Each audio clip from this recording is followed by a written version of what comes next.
Hello everyone, welcome to this revision series of CA Final Advanced Financial Management. Today we are going to revise yet another important topic from the derivative segment, that is options. See, before discussing this chapter, we will try to understand the scope of this chapter. See, we covered already the futures segment, equity futures and commodity futures we covered in the previous segment, correct?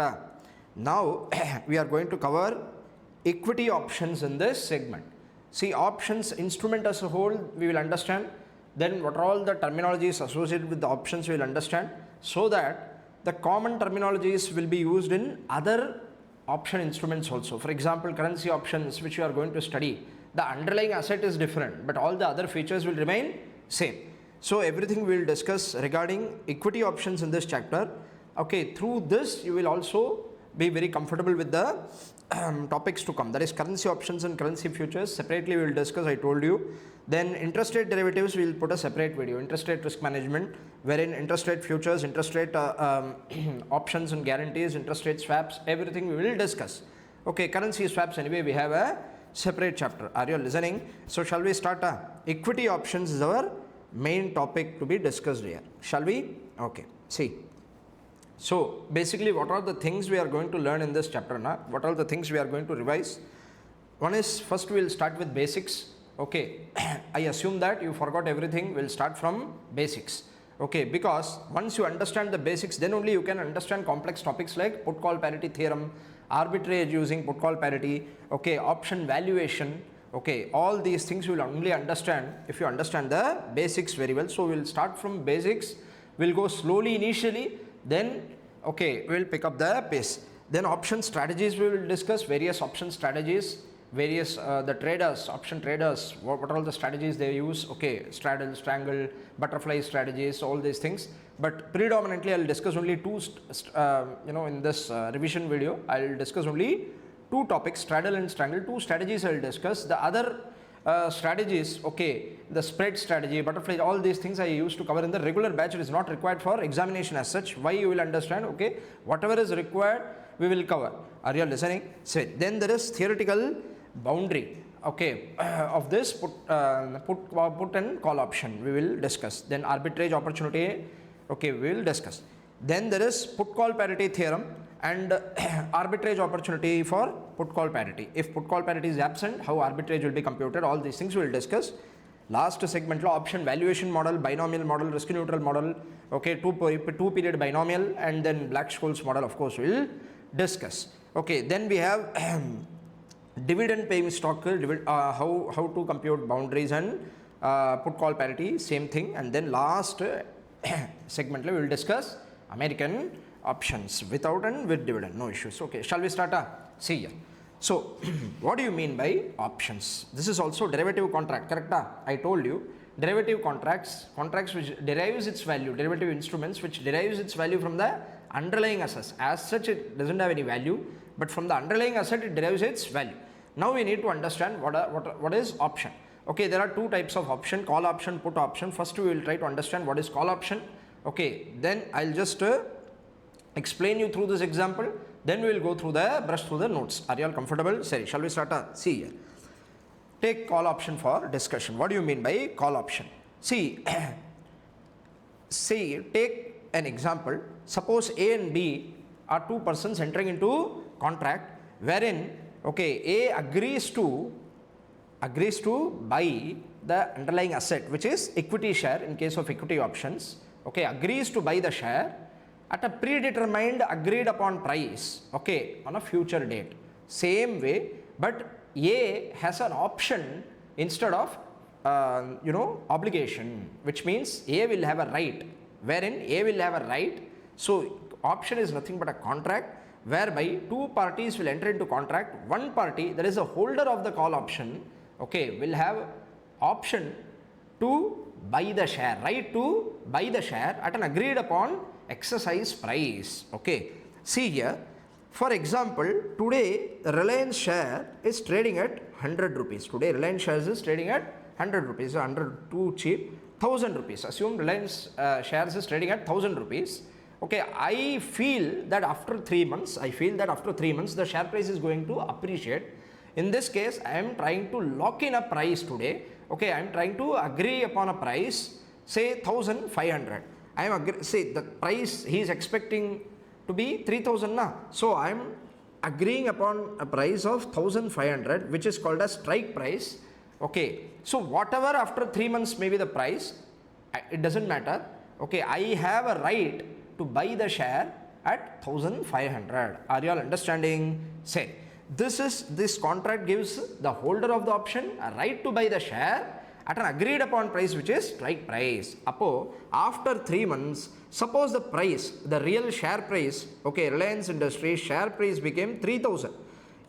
Even though the share price is 3000, I have a right to buy it at 1500. Are you all understanding? So I will exercise my right. So holder of the option will have, okay, option, which means he may exercise if the things are favorable. If it is favorable, he will exercise. If it is not favorable, assume tomorrow Reliance share price in the trading in the spot market at 1000 rupees. In that case, what he will do? It is less than his exercise price of 1500 na. He has a right, a share worth 1000. He has a right to buy at 1500. Will he exercise? He will not exercise. Are you all understanding? Simple thing. Suppose A is a holder of the option. For this, as a consideration, the A pays premium. This is called as option premium. Okay, this option contract is to be understood as insurance contract. It's understood on par with insurance contract. Insurance contract, what will happen? Insurer will, okay, assume you are buying a life insurance policy. So the insurer will insure you, correct? For a premium. You have to, as an insured person, you have to pay some premium and get your life insured, correct? The sum assured will be paid to you. Are you listening? What I am trying to say, this is something similar to insurance contract. For the risk undertaken, he will be charging some, the writer of the option, of the seller of the option will charge some premium.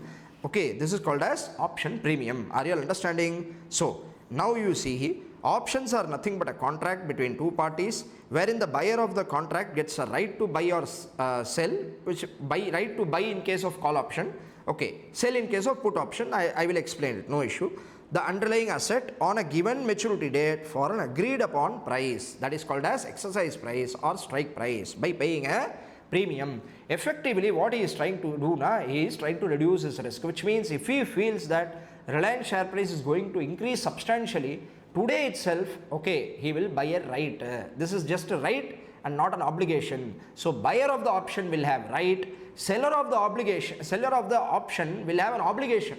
How obligation? Very simple. This is right for holder. Whenever he exercises his right, the seller has to, okay, seller of the option has to sell the share for the agreed upon price. Are you listening? When the buyer exercises his right at 1500, the other party has to sell his share even though the market, the share price is 3000. Are you listening what I am trying to say? Okay, that's why they took premium from you. Are you listening? Okay, have you all traveled in the train, etc.? Ticket 1 rupee premium will be there. Okay, the train travel insurance will be there. 1 or 2 rupees they will be deducting. Understanding? The premium will be very less. The risk undertaken will be huge. Are you understanding? If something happens, they need to compensate. But the point is, the premium they will charge from many people. Correct? Risk undertaken, that's why they are charging the premium. Understood? So this premium, understanding the premium is very important, because option valuation, this option value of the option, what is to be understood as value of option? Premium. How the premium will be fixed is the entire discussion there. Option valuation model we are going to discuss how premium is going to be fixed up. Value of the option. Now what do you mean by value of option? Premium fixation. The premium is called as option value. Say, there are two types of options, call option and put option. Buyer of the call option gets a right to buy the underlying asset, whereas buyer of the put option gets a right to sell the underlying asset. Seller or writer has obligation to sell or buy in both the cases, which means if the buyer of the option has right to buy, other party, seller of the option will be obligation to sell, will have obligation to sell. Assume in case of put option, this is in case of call option. Come to put option, what will happen? Buyer of the put option, you have right to sell. Both the cases, buyer will have right. The choice option, this will always vest upon the buyer. Buyer of the option only will have choice to exercise, whether to exercise or right. The decision to okay, the decision to be taken na, whether to exercise or not. This decision who will take? Holder of the option will take. Seller will never take the decision. He will have obligation. Whatever the buyer does na, he has to settle him. Whether he agrees to sell na, you have to buy whatever price at which he is selling. Are you listening? If he is buying na, call option he is buying na. So whatever price he is buying, you need to sell. The writer need to sell. Are you listening? Sell. This is all about call option. So see, A and B is there, gets right to buy the shares of X Limited after 3 months. This 3 months we call it as maturity period. Is similar to futures. On any given day, 3 futures contract will be trading in the market na. Same way options contract will be trading. 3 options contract will be trading. 1 month option, 2 month option, 3 month option for the underlying asset. This 100 is the agreed upon price or the strike price, exercise price. Correct? This is term of the maturity, writer of the option. Now you need to carefully observe there are 2 considerations involved. One is the consideration to get this contract. One is the consideration to get the get the right. Correct? Who pays the consideration? Holder. Holder will always pay the consideration. Consideration will be paid by the holder only. Correct. Now to get the right, he need to pay the consideration of how much? The premium. Correct? Initially he will pay the premium and get the option contract. Correct? Later on the date of maturity, one more consideration he might need to pay. What is that? The exercise price. For example, if at all the condition is favorable, if he decides to exercise the price, if he decides to exercise the right, what he will do? Okay, he will have to pay the exercise price. Very simple, yeah. Inge premium, assume 5 rupees is there. Correct? This 5 rupees will be the outflow today for the buyer. He will pay the premium. The seller will get the premium. But after 3 months, okay, this 5 rupees is not enough to get the share. This is to get the contract, right, to buy the share. Share you have to separately pay 100 rupees. The exercise price will be the outflow if at all you exercise the right on the date of maturity. Are you listening what is happening? Say. Now, a call option or buyer gets a right to buy the share at an agreed upon price, and the call option seller has an obligation to sell the share at the price if at all the holder exercises his right. If he exercises his right, then the other party should sell.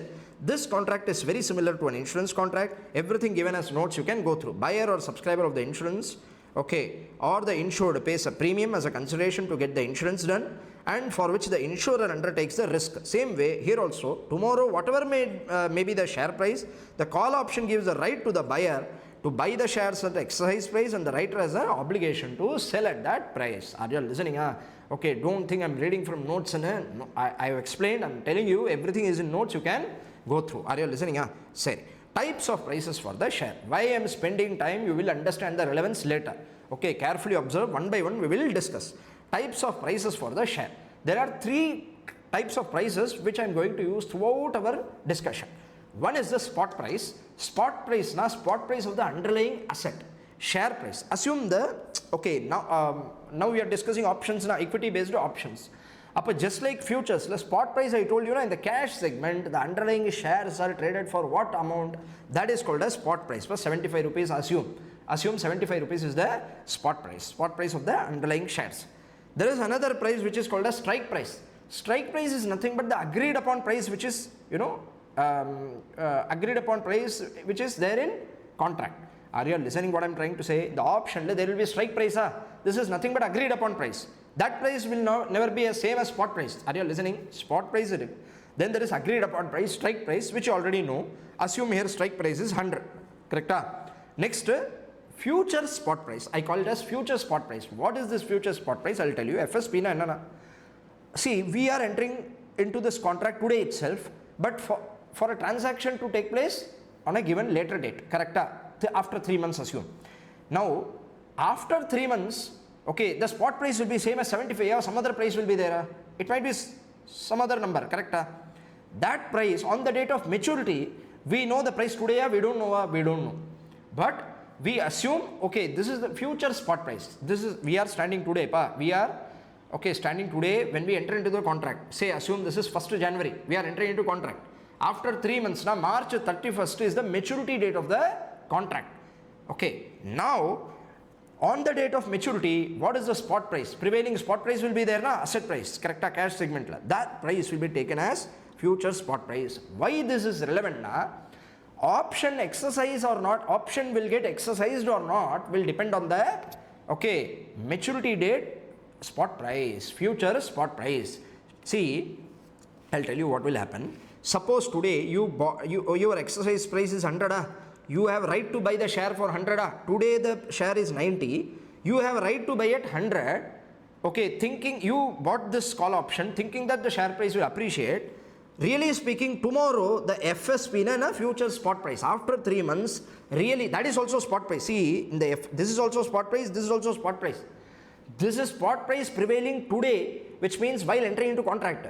This is spot price on the date of maturity or after 3 months, which means FSP assume tomorrow became 60 rupees. Yeah, you were bullish, you thought the price would appreciate to 300. Conversely, the price became 60. Will you exercise the right? See, after 3 months you go to the spot market, you see the price 60 is quoted. Upon the share worth is what? FSP, which means 60 is the worth of share. A share worth 60 rupees. You have a right to buy at 100 rupees. No fool will pay 100 rupees exercise and pay 100 rupees to buy a share worth 60 rupees. Yeah, are you listening to the context? This is the relevance of future spot price. So exercise or lapse decision, that decision will depend on the future spot price, which means on the date of maturity, if the spot price is more than, so I can say like this, if FSP is more than the exercise price, if I am a holder of the call option, I will exercise. If FSP is less than exercise price on the date of maturity, the spot price is less than exercise price, I will let the call option lapse. This is all about call option. Everything will be clarified throughout our discussion step by step. It is very confusing. I've seen many students getting confused here. That's why I'm spending some time and explaining. Say, are you listening this first step? Call option how he will decide whether to exercise or lapse. If the future spot price, maturity date spot price is more than exercise price, he will exercise. And if FSP, from now on I will call it as FSP for for uniformity. Every time a future spot price I don't need to tell FSP I'll talk. So FSP, if less than the spot price, if less than the strike price, call option holder will lapse. Let the option contract lapse. Are you listening the first step? Say. Now see, the exercise or lapse decision, very simple. Situation number 1, FSP is 110, strike price is 100. Upper 110, option worth, how to interpret? An option worth 110, a share worth 110, not option worth, a share worth 110, you have a right to buy at 100. Will you buy? Yes, I will buy, I will exercise my right. Situation number 2, a share worth 90, you have right to buy at 100. No fool will buy and we will let it lapse, as a buyer will lapse. Now what is happening? This is from the buyer's angle. Buyer or holder. Buyer is also called as holder. Now come to the other side. What will be the obligation? See, buyer will have always right. Obligation, seller will always have obligation. Insurer claim who will process it? Insured, he is going for insurance for this purpose only Who is covering the risk? Who is covering risk? Insurer will cover risk. There will be always obligation on the part of the insurer. Here also obligation will be with whom? With the seller or writer or seller. So tell me children, here what happened? If future spot price is more than exercise price, the option buyer will exercise his right to enjoy the 10 rupee benefit. Yes, he will exercise the right, which means if he exercises the right, I as a writer, assume I am a writer. From the writer's perspective, what will writer do? Writer has an obligation to buy or sell. Other party is buying, you will have to sell. Are you understanding? 10 rupee you will incur loss, but still you have to sell. You have to sell a share worth 110 at a lower price of 100. This is the writer's perspective. Are you understanding? Upper writer will have obligation to sell in first case. Second case, he is letting lapse the option contract is lapsed by the holder. In case the holder is lapsing the options contract call option, what the seller will do? He has to do nothing. Are you understanding? He will receive the premium but he doesn't have any obligation. Why? Because holder itself ran away from the contract. Yeah, he did not exercise his right. I don't need to do anything. Insurance la, okay, you can't ask back the premium. Once you pay the premium, can you ask back? See, I have taken health insurance. Okay, assume this year no illness came. Yeah, can you go to the insurer and ask for premium back? Give me the premium. I'm fine. Give me back my premium which I paid. Can you ask?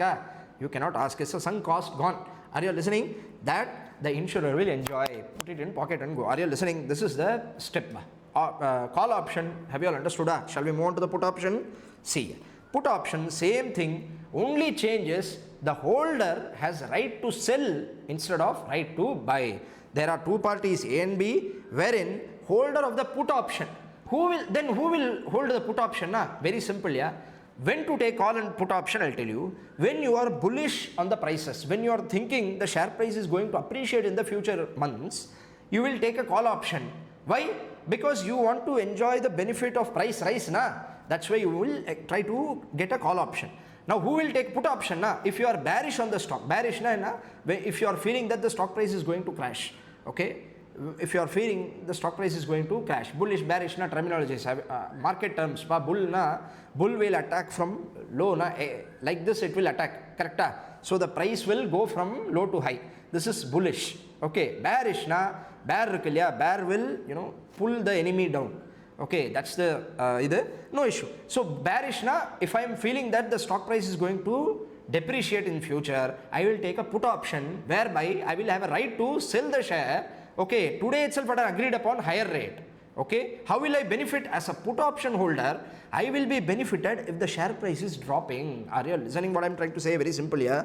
There are two parties. Holder of the put option will have, okay, gets a right to sell the shares at an agreed upon strike price, which means today the share price is 150.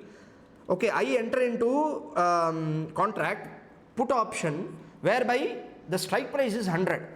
Why I am locking in the strike price? Tomorrow I expect as a put holder, I am expecting the share price to crash. Okay, I am expecting the share price will become 50. Ultimately, I sold at 100. I have right to sell. Up 50 rupees worth share. Share is only worth 50 rupees in the future. Okay, I am thinking that this share is really worth only 50 rupees. Market price will crash. Okay, in the future, I can sell the share at 100 rupees because today itself I am agreeing upon this price. Are you all understanding? So for this also premium will be paid, consideration, everything will remain same. Only thing is holder. Now I'll consolidate here. Okay, put option holder or buyer gets a right to sell the share at agreed upon price, and the put option seller has an obligation to buy the share at the price if holder exercises the right. Put option what happens to writer? Very simple, yeah. Put option is the right to sell. Whenever the holder of the put option exercises his right to sell, other party will have obligation to buy at whatever price he is throwing. You have to buy. This is the understanding. Next, see here, absolute clarity will be there. Types of prices in the share, exactly this is same. Strike price, future spot price and spot price will be same. Exercise lapse in case of put option. Put option, what will happen? Situation number 1, if future the spot price became 110. This is the exercise price. Strike price is 110. See, a future spot price is 110, which means strike price is 100, FSP is 110, which means a share is really worth on the date of maturity 110. Up 110 rupee worth share, you have a right to sell at 100. Which fool will sell, exercise his put option right and sell the share for 100? Yeah, are you listening? Okay, I will rather as a holder of the put option, I will let the put option lapse, go to the open market and sell the share at higher price. No fool will sell his share lower price. Yeah, are you listening what I am trying to say? If FSP is greater than strike price, put option holder will lapse. The writer, what will be writer doing? Writer will enjoy the premium. Enjoy the premium. Are you understanding? He doesn't need to do anything. Come to situation 2, where future spot price is only 90. Upon the date of maturity, the share is worth 90. The strike price is 100. A 90 rupee worth share, 90 rupees worth share, he is having the put holder is having a right to sell the share at a higher price of 100. Will he sell? Of course, yes, he will exercise and sell. Whenever the holder of the option is selling, the writer of the option will have, okay, obligation to buy buy the share. Are you all understanding the reverse position? Comfortable? See here, integrated view of rights and obligations of call and put option. Type of option, if you take call option, holder will have right to buy. What do you mean by call option? Right to buy, holder will have. Seller, if he exercises his right to buy, then obligation to sell. He will have obligation to, not always he will have obligation to sell, because when holder itself runs away from the contract, seller have no obligation. Are you listening? Only when he exercises his right, the seller has to, writer has to sell. Correct? Next, put option. Come to put up. What do you mean by put option? Right to sell. Right to sell, the other party, if holder exercises his right, the other party or writer or seller will have obligation to buy. Very simple terms, I will tell you. One thing is to be always remembered. Holder will always have right, whether it be it call option or put option. Holder of the option or buyer of the option or insured person is there, like you and me are going for insurance, okay, you will always pay premium. Like that you should remember, you will pay premium. Who will pay premium? Holder or buyer of the option will pay premium.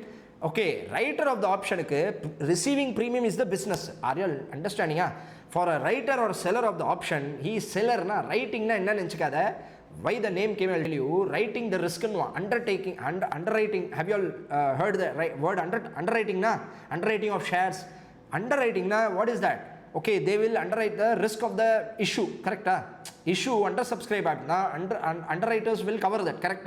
So, covering the risk, undertaking the risk is called as writing of the risk. Insurance business, you read the annual report. There they will tell you, okay, we have written this much risk in. Okay, return the risk. The term implies that they are undertaking the obligation or the risk. Are you all listening? Say, this is the, see, holder of the option will always have right. Will always have right, which means the decision to exercise or lapse will always depend on the holder. Are you all understanding? Writer or seller of the option can never say when to exercise or when to lapse. Only holder will take that decision. The other party, the seller or the writer, should simply obey the orders. Are you listening? Say, comments of FSP versus exercise price. If FSP, that's already discussed, FSP is more than X, what you will do? Exercise in the money. This is called as in the money for the call option. See here, for the call option, if FSP, a share worth more than the strike price, he will exercise. Whenever it is beneficial, it is called as in the money. The option is in the money. This is market terminology. That's why I am explaining. It is called as in the money. Put option, because see, put option, when the FSP is more than the strike price, you will obviously lapse the put option. Correct? FSP is more, who will sell at a lower price? He will not sell. Correct? Holder will not sell. So it is called as out of the money. Same way, FSP is less than, call option will become out of the money, put option will be in the money, and FSP equal to money, at the money. We call it as at the money when both are same. On the date of maturity, if strike price is also as good as the spot price, okay, on that date, which means it is called as at the money, no one will gain or lose. Okay, sentiments of holder and call option. Call option, holder will be bullish. Who will hold the call option or buy the call option? Whoever is bullish on the stock price, which means whoever thinks that tomorrow the stock price is going to appreciate, he will hold. Writer who is bearish. Put option, okay, put option holder who will become, bearish person will become holder. If he expects that the share price is going to drop of this asset, he will take a put option. He will buy the put option, to be precise. Okay, writer of the put option means he is bullish. He is selling, he is fearful that nothing will happen. Okay, assume that the insurance or train insurance like IRCTC, okay, they are everyone 1 or 2 rupees they are charging.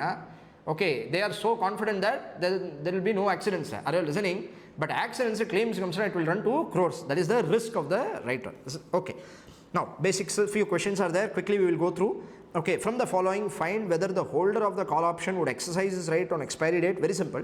Strike price is 190. Actual future price is, this is nothing but FSP. That is actual futures price. Future spot price on the date of maturity. Maturity date, spot price. Okay, which means on the date of maturity, the spot price is 210. See, you need to understand there are two types of options, American options and European options. We are predominantly discussing European options. Unless otherwise stated, I am discussing European. What is European options? Very simple. European options is the option which gives a right to exercise only on the date of maturity. You cannot exercise in between period. Only on the date of maturity, the holder will have option to exercise. Before that, whenever the share price is, tumbling up and down, jumping up and down, you cannot jump into that and take any decision. Are you understanding? On the date of maturity only you can, exercise. That is call option or put option. That is, what I wanted to communicate. This thing I wanted to communicate. This is called a European option. American option, it can be exercised anytime before the maturity. I will discuss it later just to understand. I am discussing options and European options predominantly. That is what I wanted to communicate here. Seriya. That's why I have written actual futures price. Now, on the date of maturity only is relevant. Before date of maturity is not relevant. Before date of maturity is not relevant. See here, actual futures price 210 is there. Strike price 190. Okay, a share worth 210. You have a right to. This is call option, pa. I am just clarifying. This is call option. Question is purely asking about call option. Upper, you have an option worth 210. Which is exercisable at 190, which, okay, I have a right to buy at 190. Whether I will buy, of course I will buy, because strike price today is lesser, na? Okay. Then, option worth 190, actual future price na worth of the option. Okay, that's worth of the share. Share worth 190, okay, I have a right to exercise at 200. Will I exercise? No, I will let it lapse. Okay, share worth 400, strike price 370, will I exercise? Of course, yes. 450, 400, I will exercise, and this is indifferent, indifference. Okay, then next question, quickly I will go through. Find out the following whether hold of the put option. Put option, the strike price, how to think, na? Actual futures price is there, na? Future spot price, FSP. This is the worth of the share. Share worth 240, will you sell at 270? Yeah, I will happily sell, correct? I will exercise my right. Okay, this is, see here again, holder of the put option. He only has right, na? So decision is to be made by holder, na? That's why I am discussing. Seriya? See, last 300, a share worth 300, you have right to sell at 360. Of course, yes, I will sell. Share worth 400 will sell at 450. Yeah? Yes. Share worth 201, will you sell at lower price? No, I will let it lapse. A share worth 205, will you sell at 200? I will let it lapse. Are you all understanding? Next, this is a good question, important question. What option would you choose on the following strike price and expected future spot?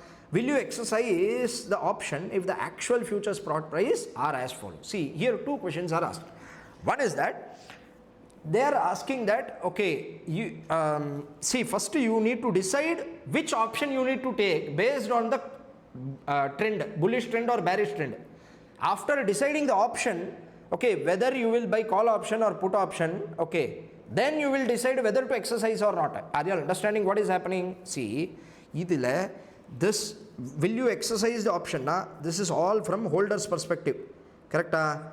But I need to hold a call option or put option. First I need to decide. Na? How will I decide? Based on the trend. If I am bullish on the share price, if I think that the share price is going to appreciate tomorrow, I will take a call option, correct? Then only I will benefit from the price increase. Okay, if I expect the share price to drop tomorrow, I will take a put option so that I can benefit from the decrease in share price. Are you understanding? Sorry, see here, strike price is 100 rupees. I am expecting, this is expected future price, not the, okay, future spot price. This is the actual future spot. Are you understanding? On the date of entering into contract, today I am entering into option contract. I expect that after 3 months, today, after 3 months, I expect that the share price will become 120. But the strike price is available for 100. I will take call option. I will take put option. See, I am going to the market and see the call option list. It is 100. Up 100 or 120. Will I benefit from holding a call option or put option? Call option. Because the exercise price is low, I expect the trend to be bullish. So I will take a call option. Assume I have taken a call option. Now the point is, actually, whatever we expected, it might not happen in the future. So what happened in the future? Actual future spot is 120. In that case, you bought it at 100, okay, strike price 100, expecting the future price to be 120. Really the price became 120. What you will do? You will exercise. First you take call option. Okay, then you will exercise the call option. Next, see, the strike price is 180. You are expecting the share price to become 160. Share price you are expecting to drop. In that case, what you will do? You will take put option or call option. You are bearish, you will take a put option. Now, really what the price became on the date of maturity? 160, same as you expected. What you will do? Exercise your put option. As expected, exercise your put option. Suppose third case, strike price was 100. 120 is the, okay, the, what do you say? Yes, expected price. Appa you are bullish or bearish? Bullish. You are expecting the price will increase. What to buy? Call option. Really the price became even more, 130. Okay, instead of 120 it became 130. Bumper profit you booked by exercising the right. Next to come to 135, the strike price 135. You are expecting the future spot to become 120. Okay, you will take put option and then it became 137. Will you exercise lapse? Lapse, because I expected the price to drop. Conversely, the price increased, you let it lapse. Are you all understanding? Last case, 140 is the exercise price. You expect the price to become 175, you will take a call option. Okay, price really became 135, heavy loss, you just let it lapse. Are you all understanding?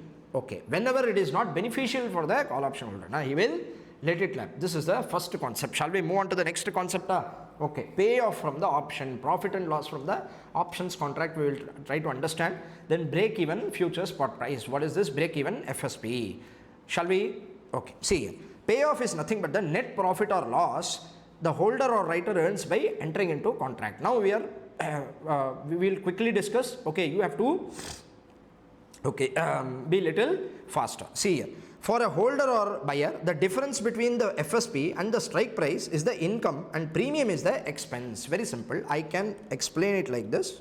I'll come back to the notes again, no issues. Here, see, there are two parties. Holder is there, seller or writer. S bar W, na, this is holder or buyer. Okay, seller or writer. Writer. Okay, here, see, if I am a buyer of the option, okay, what will be, if at all, see, for a buyer, when I will, see, we have two options, this call option, let's say call option for example, forget about put option for now, I will discuss only one option, other option you can understand, see, just take call option for now, okay, now, buyer will have option to, buyer will have the option, seller will have the option, who will decide to accept? Buyer will decide, correct? Assume the future spot price, this is 200. On the date of maturity, the spot price became 200, which is more than exercise price. Exercise price, I can also write it as X. Correct? So, when will the buyer exercise his call option? Whenever the future spot price is higher than the exercise price, he will exercise. Correct? Just now discussed. Apo, you tell me, what is the benefit? Now, really telling, this exercise price, he has a right to buy the share worth 200 at 100. Appa, what is the net benefit?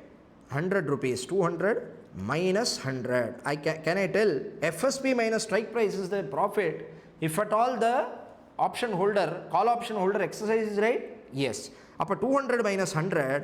100 is the benefit. Are you all understanding? This is the call option holder benefit. Correct? But there will be cost.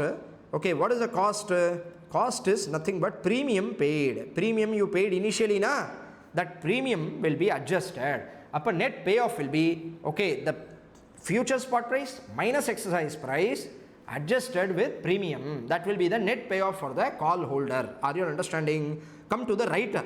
If at all he exercises, okay, he will lose this minus 100 will become, correct? But he will receive the premium. What will be the, see, premium will be the inflow for the writer.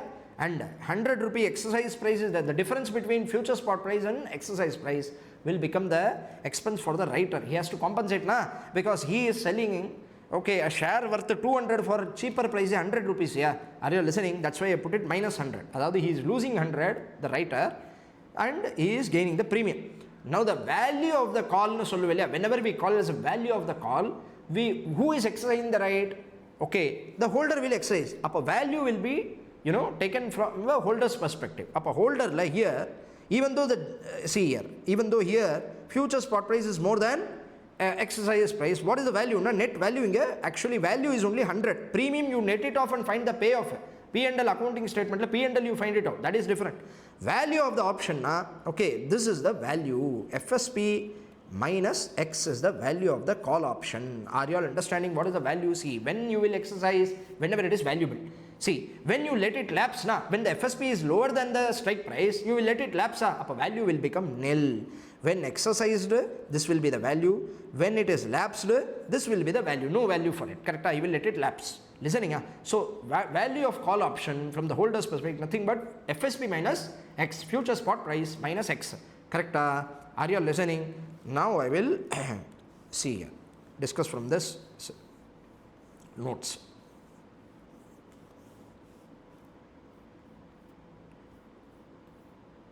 Okay. See. Payoff is nothing but the net profit or loss the holder or writer earns by entering into the contract. For a holder or writer, the difference between FSP and strike price is the income and premium is the expense. The net amount is payoff. For a writer or seller, premium is the income. What is the income for the writer? Yeah, premium is the income. See, very simple.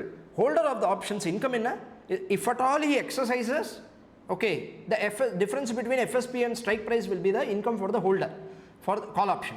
For the writer of the call option, always the income will be premium. Writer nale the income will be premium for let it be call option or put option. Are you listening? But holder of the call option will only be valuable when FSP is more than strike price. The difference being the value. Sorry, amount of FSP and strike price becomes the expense. Note, only when the option holder exercises is right, we have to consider the differential amount. Otherwise, in case of lapses, the income shall be zero and the net payoff shall be lost to the extent of premium paid for the holder. Holder ko loss to the extent of premium paid. Premium will be the loss. Correct? Sorry. What is break-even FSP? Now we need to understand a concept called as break-even FSP. Why I discuss, you will understand while solving question payoff. Why I discuss payoff na? For solving few questions, instead of given few questions, we will solve that.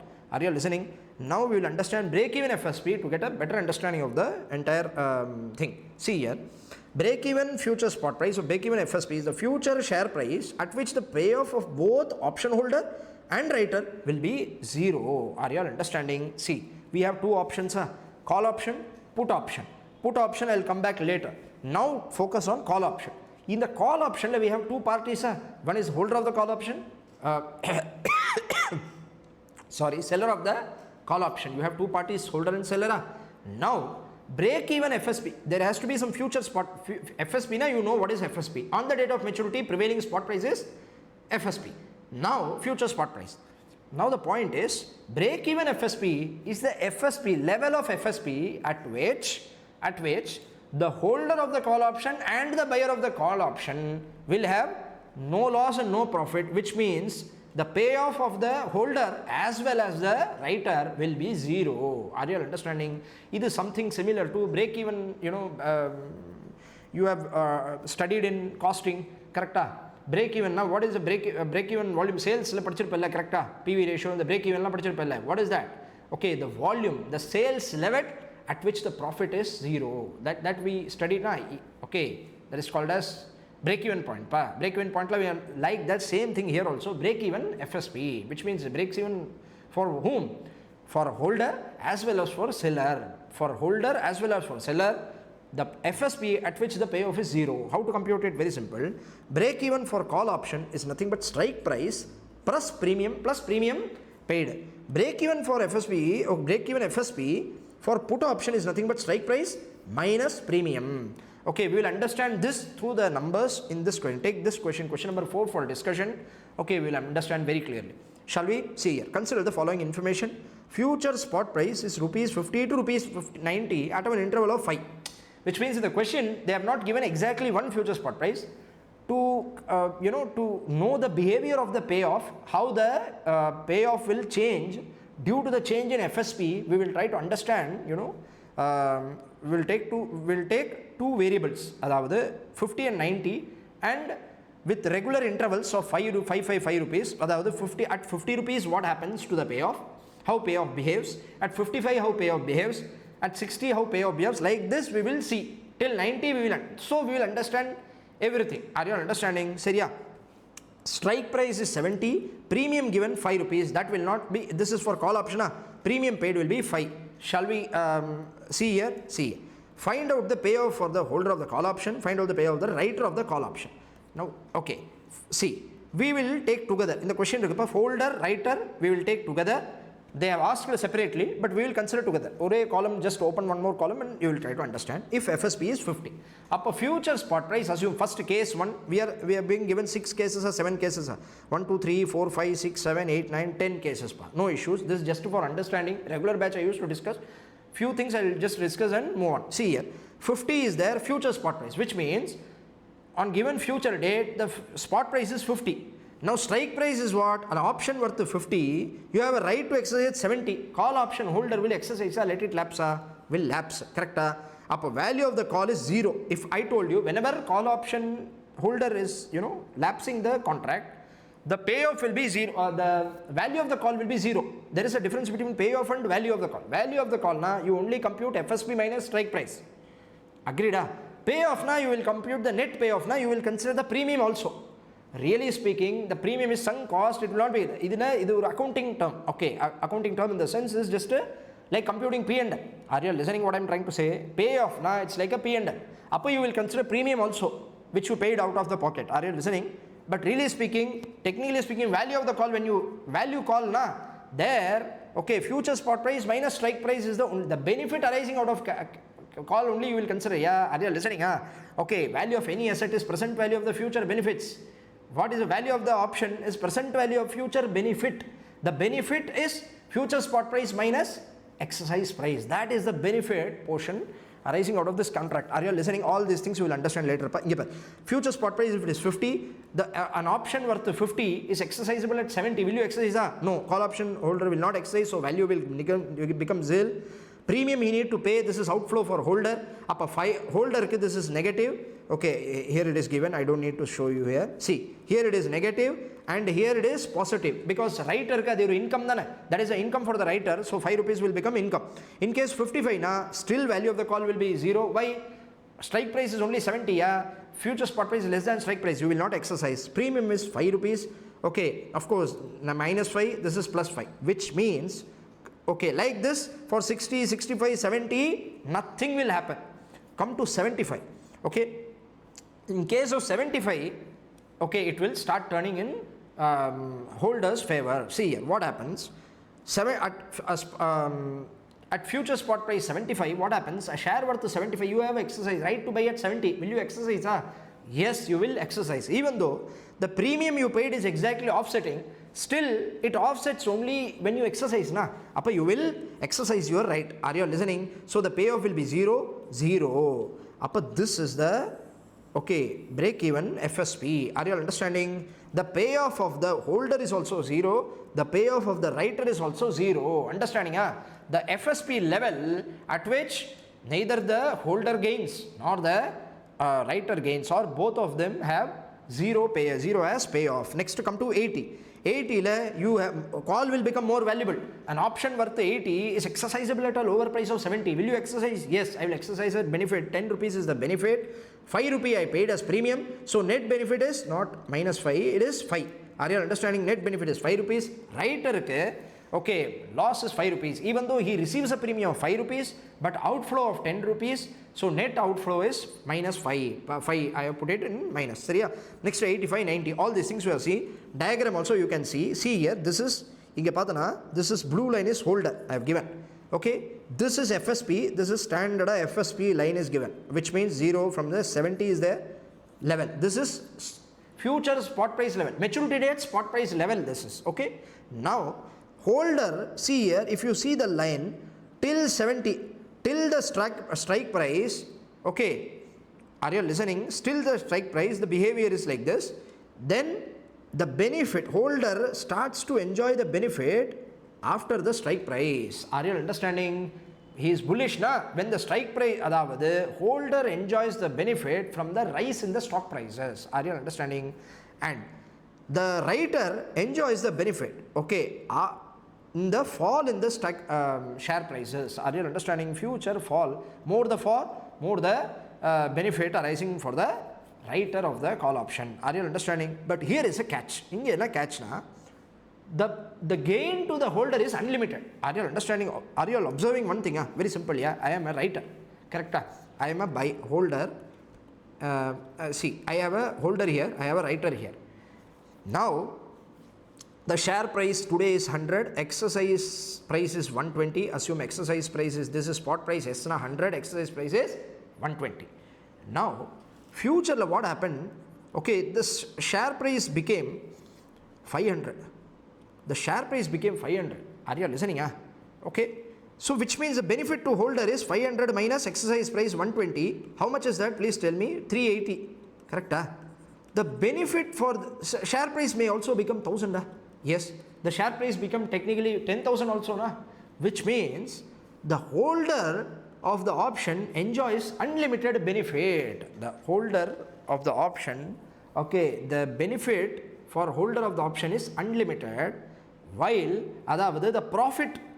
the profit, okay, which may arise. I am not telling it will happen, but it may go to, it will be unlimited. The profit will be unlimited for the call option holder, but the writer is there here. Okay, you tell me whether the writer can enjoy unlimited profit. See, the maximum share price will become 0 only. Okay, still the income will only be premium. He will enjoy only premium. Are you all understanding? Even though the share price fell a lot, but whenever the share price drops, call option holder, what he will do? Simply he will let it lapse. This is why there is no obligation on part of holder. Okay, he doesn't need to exercise it surely. Are you all understanding? He may exercise, he may let it lapse. When things are not favorable, when the share price is dropping, he will let it lapse. Yeah, why to exercise? Only income for the writer is premium.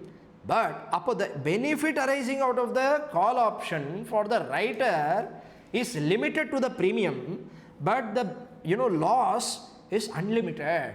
Everyone will become writer of the call option. Why to become? Everyone will become holder of the call option. Why to become writer of the call option? Question arises, because okay, that's the catch. Premium will be fixed in such a way that neither the writer will lose nor the holder will lose. Are you understanding? That is why premium fixation will form part of the core discussion of this chapter. Option valuation model. Option valuation. What valuing? What are you valuing? Yeah, equity valuing. Equity shares you are valuing. Option valuation. What you are really valuing? The premium fixation. The premium which needs to be paid for the call option and put option. Call option value. What do you mean by that? The premium, are you understanding? The premium, how much premium is to be fairly fixed is the core part of this chapter, which we will discuss in the option valuation model. That you need to understand. See here, break-even FSP is the share price at which the payoff of the holder is rate of 0. Break-even FSP are given 70 plus 5. 75 we noted, 75. To this, you don't need to prepare a table every time, and very simple. Strike price plus premium. This will give you the break-even FSP for call option. In case of put option, strike price minus premium. Are you all listening? Okay, this you need to keep in mind. So, situation 1, when FSP is less than break-even FSP, loss to the holder and profit to the writer. Maximum loss to the holder is a premium paid. I told you. Why? Because when the share price drops, he will simply let it lapse.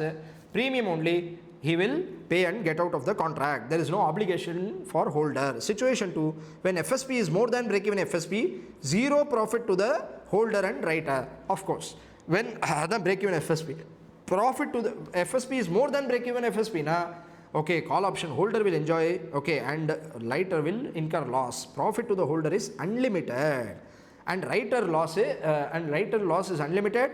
Writer's gain is limited to premium. Now the question is, writer profit is limited to premium received, but the loss is unlimited. Then why should be a person be writer? Yeah? Always everyone will become holder. If underlying asset price fluctuation is so high, then the writer is covering higher risk for which he charges higher premium. So for the stocks having, if you observe in the market also, for the stocks having higher volatility, higher risk will be there. The price fluctuations, whenever the price is so fluctuating so high, the option holder will enjoy the benefit. Writer will never enjoy benefit. Are you understanding what I am trying to say? If you enter into health insurance contract without telling them you have pressure, you BP, you have all the ailments.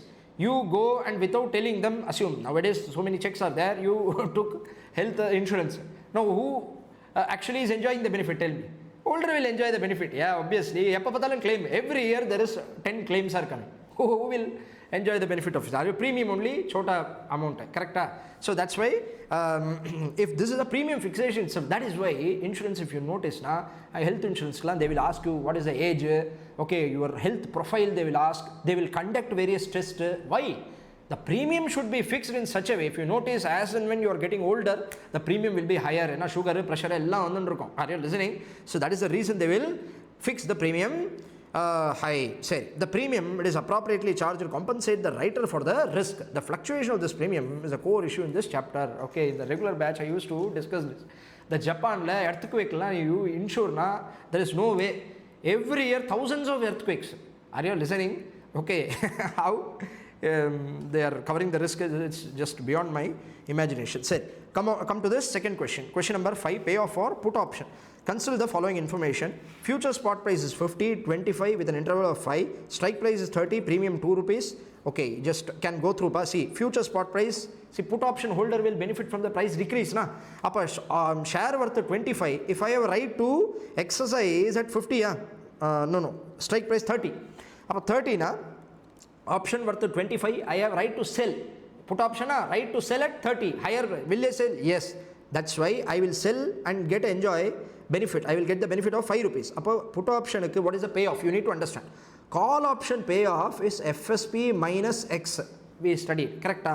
Put option payoff for the holder is nothing but strike price minus FSP. This you need to understand. Puriya the difference, ma? Are you all understanding the difference? This I put option, I didn't discuss, that's why I wanted to clarify. See, call option holder, if the future spot price became 300, if he has exercise price of 150, he will exercise it and enjoy the benefit of 150 difference, correct? Put option, what happens? Okay, strike price minus FSP, future spot price, strike price minus future spot price will become the benefit of the put. Put option holder will only benefit if the price is decreasing, correct? So this is the payoff, this is the value of put up. Value of the call is FSP minus X. Value of the put is X minus FSP, but idhula or catch irukku, while studying put call parity or other areas which I am going to discuss, in the value way this is future value. This is future value. Future value now on the date of maturity only you will know what is the spot price. Yeah, are you listening? Maturity date spot price only is considered as FSP, not today. But premium you are paying today, na? Are you all understanding the anomaly? Yeah? See, maturity date you are enjoying this cash flow on the date of maturity, correct? Maturity date only European option you can exercise at that time. What is the cash flow you will get like this, correct? Today, but premium is paid today, on the date of maturity. Claim can you pay the premium? Are you understanding? Okay, today only you will pay the premium, na? Value, this is future value. This should be discounted and brought back to present value terms. The premium, okay, we are going to study. The premium will be charged today, na? Value will be present value of this benefit. This we are going to discuss. See, everything you will understand later. See, a share worth 25, I have right to sell at 30. Will I exercise my right? Yes, I will exercise my right and enjoy a benefit of 5 rupees. Premium is 2 rupees I paid. Net benefit for the holder of the put option is 3 rupees. Payoff of the writer of the minus 3. Why minus 3? 5 rupees he got as a premium. 2 rupees he got as premium. But he lost 5 rupees in the share price. Okay, which means a share worth is 25. He need to buy the share by paying 30 rupees. 5 extra outflow incurred. Correct? Writer incurred a 5 rupee outflow. 2 rupees he received as premium. Net benefit or payoff is minus 3. Are you understanding how this minus 3 becomes comes 28, what happens? Premium paid is 2. Value of the put is 2. Why? 30 is the strike price. Strike price minus FSP. 30 minus 28, 2 rupees. Benefit for the put holder is 2 rupees. Premium paid is 2 rupees. 0, 0. This I call it as break-even FSP. Strike price minus this. I told you, na? See here. Here, I have given the break-even FSP for both call option and put option. Correct? Inge see here. Can you see now relevance puriyada? See here. This is important. Break-even FSP for call option, strike price plus premium. See, logically you can think, you don't need to mug up these formulas. Logically you can understand. So, yeah, because strike price minus premium. Now, strike price you will exercise. Premium will be your net cost or benefit. Correct? Say, this is what you need to understand. Next we will move on. The question you can solve on your own. I don't want to waste time. Okay, you can see on your own, notes also given. Same way the graph also given. Inge break-even FSP for put option also given. You can simply go through. Okay, that's the thing. Next, one or two questions we will solve. Exam oriented question. I say module questions we will quickly solve and move on. Say, a call and put option exist on the same stock, each of which is exercisable at 60. The call option and the put option exercise price is 60 rupees. It is possible? Yes, very much possible that both call option and put option okay, may have the same exercise price for the same underlying stock. It is very much possible. Inge 60 rupees is the exercise price. Market price of the stock index or stock index, stock we will consider stock index or index options, index futures by index option is rupees 55. This is spot price. This is nothing but spot price. Upper spot price of the asset is 55. Okay, exercise price is 60 for both call and put. Market price of call. What is the market price of call? Whenever they call market price of call, market value of call, what does it mean? Premium for call. This is nothing but premium. Understanding?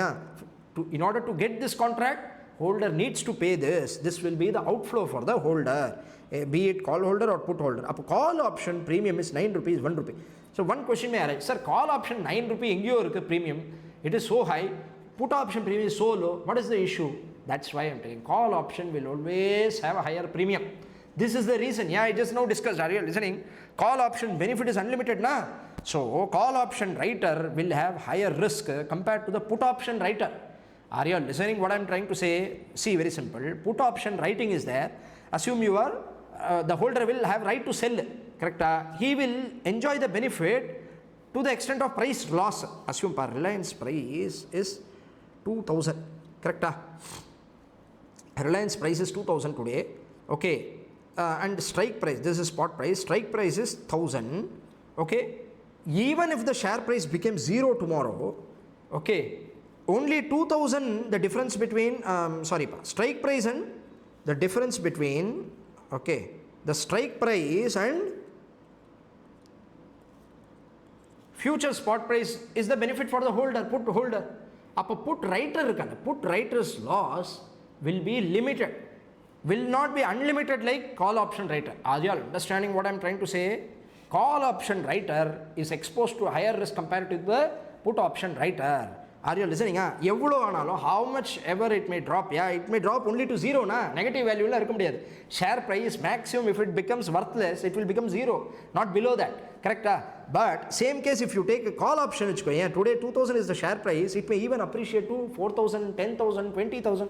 Any number is theoretically possible. Literally, see, that will not happen.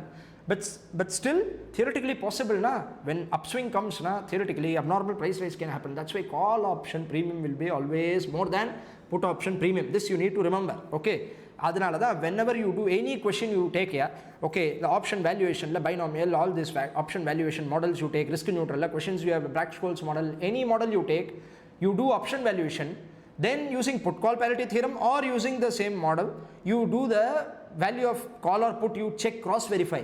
Institute material questions you verify. Always call option will be so high than the put option. Reality, there's no other. Okay, that's logical also. So calculate the expiration date cash flow, investment value, net profit from the buy one call, write one call, buy one put, write one put. Are you listening? So we have 4 positions: buy one call, write one call, buy one put, and write one put. Up a buyer and seller of the call option, buyer and seller of the put option. Under all these circumstances, what is the payoff we are trying to understand? There are 3 terms to be discussed here: expiration date cash flow, investment value, net profit. In net profit, you should club it. I told you the value of the call will be there, the premium will be clubbed, net benefit you will, profit P&L you will take, consider, correct? This is the net profit, that is very clear.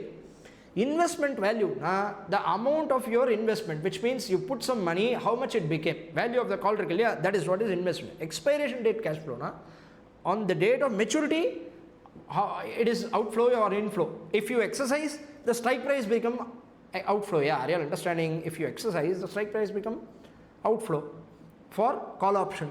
If you exercise for the put option, the strike price become inflow. See here, all these things I have explained here. Solution: stock price is 50, 55 instantly in the question given. 50, 55, 60, this given. Buy one call. If you buy one call, what happens? Expiration date cash flow we are seeing. Okay, up a share buying and selling. This is nothing but on the date of maturity what you will do. Whether you will exercise now, you will buy. If you don't exercise now, you will not buy. If you buy now, it will be outflow. If you sell now, it will be inflow. That's it. Correct? Up if you buy one call, strike price was 60 rupees. I'll write it here to remember. Okay, the call strike price was 60. Okay, share worth 50. You have right to sell at 60. right to buy at 60. A share worth 50, a right to buy at 60. No fool will buy up at 0, 0, 0. But at 65 you will buy. Why? Because a share worth 65 you have a right to buy at a lower price. You will buy at 60. What will be the cash flow? 60. Yeah? This is what I told you, two different cash flow. First, initially you pay premium. This is one cash flow. After that you will pay. That is the second consideration. Consideration for buying the share. Buying the right is different, buying share is different. Correct?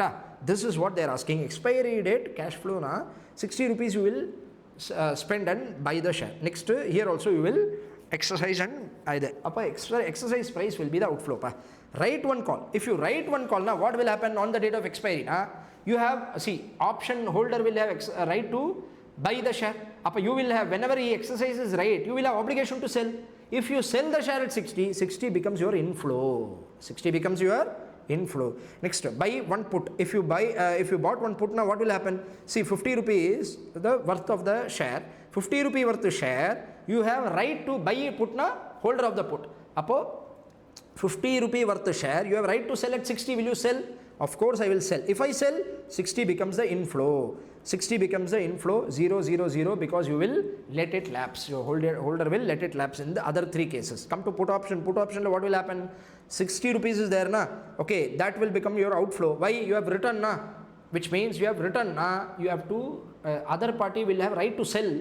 You will have obligation to buy. If you have obligation to buy, na, it will be 60 rupees outflow. That's why minus 60 given. Other cases, like the holder will never exercise, so you will also have nothing to do in expiry date. Are you all understanding? Expiry date, cash flow. Next, expiration date, investment value. This is also very simple. Premium you will pay today or tomorrow, today only. Correct? This is not today's amount. By expiry date, cash flow. If you buy a call, na, expiry date will there be any cash flow? 0, 0, 0 will never be any cash flow. Will never be any investment value. Value of the investment will be nil. Why? Because all these cases you let it lapse, na? Lapse. Correct? First three cases. If you are call option buyer. Rupees 65, what will happen? A share worth 65. Okay, you have an option to buy at 60. Will you buy? Yes, you will buy. You will buy a 65 rupees worth share. The worth of the share market price, which means that is the worth of the share is 65. Correct? But you have option by which you only pay 60 rupees. Really the value of the investment in 65 minus 60 is 5 rupees positive. Inflow of 5 rupees. Net investment value. This is without netting of the premium. If you net it off the premium also, that will become the net payoff in the next step. Are you understanding? Okay, this you understood? Okay, simply go through, write one call, buy one call, all these things you can go through. Conceptually you are strong, that's fine. Expiration date, net profit also you can see. Here 50 rupees. See, this is very important. I will discuss one or two things. 50 rupees, your option worth 50 rupees. You have, as a buy call holder, you have a right to buy the share at how much? 60. Will you exercise? Will you lapse? Lapse. I am a call option buyer, put option buyer, call option buyer. Call option, what is the premium? 9 rupees. Minus 9 rupees is my net. I don't get anything from option. But I pay 9 rupees, sunk cost. I incurred 9 rupees, that is my loss. Here, till I exercise, only 9 rupees will be my loss. But after I exercise, that is after I start enjoying the benefit, I will have my losses reduced or extra income. If you notice, at 65 rupees, what happened? Premium paid minus 9, but the value of the call, because 65 is the call option, share price, a share worth 65, I have a right to buy at 60, which means I derive a 5 rupees benefit. 9 rupee I lost from premium, but 5 rupees I gain from the value of this option exercising. How much I am net gaining? Net gain is how much? Minus 4. Are you all understanding? It will reduce when the stock price appreciated. Call buyer will have his losses reduced or get higher profit from the futures property. See here, futures properties keep on increasing.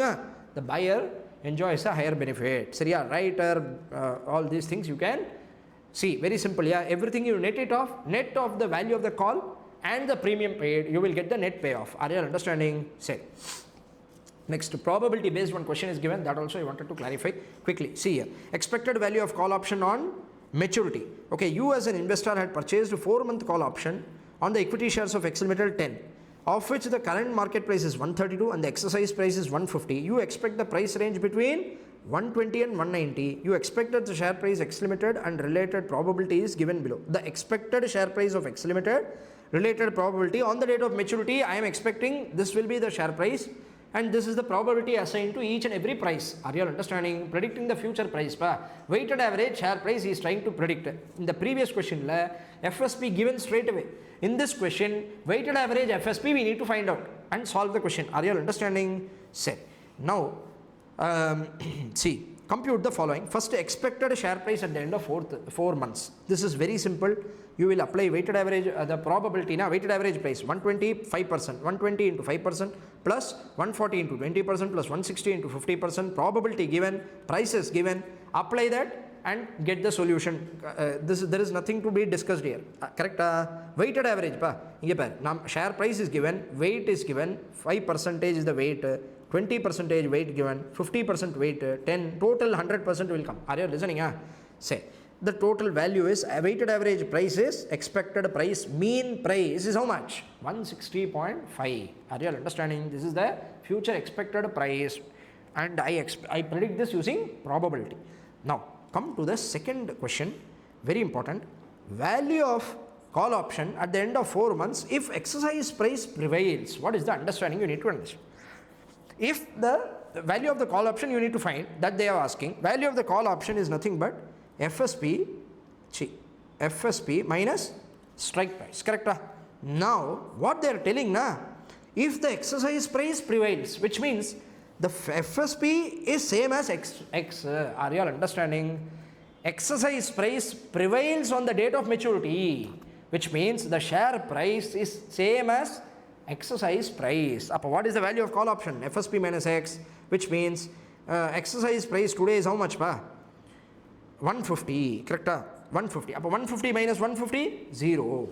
Are you all listening? 0 is the value. It will have 0 value, nil value. 150 minus 150, nil value. Exercise price prevails, value will be nil. And that's why I am telling you value of the call option. Even if you don't understand, even if you don't exercise, the net payoff will be, the premium will be the outflow. Are you listening? The P&L loss will be there to the extent of premium paid because you are letting it lapse, but premium you would have paid, correct? But they are only asking value of the option. Adanala, whenever they are asking value of the option, you should not consider premium into that. Are you listening?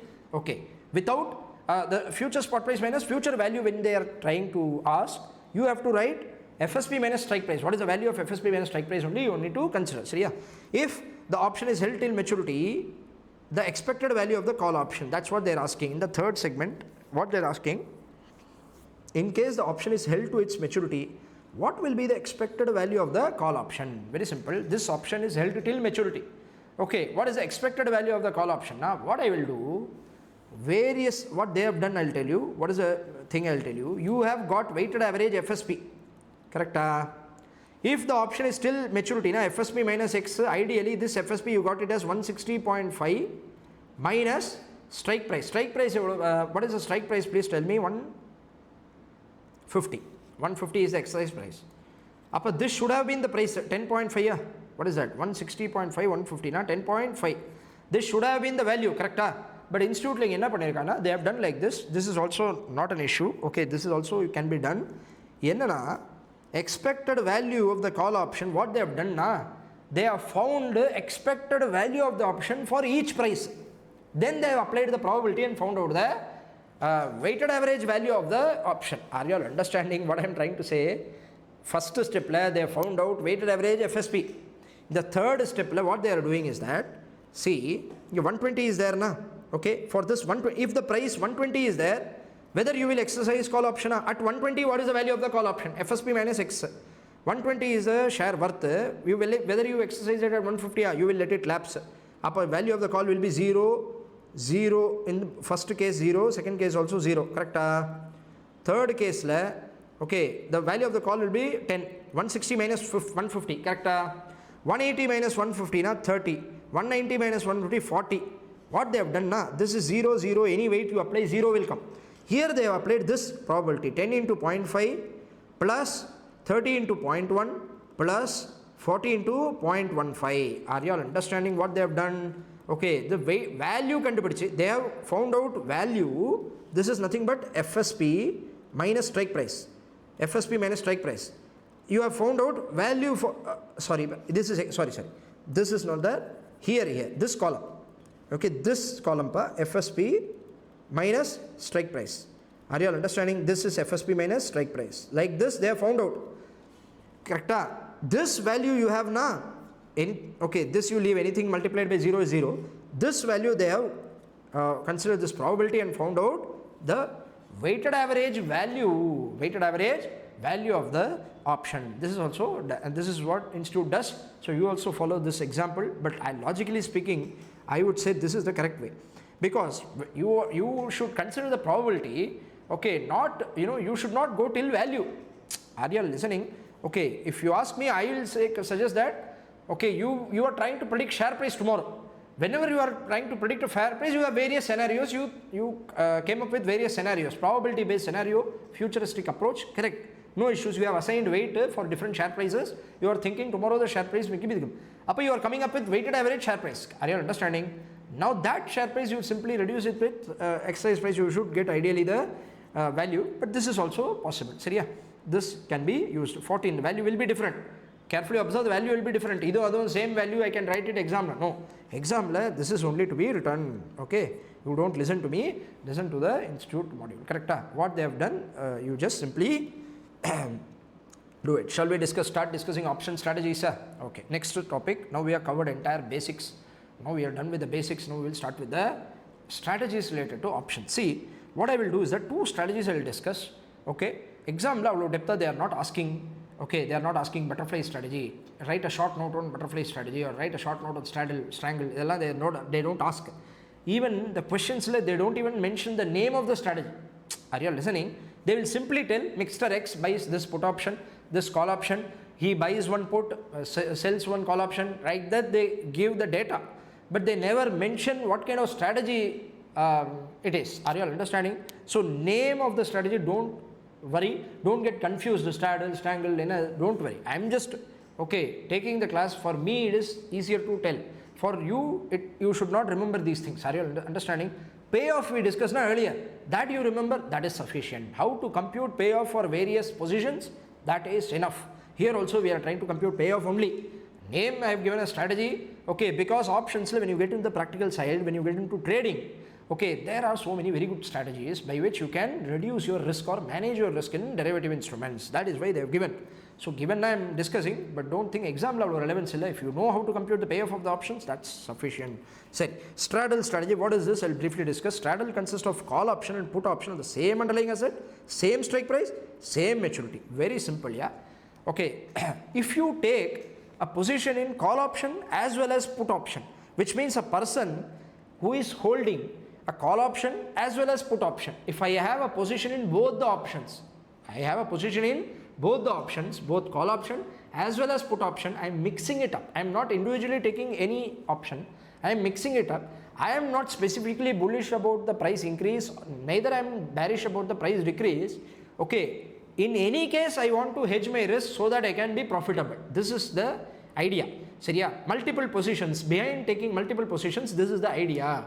With reduced risk, they will try to make short profit. That is the idea behind various strategies, option strategies. Here what happens, if I take call option as well as put option, one condition is that in the straddle, for the same underlying asset should be same.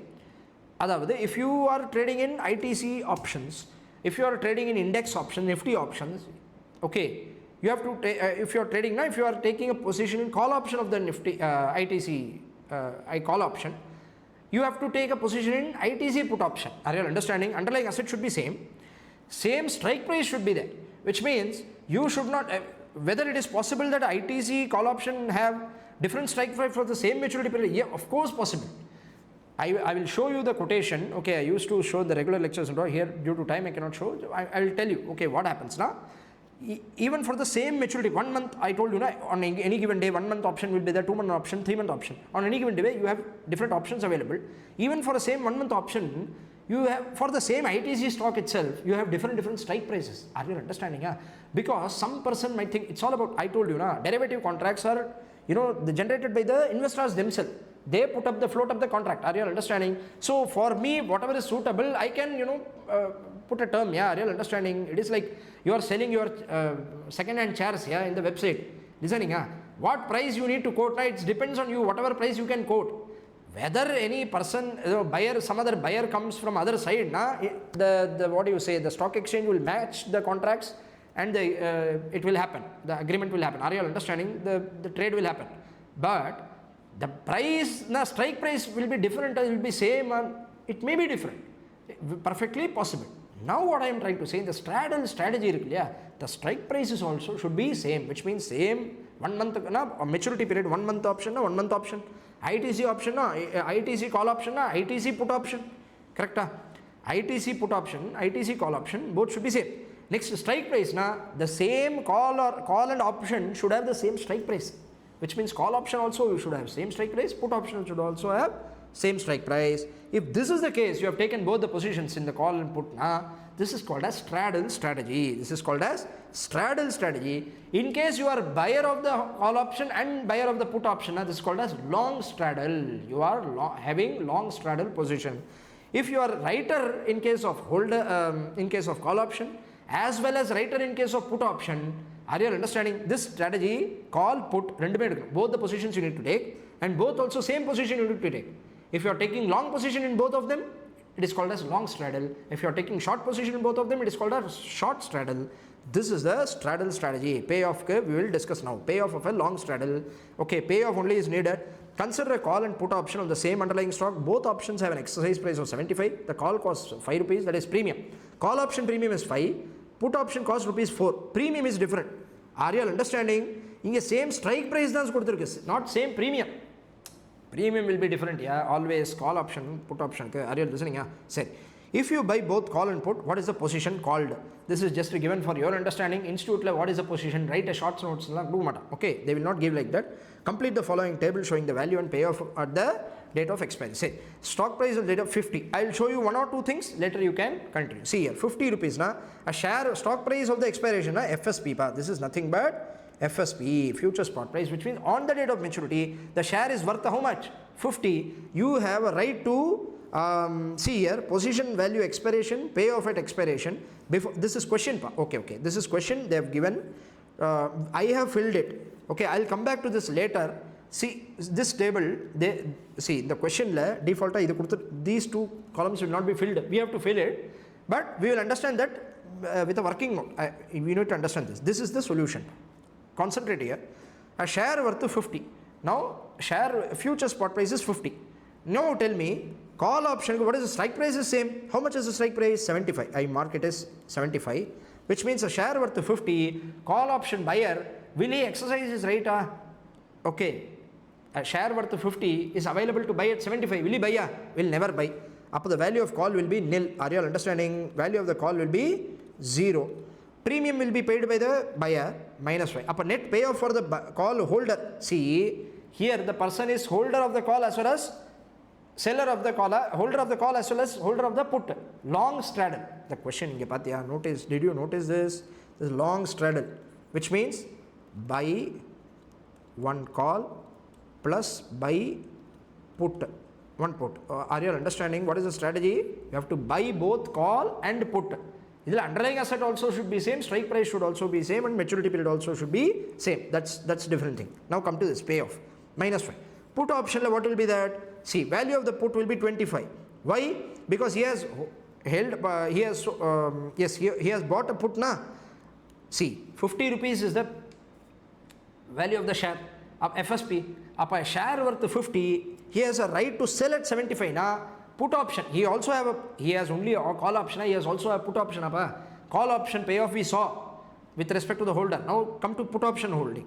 Put option, he has option worth 50, share worth 50, okay, which is available, okay, for 75. Right? He has a right to sell at 75. Will he sell? Of course he will sell, because selling price is higher na, and enjoy 25 rupees value of the put.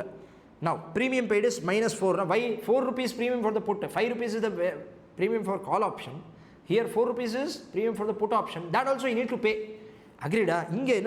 Both long in call as well as put, both the premium should be paid. appo he should pay 5 rupees premium as well as 4 rupees premium. Net premium, total premium is equal to how much? 9 rupees for all the transactions. Value will be different, but the premium is, if you net it off, total 5 plus 4, 9 rupee will be the premium for one call and one put. Are you listening?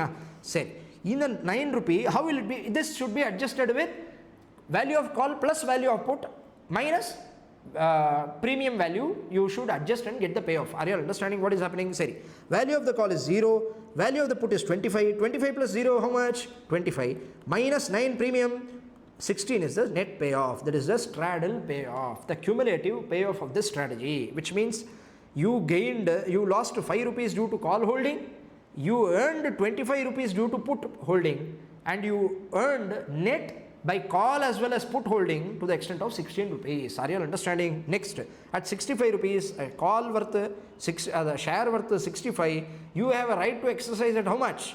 50 appa? Exercise at 75.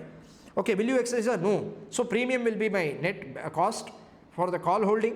Put holding la, okay, a share worth 65, I have a right to sell at 75, I will sell and enjoy a benefit of 10 rupees. Upper 10 rupees is the benefit, 9 rupees cumulatively. For 5 rupees you pay the premium for call, 4 rupees you pay the premium for put, total 9 rupees premium you paid, net it off, 1 rupee is the straddle payoff. Are you understanding? So net payoff na 16, 11, various situation. Institute questions la, you will be asked only either one or two of the situation. Are you listening?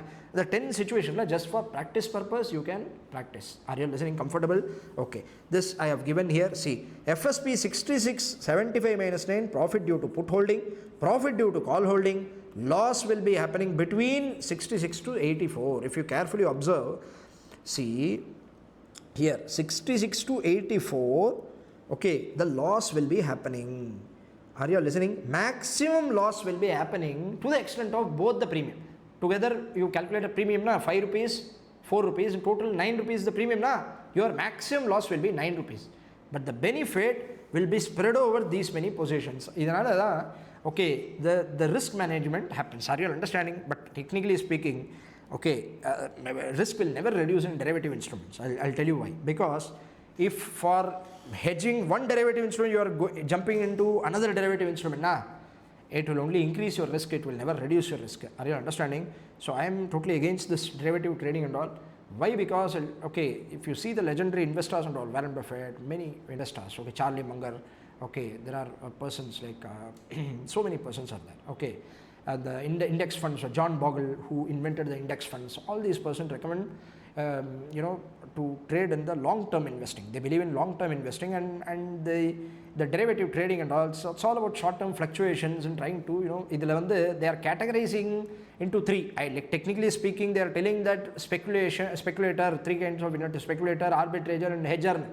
Okay, in my view, all of them are speculator only. All of them are purely speculators. Okay, even if you don't know anything about the underlying business, you take position in what do you say? You take position in it is as good as lottery, it is as good as horse race, lottery. Okay, speculative transactions, I would say. Say all this apart, this is all about say short straddle. Please go through same thing. What here? A short straddle, you will sell a call and sell a call or call the equivalent amount of calls. Sell 10 calls, sell 10 puts, whatever it is. Okay, based on your strategy, you should sell the call and sell put as well. Are you all understanding? Appa you will become a writer. A short straddle net writer you will become, which means you will receive premium. Appa your maximum benefit will be to the extent of premium. Are you all understanding? 9 rupee benefiting. Enga pata loss. Only 9 rupee maximum benefit will be happening at the 80 range. India I have given. So, see, profit, maximum profit is 9 rupee premium received. Please go through. I don't want to discuss. If you want, go through. This is all about strangle is there. This again I will discuss, because question is given in the exam question. I see a question is given. Similar questions only being asked. I'll explain. Say, strangle is a portfolio consisting of a call and a put option on the same underlying asset for the same maturity period, but for the different strike price. Strangle ko straddle ko, what is the difference? Strike price is the difference. Underlying asset is same, maturity underlying asset is same, Okay, maturity period is also same. Only difference is strike price. Earlier I told you, in order to get a straddle payoff, you need to invest at the same strike price. Invest in two instruments having the same strike price. Here the strike price is not a compulsion. Okay, you can invest in call option with different strike price. You can invest in put option with a different strike price. The strike price will be different, but ultimately, okay, you should have the underlying asset and maturity period as same.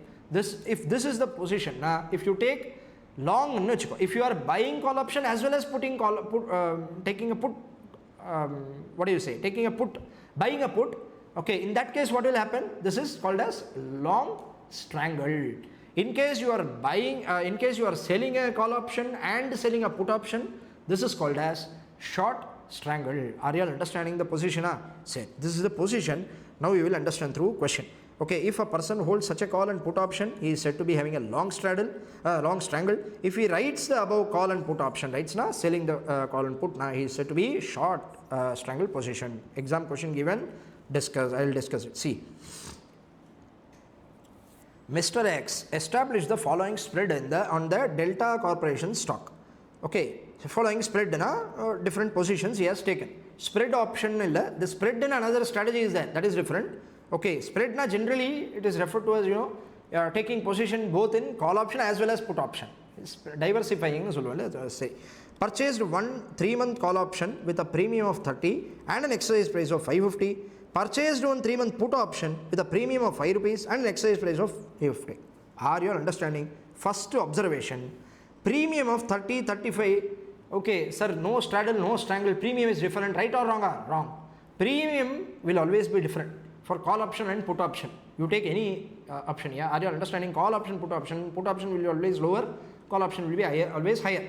Listening to what I am trying to say. So the premium is irrelevant, but exercise price is relevant to judge whether this is straddle or strangle. Need not write in the examination, they are not asking straddle or strangle, but observation is important. Here exercise price is 550, here exercise price is 450, which means different exercise price, and buyer, seller, buyer. Up a long strangle. Why strangle? Different exercise price. This is strategy. Long strangle he is taking. Say, Delta Corporation stock is currently trading at 500. Determine P&L. If the price of Delta Corporation is C, determine P&L. This is nothing but expiry date, which we studied. P&L is there. We studied correct. Net payoff we studied in the first question. Net payoff. That is what they are asking us to compute. Net payoff they are asking us to compute. Stock is 500 is nothing but spot price. This is spot price. Say, remains at 500 after 3 months. Falls at 350 after 3 months. Rises to 600. 3 different scenarios given, and we have asked to compute P&L or what you say, net payoff under 3 situations. Are you understanding? Assume the option size to be 100 shares, even if they don't give in the question. Sometimes they don't mention the lot size in the question. Just like futures, options will also have lots, and I mentioned there. Same way, here if question doesn't mention, you should take 100. Here they have given, but sometimes they may not give it. Okay. Total premium paid. First step in a very simple. Now we need to pay off. See, you don't need to put table and all these things you don't need to do. Simply calculate the total premium, straddle and strangle. Both the cases, you are taking position in call as well as put. You are a holder of a caller, writer of the caller, first you see. First you judge whether you are a holder of the caller, writer of the caller, or it's a mixture of both these things. That also is possible. Sometimes you may take a buy position. Okay, holder of the call option. Sometimes you may be writer of the put option. That is also possible. Okay, spread available, butterfly strategy. All these things are there. Okay, multiple positions can be taken. Questions also they contextually understand. Calculate calculate the payoff. Just to present it. See, both the options he is taking a call position. Holding a buying position, correct, buy position. So he need to pay premium, receive premium, he need to pay premium. Premium will be outflow. First you calculate total premium. Call option premium is 30 rupees. Put option premium is 5 rupees. 30 plus 5, okay, 100. 30 into 100 plus 5 into 100. Total premium is 3,500 rupees. 3,500. Agreed? Understood? First step. First you calculate total premium. Net of anyway you need to compute. See, you are taking both position. You will compute total premium. You will net it off. Take total premium 3,500. Now you see the profit. Value you will see and net it off. Up value, okay, first you need to see, you need to check whether the holder of the call option and put option, whether they will exercise or let it lapse. We will see. Both the cases we need to see, because holder only will exercise or lapse. Na? Case 1 remains at 500, which means the share price today is 500, same day, on that date also 500, exercise price is 550. Na? Appo, call option will the holder exercise? No, he will not exercise the call option. A share worth 500, why you should pay 550 and exercise? He will not exercise and pay 550. He will not exercise. Next, will the put option also you are holding? Whether you will exercise your put? Yes, I will exercise my put, because share worth 500, I have right to sell at 550. 50 rupees profit I will enjoy. As a put holder of call option as well as put option, I don't get anything from call option, but I get 50 rupees from put option if the price stays at 500. If this is nothing but future spot price. In the 3 situations given, these are all 3 FSPs given. Under 3 FSPs, you need to compute net payoff. Net payoff is nothing but, okay, FSP minus X in case of call option minus call premium, X minus FSP in case of put option minus put premium. Are you all understanding? This you will net it off and show. That's how you will compute. Very simple. See, in the first case, X exercise lapse, call option he will lapse. Put option he will see here. Put option also he will not exercise. I have given. What is that? 500 is there. Remains at 500. Okay. Purchase the 3-month call. 1 second. Purchase the call option and put option. Yes, strike. See here. Nor the put option as right to sell. Put option he is holding. Yes, he has a share worth 500. Right to sell at 450. Sorry. 5, not 550. Here 450. Put option separately given. I was not awake. Put option price is given as 450. Apo, share price is 500. Price share worth C. Confusion. Okay. Share price worth 500. You are having a right to sell at 450. Will you sell? No. So call option is also not exercisable. Put option is also not exercisable. Net premium will be your loss. Upper loss will be 3,500. Case 2, see here. Case 2, what happens? Okay, falls at 350.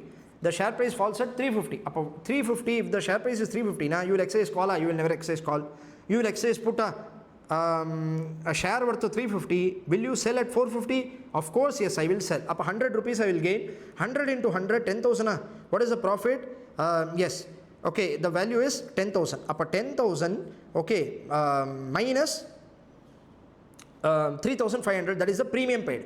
Up what is the value? 10,000 minus 3,500, 6,500. Are you all understanding? Okay, this is the value. Sorry. I have to see ending value. This is wrong. Okay, this is error path. This should have been 10,000 minus 3,500. Net premium paid total. This is value of this strategy. Okay, minus this 3.5k. Okay, you will get a 6,500. That is a net payoff. Come to third situation. Please see the third situation. Rises to 600. Now, if rises to 600, I will never exercise put option, which has a strike price of 450. Now you will exercise call option, which has a strike price of 550. Share worth 600. Will you try to buy at 550? Yes, of course you will try to buy at 550. What will happen? The 50 rupees difference will be your gain per share. 50 into 50. Correct? Up 50 into 50 is how much? 2,000. How much is that? See here. 50 into 100. How many shares? 100 shares. Na? Yes. 50 into 100 shares. How much is that? 5,000. Up 5,000 minus 3,500 premium paid, the net gain is 1,500. Okay, can you go through this? Okay, this is the question. Long straddle, similar type of question. See, market receive ABC Consult tie-up, multinational company. This has induced the market price to move up. If the rumor is false, it may fall down. To protect from that, investor has bought the call and put option. So he has bought the call and put option. So long call and put long straddle. Straddle or strangle that is not that is to be decided. Long position, straddle or strangle we will see. See here, strike price is same or different we need to see. Okay. He purchased a 3 months call, the striking price of 42 to 2 premium, paid a striking price of 40. Up a different strike price. For call and put different strike price, which is, okay, strangle strategy, long strangle strategy. Don't need to remember the name, just payoff computation, ditto same as the previous question, just go through. Okay, we'll move on to the next topic, that is theoretical boundaries of put option and call option. Shall we discuss? Shall we start? Okay. Okay, now we'll discuss the concept of theoretical boundary of European call and put option. See, you need to understand what is this boundary. Okay, see, for call option and put option, we have various methods of valuation that is there. In the future, we are going to discuss. Now, we need to understand that option can be priced, okay, between a boundary. It should not breach the boundary, which means the theoretical value of the option should be, okay, fixed in such a manner that it doesn't breach the minimum as well as the maximum. The price should be in range bound. The price should be range bound and it should not cross the boundary. Now, what is the boundary? Now, boundary nale, there should be a minimum value, there should be a maximum value. Are you understanding? Which means the option should trade in between these values. Then only it would be, you know, known as it is called as trading in fair price, or it is called as trading at a fair value. Are you listening? So, which means if boundary breaches, if the minimum, suppose this theoretical value of a call option is to be 10 rupees. Assume the premium for this call option should be at least 10 rupees. Are you listening? But in case it is only 8 rupees, the quoted price, the quoted premium for this call option is less than the theoretical price. Assume. Are you understanding what I am trying to say? Which means, just like in futures, this is theoretical pricing should be in some range. Okay, we will discuss that. It could be in some range. Yes, of course, there are various valuation methods where they will try to value it exactly, but still, okay, options cannot be, you know, accurately valued. What would happen generally? If it is trading in range, there will be no arbitrage opportunity. Are you understanding? So, in case the minimum value breaches, okay, how arbitrage opportunity will be there? Or in case it is trading over and above the maximum value, arbitrage opportunity will exist. So, we are going to see how a trader can, okay, take advantage of the mispricing of the option. Mispricing and the premium, okay, is misquoted in the market. They can jump into the market and gain arbitrage, okay, gain the jump into the market and make a profit. Are you understanding? Okay, see here, the boundary within which theoretically the call option and put option premium should trade in the market is called as theoretical bound. It means if the premium for these options are quoted in the market in such a way that it reaches the minimum or maximum, below the minimum or above the maximum, there exists arbitrage opportunity to make riskless profit by trading in these options. Now, how to understand minimum and maximum value for call option? First we will see how to understand the minimum and maximum value for call option, then we will move on to the put option. See here, as I already told you, value of the call option is nothing but FSP minus spot. Are you understanding? FSP minus strike price. This I discussed previously, correct? See, very simple. I will explain it and come back to the notes. See, I have here call option, I have put option here. Okay. Now, on the date of maturity, what will be the value of the call option and put option? I already discussed. Call option value is nothing but FSP minus X. See, when FSP is more than X, then only you will exercise call. I told you, correct? Only in case FSP is more than strike price, okay, holder will exercise. Agreed? Holder will exercise. In this case, if the holder doesn't exercise, already discussed, payoff we saw, call value will be nil. It will not be valuable, correct? It will never be valuable. Apo, when the FSP is less than strike price, the call value will be nil. No doubt about it, because holder will never exercise. When FSP is more than X, what he will do? He will obviously exercise, okay, and the difference between FSP and X is the value of the call. But this value or this benefit, this is the benefit arising from the call option for the holder. Yes, but this benefit he will get when? During the maturity period. Okay, during the maturity period, in the sense on the date of maturity. Are you understanding? So on maturity only this will be gained. Are you understanding? Maturity la, if FSP is more than strike price, the difference between FSP and strike price, this should be the value. Now come to put option. Put option la I told you, put option value is nothing but strike price minus FSP. Agreed?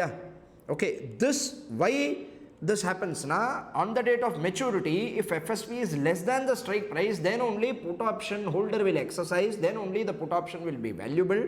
Apo X minus FSP is the value of put option on the date of maturity. Correct? Both are on the date of maturity. Agreed? Are you understanding? Future spot price. Now today when you are paying the premium, you never know what will happen. Correct? On the date of maturity only you are going to decide whether you will exercise the contract or lapse. Correct? In this case, okay, you will decide on the date of maturity. This is, so we came to a conclusion that this is the value of option respectively, call and put option on the date of maturity. Correct? Now what should be the fair value today if this is the value on the date of maturity, present value of this? Are you understanding? Simply this is the future value. This is nothing but future value, I told you. Correct? If you discount and bring it to present value terms, this should be the fair value today. Are you understanding? To put it simply, I will discount the FSP minus X. How to understand? Very simple. If I discount the FSP, see FSP minus X, two components are there. If I discount the FSP, what you will get today? Spot. Yeah. Are you understanding? Future spot price is nothing but spot price compounded to future. Correct? Up future spot price is nothing but spot price compounded to future. What is the discounted value of the future spot price? Nothing but spot price. Theoretically, the FSP, okay, if discounted, it should be spot. Agreed? Minus X is there, na? We simply write spot minus PV of X. We will find out. Why we will find out? Na? Today, we know the interest rate. Yes, option will always be discounted or compounded using risk-free rate. The logic we are going to discuss in the next segment. Are you understanding? So risk-free rate we will use, continuous compounding only should be used, derivative instrument. So spot minus present value of X. Spot is the present value of future spot price. X is present value is nothing but present value of X. We will find out because today itself we will have the X strike price. We are agreeing upon today. We have the strike price. We know the interest rate. We will find out present value of X. Are you understanding? So spot minus present value of X should be the theoretical minimum value. Theoretical minimum value of the call option. This is based, this is for call option. Come to put option. Put option, what will happen? You see, put option again X minus future spot price. What is the present value of this future value? Very simple. Present value of X is nothing but PV of X. Correct? Minus spot. Are you listening? This is the minimum value. This is the minimum value, theoretical minimum value. This should be the fair minimum value. Minimum value. Okay, I will come back to the maximum. Minimum value for put option. For put option. Are you understanding? This is the theoretical minimum value. Now come to maximum value. I will discuss. What will happen now? Maximum value should be, okay, nothing but spot price. For call option, the maximum value is nothing but spot. Are you all understanding? Which means the option is contract on the asset. Correct? The value of contract which is based on the underlying asset should never be more than the asset itself. Yeah. Are you all understanding? Very simple. If the spot Reliance share is 2000 rupees. Okay, Reliance options premium is more than 2000. Is it possible? Are you understanding? The maximum premium which you can fix. I am not talking about again. You should not get confused with the strike price. In the futures we discussed. Are you understanding? That is different. When it comes to option, you should understand option the premium you are paying. That's the consideration for option. Correct? Premium is what we are trying to understand.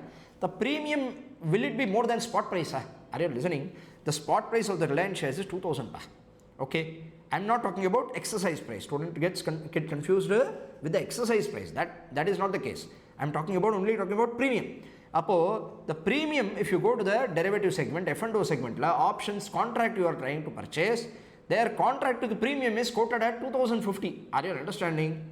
It is better to hold the asset itself. Yeah, based on the contract, who will hold? Are you understanding what I am trying to say?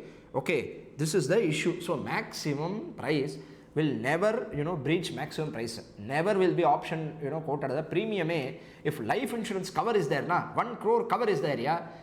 No fool will ask you premium to the more than 1 crore, yeah. The maximum premium 1 crore will be there. Are you listening? So which means maximum is just for understanding purpose, theoretical purpose, practically also not at all relevant, and examination also not relevant. I have just put it, but boundary is there. There should be some boundary. This is what is given in various authors, foreign authors also. If you see, they have written as boundary. Okay, in the boundary, the maximum value will never be breached. It's just theoretical, but still there is maximum. The value has to be there. Correct? They have given that. Next, come to put option. See here, everything I will give in notes. Don't worry. Okay. 1 second. See.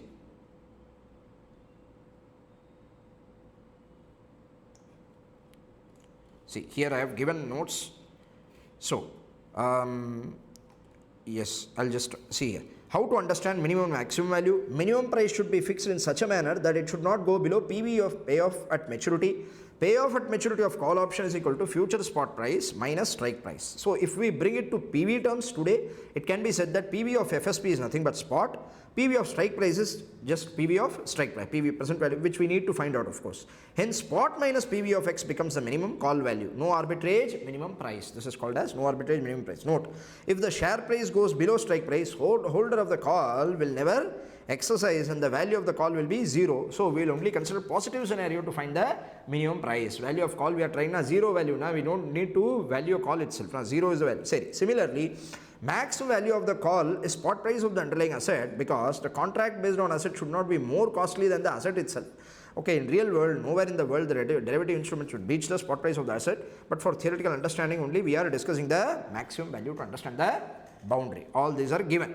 Come to put option. Okay, put option, just like call option, PV of benefit of the maturity shall be minimum price. That is the benefit of put option at maturity, if favorable, shall be X minus FSP. Exercise price minus future spot price. As the holder of the put benefits from fall in share prices, this, if we say in present value terms, we can say it as PV of X minus spot price. PV of X minus spot price. Maximum value of put is present value of X. Okay, maximum value is present value of X. Okay, because if put is trading more than the present value of X today, then people can sell a put instantly and make a profit. Are you understanding? If present value of X is breached, there is no point. Today itself, okay, if it is exercise price, more than exercise price, okay, see, people can sell a put instantly today itself. Okay, they can write a put, sell a put, write a put and make instant profit. This is what I have given. See here, PV of X and I have written, no. See, maximum spot price here. For put option, the maximum value is, what is that? PV of X. Are you understanding? This is what I have given. Okay, see. Summary I have given, minimum value, spot price minus PV of X, minimum value of put, minimum value of call, then maximum value, call put I have given, spot price and PV of X. You will understand, you will have absolute clarity how arbitrage process happens. Okay, through this question, shall we? Okay, through this question we will understand how arbitrage happens if the minimum or maximum value is breached. Are you understanding? For both the call option as well as put option, we will see how arbitrage happens. Yeah. Next, this is one. Okay, this is one type of arbitrage. Put call parity theorem also there will be arbitrage. That we will discuss in the next segment. Are you understanding? Put call parity we will discuss. Thereafter we will discuss the arbitrage, due to mispricing in put call parity. Okay, that we will discuss. Say here, take this question number 12. Strike price is 120. Current price of one share, which is the spot price, okay, is 200, and risk-free interest rate is 10% per annum. Okay, assume continuous compounding, 10% per annum. Calculate theoretical minimum price of European call option expiring after 1 year. Simple. European call option we are discussing. Okay, after expiring after 1 year, okay, that. See, even though this is expiring after 1 year, they have asked minimum price today. Value of option, you need to find today, as of today. In the previous segment, we found that is value of option on the date of maturity. This is value of option at spot. Are you all understanding? We are trying to find the value of option today, not tomorrow. At the earlier discussion, first break-even FSP we discussed, the FSP minus X. That is value of option on the date of maturity. That you need to understand. Okay, this is just bring it to present value terms, you will get today's terms. Are you understanding? Theoretical price. But the quoted price will never be same as theoretical price. Are you listening? That is how the arbitrage will exist. See here, theoretical minimum price of call is 200 minus 180 is the strike price into e to the power 0.1. How you got e to the power 0.1? Simply a 1 year option. I have not given in months. This is 1 year option. If you see the question, see after expiring after 1 year option. After 1 year you will take rate 10%, 1 into 0.1. Simply e to the power 0.1. Are you understanding? So this is 37.11. This you know. Spot minus present value of x will give you theoretical minimum value. Now, arbitrage when value of the call is 30. The first part of the question is over. Second part of the question, what they are asking, if the price of the call option is 30, which means today, if you go to the market, F&O segment, you see that the price of this call option is 30 rupees. Theoretically, it should have been 37.11. But it is quoting at 30 rupees. You tell me, the option in the market is undervalued or overvalued, it is underpriced or overpriced? Underpriced, correct? Something, if underpriced, what you will do? You will buy. Listening? So you will buy this option in the market, correct? That is the strategy.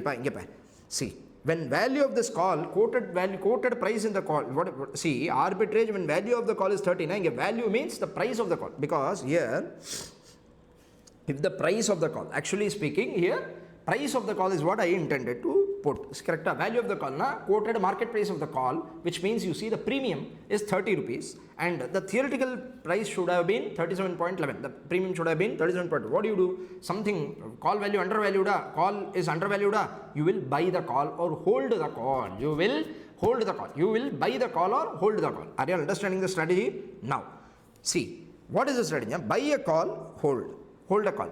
This is correct. But spot market, what you should do? Arbitrage, okay, you will enter into both the markets. Up a spot market, see, today you are buying the call. So what you should do? You should sell a call, sell a share, short sell a share. Are you understanding? You should sell a share today. Okay, very simple. Yeah, buy a call. I'll tell you. If you are buying a call, why should you sell the share? I'll tell you. What is buying a call? Holding a call means what? You are getting a right to buy. Up in the future, on the date of maturity, you are going to buy the share. You have right to buy today. When you exercise your contract, you will buy the share tomorrow. If you are buying the share tomorrow, you will sell today. In the spot market, cash segment, you will sell the share today. Are you understanding the strategy? Yeah? So buy a call, okay, sell the share. This is the strategy. Now, if you sell the share, today's spot market, your sale price would be spot market. Correct? Up 200 inflow you will realize. Up inflow is 200 if you sell in the spot market. And outflow is what? You need to see what is the outflow. Up you will pay the premium today. You are buying the call option. You are selling the share and you will realize 200. Simultaneously what you will do? You will invest in call option. You will buy the call option. Okay, in that case what you should do? You should pay the premium alone. Up 30 rupees outflow will be there. Up 200 inflow, 30 rupees outflow, net inflow to the extent of 170. Understanding? Yeah? Next, you have 170 in hand. This is happening today itself. Correct? You sold the share, short sold the share in the cash segment. You realized 200. You bought call option today itself for 30 rupees. Net 170 rupees you have in hand. Deposit in bank at the risk-free interest rate of 10% for 1 year, which is option maturity period. Just like in futures hedging, we do the same strategy. Okay, up 170 rupees you have in hand, net you deposit at 10% for 1 year and realize the maturity 170 into e to the power 0.1. I use a continuous compounding, discounting there. Here also compounding, I use continuous compounding. So how much is that? 187.88. This is the realized value, maturity value after 1 year. This is my deposit money getting realized. Now you tell me, out of this 187.88, okay, what should I do? Okay, entire money belongs to me, no. What should I do? I should buy a share really on the date of maturity and close the short position. See, initially I sold my position, the day zero, I sold the share, correct? But short sold my share. Now I need to close the position. Now what I will do? I will need to buy the share. But okay, I have an option to buy anyway. I will exercise my contract and buy the share. My buying price will never cross the exercise price. How we are going to see? See, my buy price, I sold the share at 200. Correct? My buying price, I will close this contract. This is sell. I will buy it at 180. Are you understanding what I am trying to say? How I will buy at 180? Na? I have an option. That is why I'll explain you. See this. There are two possibilities. I'll explain here rather than there are two possibilities. On the date of maturity, see here, on the date of maturity, okay, there are two possibilities. On the date of maturity, I have two possibilities. One is the FSP more than 180, the FSP less than 180. Possible or not? 180 is the strike price. Future spot price, whatever it might be share price, I will tell you whatever might be the share price, how it is 180, how my buying price will never cross 180. That is what I wanted to clarify. Where we are. See here, if FSP is assumed more than 180 rupees, on the date of maturity, if FSP is more than 180, okay, what will happen? You tell me. You are a call holder, you are a call writer, you are a holder of the call. Upon decision, okay, you will take a decision, correct, whether to exercise or lapse. You tell me, if FSP is more than 180, you will exercise or lapse. Strike price is how much? 180. FSP is more than 180, you will exercise. You will exercise at 180 and buy. You have a right to buy. Okay, if FSP is more than 180, of course you will like to buy it at 180. Lower price, you will like to buy. You will exercise up your buying cost. You have used the call option and buy the 180 rupee, buy the share. Are you understanding? Up a maturity value of the deposit, we have some 187 rupees. Out of it, 180 rupees you spend to buy the share back. Are you listening? And close the short position and still gain the extra 7 rupees profit. Listening? Okay, this 180 will be your outflow. You are buying, closing your position. See, I told you, call option holder, okay, have two consideration to pay. During the maturity, when he exercises his right, he need to pay 180 rupees as a strike price. That will be his outflow here. Now, conversely, assume FSP is less than 180. In this case, if future spot price is less than 180 rupees, what will happen? You tell me, children. If FSP is 180 rupees, whether the holder, I am a holder or a holder, okay, whether I will decide to exercise it or lapse, I will let the contract lapse. In case I am letting it lapse, what I will do? I need to buy back and settle the short sale position. What I will do? FSP is lower than 180. Are you understanding? Up open market, the share is available for even 170. Assume lower, 170, 175, whatever is the amount. Correct? I will buy at 170. I will let the option contract lapse. I will buy the share at 170 and even earn a bumper profit. Are you listening? See, I had the deposit maturity value. Maturity value of 187 point some number. Correct? Minus I need to buy the share, close the position. Which in case 180, see, if the FSP is more than 180 or if the spot price on the date of maturity is 190, I will silently exercise my right and get the share at 180 from the seller. Correct? Minus 180 and settle 7 rupees profit. Correct? Assume 7 point some rupees. Here, when FSP is 175, assume FSP is 175, which is less than 180. Option contract, I will let it lapse. On the date of maturity, straight away I will buy the share from the open market for 175. Open market at the rate of FSP and settle the contract. Are you listening? MV is equal to 187 point, okay, some number, minus, okay, the buy price of your share is 175 and even higher. More profit I will earn. Minimum profit which I will earn is this 7 point some number. Listening? This is all about breach of minimum value. Shall I proceed? Okay, 1 second. See, is it visible? Okay, I'll come. Okay, can you see this? Okay, when FSP is more than 180 on maturity, then exercise the call and purchase the share at 180 to settle the short selling. If it is less than 180, then I will let the contract lapse, then purchase the share in the open market and settle it. In any case, maximum purchase price will only be 180 and minimum profit will be 7.88, 187.88 minus 180. Are you understanding? Future arbitrage profit is equal to, okay, 187.88 minus 180. Present value, this is the future value of this profit. When will you realize? Tell me, children, this 7.88 is there, This is future value of the profit. Why? Because you tell me, okay, see, the deposit, when you deposit in bank, maturity value will be 187.88. Now, when it will mature? After 1 year. But this benefit 7.88 you will not get instantly today. You will get the benefit after 1 year. Discount it to bring it to present value, discount and bring it to present value terms, you will get the PV of benefit. Current benefit you will get. What is that? You see, PV of this profit is 7.88 minus e to the divided by e to the power 0.01. I told you in the time value of money itself. Are you understanding? Okay, if you want to compound, then multiply it with e to the power TR. If you want to discount, either divide it by e to the power TR. That is same as e to the power minus TR.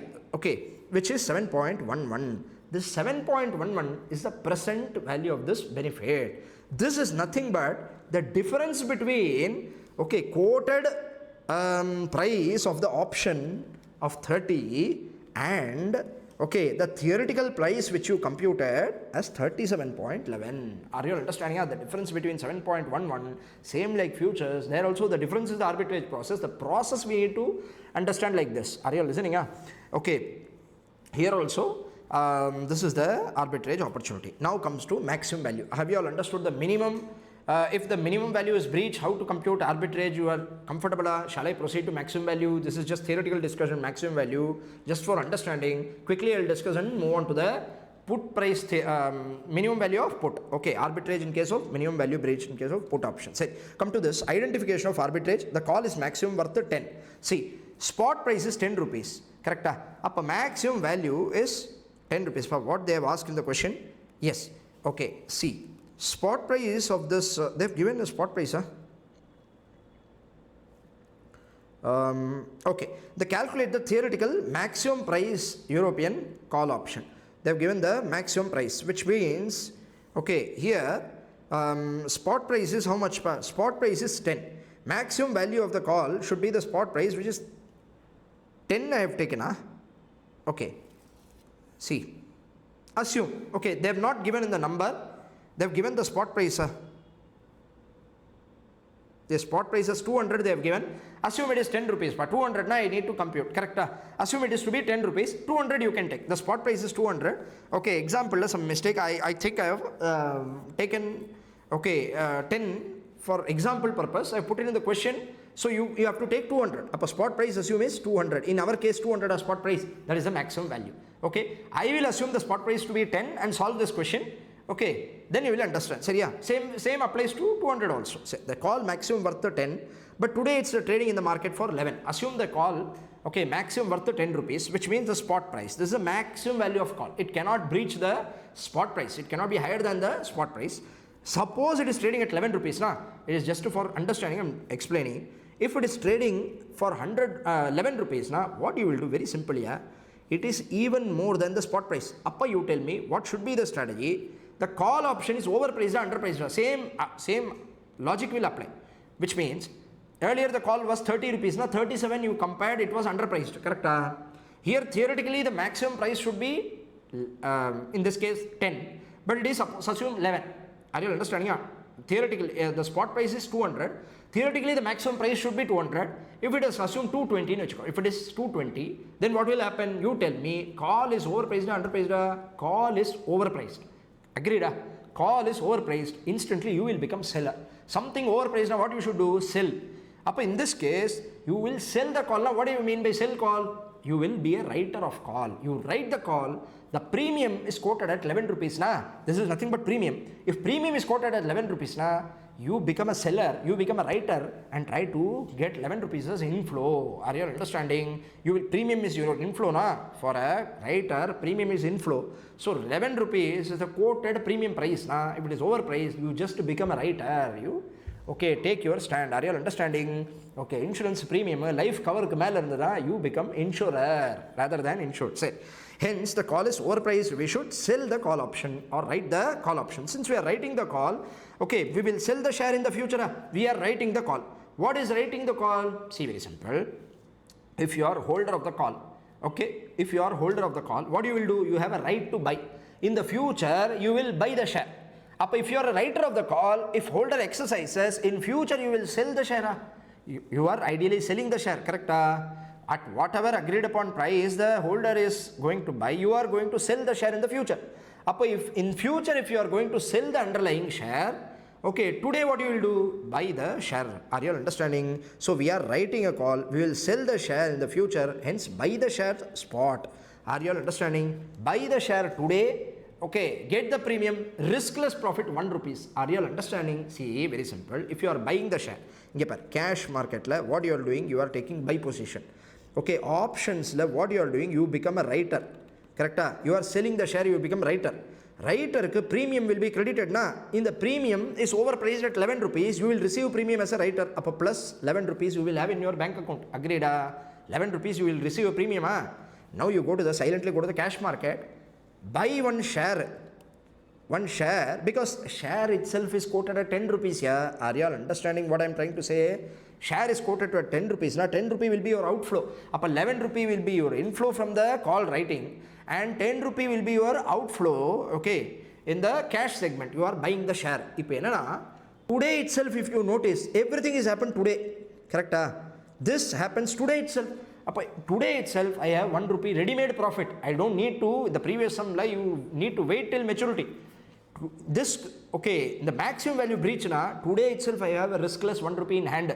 What I will do? I will deposit this 1 rupee. Maturity value of 1 rupee will be there on the date of maturity. That is one thing. Correct? The second thing, you will have a share also in your hand. Agreed? What I am trying to say? Okay, you will have a share on the date of maturity too. So, arbitrage process. Now, buy a share and write a call at 11, buy a share at 10. We will instantly realize the different rupees, 1 rupees today. Deposit 1 rupee for 1 year at 10% interest rate is just an example. In the 200 rupees question, 220 if it is trading, simply you will receive a premium of 220. Okay, buy the share at 200. 20 rupee riskless profit today itself, deposit again, that will also mature. Are you understanding? On the date of maturity, what will happen? Interesting thing, on the date of maturity, if FSP is more than 13, there is two possibilities. If FSP more than 13, less than 13. Okay, so there are two possibilities, assume. Now, if FSP is more than 13, holder will exercise and sell the share at 13. Listening what I am trying to say, strike price is 13, we assume. Okay. This question, strike price is 13. As you see in the question, there is a mistake. Sorry, my mistake. Okay, I should have taken the same number 200 and the strike price of 180. I'll just explain this using the same number. Otherwise, you will get confused. See here, same strike price of 180 is 180. Okay, 180. I'll explain. Okay, and the what is that? Okay, the trading in the market. Yes. Okay. The price at which it is quoted, suppose 220. This we will, example, I'll just revise it. See here, the spot price is assume how much? The spot price is 200. Okay, the exercise price assume is 180. And today the quoted price of the option or premium is equal to how much? 220. Are you understanding? In this case, what will happen? Very simple. 220, you will sell the option. You will, okay, buy the share. Today, what you will do? Sell option or writing plus one. I will write one call option plus buy one share. Okay, I will buy one share. How much is that? Please tell me. 20 rupees you will have net profit. This I will deposit for 1 year. Next, okay, deposit for 1 year. How much is that? Some value. Okay, 220 into e to the power tr, maturity value. Okay, now you understand what happens. If on the date of maturity, okay, this is more than strike price is 180 If on the date of maturity FSP, okay, more than, see, two options is there. Maturity date FSP might be more than 180, which is strike price. FSP less than 180, possible or not? Are you listening? FSP is more than 180. You tell me, children, we are a writer of the call option, holder of the call option, writer of the call option. So decision, okay, holder have the decision to make. What he will make, what he will decide, you tell me whether he will decide to sell this or exercise this right or not. You tell me. See, future spread is more than 180, holder will exercise. Simple thing, holder will exercise the call option. In case holder exercise, we will have obligation to sell. At what price we have to sell? See, you bought the share today. which means you bought the share today, you have sold the share, na? Which means you have an obligation to sell the share. Are you listening what I'm trying to say? If you are a writer of the call option, okay, on the date of maturity, you may have obligation. I'm not saying 100% you will have obligation. If holder exercises right, you will have obligation to sell the share. At what price? Exercise price. If FSP is more than 180, holder will exercise the option and you will have to sell the share at 180. I will sell share at 180. Understood, children? Listening, say. This is the point. If FSP is less than 180, you tell me holder of a put option will let it lapse. Yes, holder of the put option will of course let it lapse. In that case, what will happen? You tell me, what do you say? The seller of the option, okay, the writer will have any obligation? Will not have any obligation. FSP is also less than 180. I will sell at whatever price is available. 175, whatever is that. I call it as FSP. Okay, I call it simply FSP. I will sell at FSP. I will sell at FSP. It might be 170, 175, some number. Below 180, some number. Now that is not an issue. On the date of maturity, a classic thing is, okay, if you sell at 180, you will have cash in hand realized amount is equal to 180. Agreed? If you sell at FSP, okay, you will have FSP at hand. It might be 170, 160, whatever number. Are you listening? This is you will have. Correct? Appo, on the date of maturity, to put it simply, on the date of maturity, you will have two benefits. In this case, if maximum value reached, 20 rupees the instant profit which you deposit, you will have the compounded value of 20. Maturity value of 20 you will have in hand. That is sure profit. Next, market price of the share you will have in hand. Upper future spot price of the share, whatever is the share worth, assume the share price drop to 150, still you will have one share available. The market price of the share will be the benefit. You will throw at 150, 150 plus 20, bumper profit of 170. That's why I'm saying never in the industry, okay, never in the real scenario, maximum price will be breached, just for theoretical discussion. Are you understanding? Okay, I've given the notes also. I'll go through 1 second. See.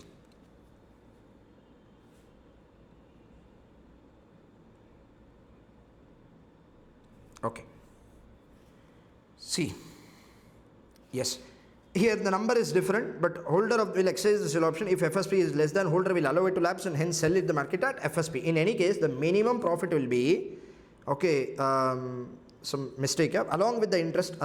See, minimum profit will be the difference between, okay, the value, sales value and the share purchase value. The difference 20 rupees we computed now. The difference will be along with the interest, okay, the deposit amount along with the interest, the price at which we sell the share. Okay, of course, even if the share becomes worthless tomorrow, 1 plus interest, okay, this is 1 pari exclamatory mark, that's why I have given in this question. Yes, this is rupee 1. Okay, this is rupee 1 because in this case I have taken 10, 11 now, that's why I have given. Okay, rupee 1 plus interest, or in our example 20 plus interest portion will be there now, the compounded maturity value of 20, that will be guaranteed riskless profit. This illustration is to show you max call value, but ideally nowhere you can see premium being quoted more than the underlying value, the things which I wanted to discuss. Sorry, come to put option. Put option, we have arbitrage opportunity. Okay, theoretical minimum maximum price put option. What is happening in the put option? Okay, simple strike price, current stock price, time until maturity, risk-free interest rate. Here also same process will apply. PV of X minus spot you will compute, just like I told you. Okay, the put option is worth the minimum of this much. Okay, but quoted it how much pa? The quoted at 10 rupees, correct? Okay, what happened now? For this solution I wanted to, I typed there that solution. Are you understanding? The solution for the arbitrage maximum price should have been here, na? Correct? Yes, I think the maximum, okay, maximum value of put 400 is there. Okay, okay, right, this is correct. Okay, the market at 10 rupees it is trading. Okay, this is different. Okay, there that question is different, this question is different. This is correct, this question is correct. Okay, the European put option price is 10 rupees. First theoretical price, already you know how to compute it. Strike price minus put option value, na? So strike price minus, what is that? Spot. Strike price minus spot. Present value of strike price minus spot, which is 400 by e to the power tr is equal to 20.13. This you get. Next, what strategy I should use? You tell me the strategy. That's enough calculation I've given in the notes. You can go through. Okay, very simple. How to think? That is thought process is important. Okay, question and answer is not important. We have no time to discuss all these questions and answers. The thought process is important. How you should think. See here, if European put price is 10 rupees, then how can arbitrage make it profit? You tell me. The theoretical price, the price European put option, okay, should have been quoted in the market at 20 rupees or 20.13, but really quoted price is 10 rupees. Up a minimum is breached. What is that? Put undervalued or overvalued? Undervalued. Up put option, if it is undervalued, now what you will do? You will buy. Up what is the strategy? Hold the put option. Correct? If you hold the put option means what? Right to sell. Up tomorrow you are going to sell. In the maturity date, you are going to sell. Up today what you will do? You will buy. Up buy in the spot market, buy the share plus, okay, buy the put option is the strategy we need to use. As a buyer of put option, we will sell the share tomorrow. Hence, we will need to spot buy the share. Strategy should be to buy a share in the cash market and buy a put. You will hold the share, you will hold a put option as well. Both of this you will hold. Then arbitrage process given. Please go through. I don't want to discuss again and again. Same thing. Maximum value breach now. How will be arbitrage process? Same. What is the interesting thing now? Okay, when you buy, see first you will find out the net inflow or outflow. Okay, if it is outflow na maturity value of the borrow, you will borrow the amount, then you will repay the amount. Arbitrage.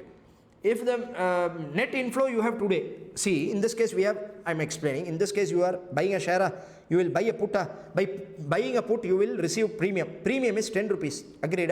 And buying a put na you will pay the premium. Up a premium is 10 rupee minus 10, correct? Outflow premium. One more thing you are doing, buying a share, that is 370. Up both of them are outflow. Up net outflow is 380, agreed? The previous question we had inflow, we deposited. Here we have outflow na, where to go? We should borrow and we will find the maturity value. We will repay on the date of maturity. Agreed? Up see, borrow at 5%, which is rate of interest for 6 months, because option contract period only you should borrow. Okay, we will get the solution. What is that? 389 problem. Maturity date same way. FSP is less than, you will exercise minimum. I will realize the strike price. That is what I have shown. Okay, please go through all these things. You can go through. Now we are moving on to the very, very important concept, that is put call parity theorem. Not as important in for your examination as such, because I've seen a question based on the equation, put call parity equation alone. I have not seen the arbitrage computation in the put call parity, but we will still discuss the arbitrage process, so that in case the standard is increased now, you can handle that. Are you listening? So we'll understand the concept and then the logic behind the theorem. Okay, the logic behind the theorem also we will discuss, put call parity theorem. Then we will discuss arbitrage related question also, 1 or 2 questions we will do, and move on to the valuation segment, that is the last segment. Come to the put call parity. See here, understanding put call parity, very simple here. I'll explain it here. See, what is this put call parity theorem? Now we understand that there are 3 things which simultaneously involved. Very carefully observe. One is the spot price, correct? The spot price is there. This is also relevant. We are using the spot price, correct? Because of spot price only, the options derive its value. So spot price is relevant for option valuation. One more thing is that, okay, we have strike price. The strike price will also have some influence. Why? Because this is the strike price. Okay, this is the exercise price, correct? The contract is agreed upon to buy the asset in the future. At what price? The exercise price, na? So the exercise price or strike price. So strike price is also there, and we have, okay, we have spot price and we have strike price. The strike price we have, okay, call option we have strike price, right? And okay, the put option also will have strike price, correct? Both options will have strike price, agreed? Both options will have its own strike price. Sometimes it might be same, sometimes it might be different. Are you listening? Now the point is, okay, there are 3 things here. One is that value of call is there, correct? Okay, call option, value of call, okay, is there, which is nothing but influenced by future spot price, minus X, correct? Value of call is nothing but future spot price minus X. Agreed? Okay, value of put is nothing but X minus future spot price.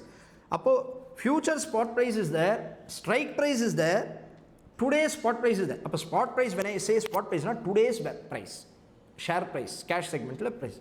Same way, on the date of maturity, there will be some spot price. That is called as FSP. That is also relevant, correct? Now we have in between strike price is also there, correct? The point is, we have call option, put option, and the spot price and strike price. All these things are there, correct? Using this, we will form an equation called, there is an equation called as put call parity. Okay, now why this is important? What they are saying, carefully observe. When there are three conditions, when the option, put or call option is of the same underlying asset, same maturity period, okay, and of the same exercise price. I am not talking about premium. Premium might be different, but exercise price, I am saying exercise price. If these three conditions are satisfied,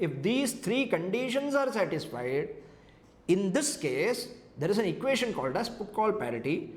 Okay, the value of call and put should tally this put call parity, it should be tallying. Okay, why is it so? I will discuss later. First I will put the equation here. See, value of the call plus present value of strike price should be equal to value of put plus value of share. Are you understanding? This I will say LHS, okay, this is RHS. Are you understanding?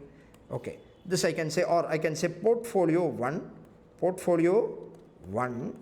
okay, which will consist of these two. This is portfolio 2, I will assume like this, portfolio 2. Are you understanding? So, first condition, these three conditions should be satisfied, which means this only will be applied on in case when the underlying asset is also same, maturity period is also same, exercise price is also same. If any of this is not present, if it is for same ITC, okay, ITC options only you are trading, the maturity period is also for 1 month, but the problem is not same exercise price. Two options trading in the market, but for different exercise price. Call option is for different exercise price, put option is for different exercise price. In this case, okay, the put call parity will not satisfy. This will not satisfy the put call parity equation. Okay, why? Because what the theory says, the logic behind this I will tell you. Okay, see, if these three conditions satisfy, if you have suppose ITC option, if you have maturity period of 1 month and the strike price is also same, some 200 rupees assume. If this is the case, okay, why this left hand side should be equal to right hand side? Because in case their future value is also same, the present value should also be same. This you agree? Now we need to, I'll tell you what is this equation. First what I will tell, future on the date of maturity, we will see what is the cash flow arising from portfolio 1, what is the cash flow arising from portfolio 2, and we will judge based on that. Are you all listening? See, we have, I'm not talking about any other, we have three conditions. Same underlying asset, same maturity period, same exercise price. Listening? If this is the case, then okay, maturity date, if portfolio 1's value is same as portfolio 2, spot today also, it should satisfy the equation. The present value will should also be same. This you agree first. Now we will see what is the future value for these two. Very simple. You tell me, children. Okay, what is the, see here, I have given notes, everything I have given. Don't worry, I'll explain through notes itself, so that again and again I don't want to see here, write and discuss. Yep. Okay. Now, what do you do? Okay, we will construct two portfolios consisting of these two things, which means this is the put call parity equation. First you understand the equation, then I will discuss the logic. Value of the call plus present value of strike price, present value of X is equal to value of put plus value of spot price, value of the share. Are you listening? Now, okay, see here I have given value of put option, value VS, value of the share, strike price, X, value of the strike price. See, what I will tell, the investor can substitute the actual price of share, call and put option along with the strike price in the equation given above to test the whether the parity is present. Parity absent, na arbitrage will exist. That's fine. But how, okay, this is happening now, I'll tell you, very simple. Portfolio 1, what I have, you tell me children, what I have, I am holding a call option and deposit enough cash to have a maturity date, the strike price, that is PV of X. See the left hand side, what you have, I am holding a call option. I am holding call option. Left hand side, I am holding call option. For this, what I will do, okay, I will deposit of money which is equal to present value of strike price, which means assume the call option having 180 rupees strike price, correct? Appo 180 rupees of the present value I will deposit. So I am holding a call today and I will deposit PV of X. Let it be like this. Let it be PV of X, correct? This maturity date, what will be the value of this call? Very simple, yeah. Value of call on the date of maturity is FSP minus X. Agreed? Maturity date value of the call will be FSP minus X. We studied throughout the session, na? Correct? Agreed? FSP minus X. Understood? Now we have deposited cash enough to have maturity value as strike price, na? Appo on the date of maturity, if we are depositing present value of strike price today, okay, what will be the maturity value of it? Strike price. Appo on the date of maturity, from the, if FSP, see here, on the date of maturity, okay, value of the portfolio, what will happen to the value of the portfolio? You see, maturity date, there are two possibilities. FSP might be higher than X, FSP might be less than X. If FSP is more than X, okay, what you will do? You will exercise your call, lapse, exercise. Appa when I am exercising my call option, okay, FSP minus X is the profit, the value of the call option. Appa FSP minus X will be there. You have already deposited the present value of X, which will mature, na? That will mature to how much? X, upper plus X, correct? Minus X plus X will get cancelled, FSP will remain, which means in the value of portfolio 1, which means if you are holding a call, okay, and depositing enough cash to have a strike price on the date of maturity. Agreed? Now PV of X you will deposit. Appo, what will be the value on the date of maturity? Maturity, if the FSP is more than X, it will have a value of FSP. If FSP is less than X, you tell me call option value will be nil, correct? Deposit X value will be same. Appo X will be the value. Are you listening? Appo FSP more than X, na, FSP will be the value. FSP less than X, na, X will be the value. In case it is for call option, that is a portfolio 1. For portfolio 1, which is nothing but, okay, portfolio 1, what are the items? You tell me. The put call parity, I told you to assume this as portfolio 1. Na? Portfolio 1, you have value of call plus PV of X. What do? You value of call, you hold a call, correct? PV of X, you deposit cash good enough to present value of cash you will deposit. This is the portfolio 1 value today. Agreed? This is the value of portfolio 1. Now value of portfolio 2 is there, na? Value of put plus value of share. What do? You buy a put. What you have a right to sell, correct? You hold a put option, you hold the share. Now we will see what is the future date value of this portfolio, which is having put option as well as the share. See what will happen here on the date of maturity, value of the portfolio, what will happen if FSP more than X? Two possibilities are there. FSP, see, value of the put or call depends on the future spot price. That is why I am explaining you. Are you listening? That's why in the first segment I told you, na, future spot price will influence the equation. Why? Because the future spot, see, the holder will exercise or lapse based on future spot price. Upon future spot price, we again will have two scenarios. Future spot price more than X. In this case, what will happen? Put option value will be nil. Why? Because spot price is more than X. Okay, no fool will sell the share for a lower price. This will never be exercised. Share is there. What is the value of share on the date of maturity? FSP, pa. Simply FSP. The share today, if it is present value, na, value of share, correct? Future, na, FSP. That is the value of share will be FSP. We don't know what is that.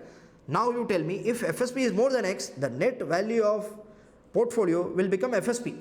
If the FSP turned out to be less than the strike price, the value of the portfolio would become simply the strike price. Both the cases, if you notice, portfolio 1 also same value we got. portfolio 2 also same value we got. Since the option in these two portfolios is on the same underlying asset, okay, having same strike price and same term, as their future values are same, their present value should also be ideally same. If future value, this equation is derived from the future benefit. Really speaking, I have explained you taking this equation, அதாவது I have explained the equation taking from spot to future. But in reality, okay, this equation they arrived by understanding the future payoff of call and put option. Are you all understanding? Very simple, yeah. Future la, okay, the payoff of the call will be FSP minus X, correct? Payoff of the put will be X minus FSP. Understanding? But this will, I have given X minus FSP and FSP minus X. This will be the put option value. But both these occurs only, in the opposite direction. That the call option will be exercised only when the FSP is more than strike price. Put option will be exercised only when the strike price is lesser than FSP. So they included this strike price also, as strike price is same for these options. Future value, okay, is same na, the present value should be same also. Present value eppadi kandupidichirukana, very simple, yeah. If FSP is more than X, FSP is there, X is there. Are you understanding? I just told you na, see, strike price is there, FSP minus strike price, this is the benefit of call value. Agreed? Correct? In the X is nothing but present value of X, correct? PV of X, correct? Okay, and here XX get cancelled, I just showed you, correct? So present value of this benefit, future value is same na, present value will also be same. That is how they arrived at this, okay, put call parity equation. Understanding? Clarity irka? Shall I move on to the arbitrage pricing? Okay, next we will see arbitrage in case put call parity. The put call parity should always satisfy, okay, in case of option valuation model. When you are valuing the option, for the same strike price, same maturity period, same underlying asset na, okay, this should always satisfy the put call parity equation. Otherwise, arbitrage exists or option valuation model itself is wrong. Are you understanding? Okay, that is the understanding. Sorry, you cannot say based on the arbitrage, you cannot say assign a different value. Value should be found out in such a manner that it should never have arbitrage opportunity. Okay, it should be fixed in such a manner that no one should be gaining or losing instantly. Are you listening? So that is the point. Sorry, arbitrage in case put call parity is breached. We will now discuss how to make arbitrage strategy when put call parity is absent. So in the equation, this two equation, very simple, value of call plus present value of strike price is equal to value of put plus value of strike price. You see, this is very important equation. I have seen in the May 2024 or something, okay, in the Institute BOS app is there na, there they came up with the app. Their MCQ when initially was released, in the app I have seen the put call parity equation based question. Okay, there they have given the present value of X value, okay, and they have given 4 options. What will be the value of put? They have asked value of put, they have asked using put call parity theorem. Using put call parity, find out the value of the put. They have asked. I don't know if it is still there, that question, but they have asked. I have seen, I remember. Okay, so this is necessary. At least you, okay, understand the put call parity. Arbitrage, I don't know whether they will ask or not, but still we are discussing. But at least you should always remember the put call parity equation. Shall we start the arbitrage? Very, very simple process. I told you this should be considered as portfolio 1, correct? This should be considered as portfolio 2. Agreed? Now you will see where there is absence. Portfolio C, it is undervalued. Value C, you will be given all these values. Present value of X you will have value of call, you will have value of put, you will have value of share. Okay, assume the right hand side comes to 33, left hand side comes to 31. Okay, left hand side value comes to 31. Portfolio 1 value 31, portfolio 2 value, mixture of portfolio, the value comes to 33. Both are not equal, that I know. You see simply which is overpriced and which is underpriced. See, if 33 is overpriced, in this case 33 is overpriced na, appa you sell portfolio 2. That's it. Sell portfolio 2, okay, and buy portfolio 1, which means whichever is the undervalued portfolio, you will buy the portfolio. Whichever is overvalued, you will sell the portfolio. இங்கே தான் catch இருக்குது போர்ட்ஃபோலியோவில் in case value of the call plus present value of X comes to C year. I'll explain it. See, in case we have to see value of the call plus PV of X is equal to value of put plus value of share. Correct? Two different portfolio. Now, if you have computed that this one comes to 31, this one comes to 33. Okay, this is undervalued. This portfolio, you will something undervalued. Now, what you will do? You will buy the portfolio in the sense. I'll tell you what you should do. Okay, you will buy. What you will buy na? Whatever inside this portfolio you will buy. What to buy? Buy the call option. Buy call option. Strike price is anything you will do? No, just ignore the strike price. Are you understanding the strategy? Because strike price is just a number. Yeah, are you listening? This is not real thing here. Strike price is just a number. I will tell you what is to think about arbitrage. Arbitrage process everything will be clarified. Now understand how to thought process explain how to think. See, this is undervalued, you will buy. Buy value, buy call, now what you will do? Hold a call. Come to this side. This is overvalued, you will sell. Now what you will do? Sell the put option, sell the share. Ideally, strike price is nothing. Yeah, strike price, there is no instrument called a strike price. Are you listening what I am trying to say? You have a call option. Okay, that is an instrument. Okay, derivative instrument. You have put option, that is a derivative instrument. The underlying asset is there. The relationship between these three is only discussed, but by way of strike price. Strike price is like a connector. It is bridging the call option with put option because both these options are having same strike price. Then only the put call parity will exist. That's why it is a bridging tool. Now what is happening? Value of put plus value of share is there. This is overvalued. Now what you will do? Put is there. Put you will sell. Sell a put na sell or write a put. Write a put option. Plus share is there na. Okay, you are selling the portfolio na. This also you will sell, this also you will sell. Plus short sell a share. Sell nale short sell da because you cannot sell in the okay, intraday basis you can sell, but actually you should only short sell. Are you listening? Short sell the share. What is short sell? What is the detail? I will discuss in portfolio management. You borrow from some other person, broker through brokers you will borrow and sell, because without short sell to sell the share you should physically have the share in hand. How can you sell the share without having the share? Question arises we will borrow it and sell. This is the understanding. Sorry, this we will discuss in the detail. I don't want to discuss now. Short sell assume it is like sell. There is a provision to short sell in the market. Sorry. Okay, now what you will do? Hold a call. What is the cumulative strategy? In case the portfolio 2 is overvalued, I will hold a call. Okay, I will sell a put, and I will sell a share or short sell share. This is the strategy. Are you understanding? For every strategy, arbitrage strategy, you will have 3 positions: put option position, call option position, and share position. Spot what position you should take. You will mix all these 3 instruments. Using these 3 instruments, you will make arbitrage profit. Listening, very, very interesting concept. See here, we'll do one question. It will be absolutely clear. See here, one second.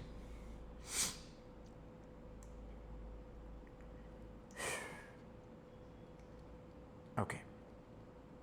See, we will now discuss to how to make the arbitrage strategy when as we discussed, we constructed 2 portfolios where one consisted of value of call and present value of strike price, another value of put. Now, when talking about arbitrage strategies, see which portfolio is overvalued and which one is undervalued. Buy the undervalued, take long position undervalued portfolio and sell the overvalued portfolio. If suppose value of call is undervalued, buy a call option. Ignore PV of X as is just the strike price and not the instrument. Are you listening? Sorry. And sell the portfolio 2 which consists of put option and share. Therefore, we need to sell the put or write the put.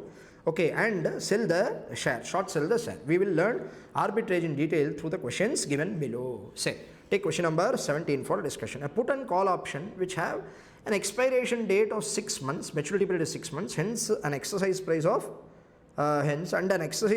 rupees 10. The interest rate for 6 months period is 3%.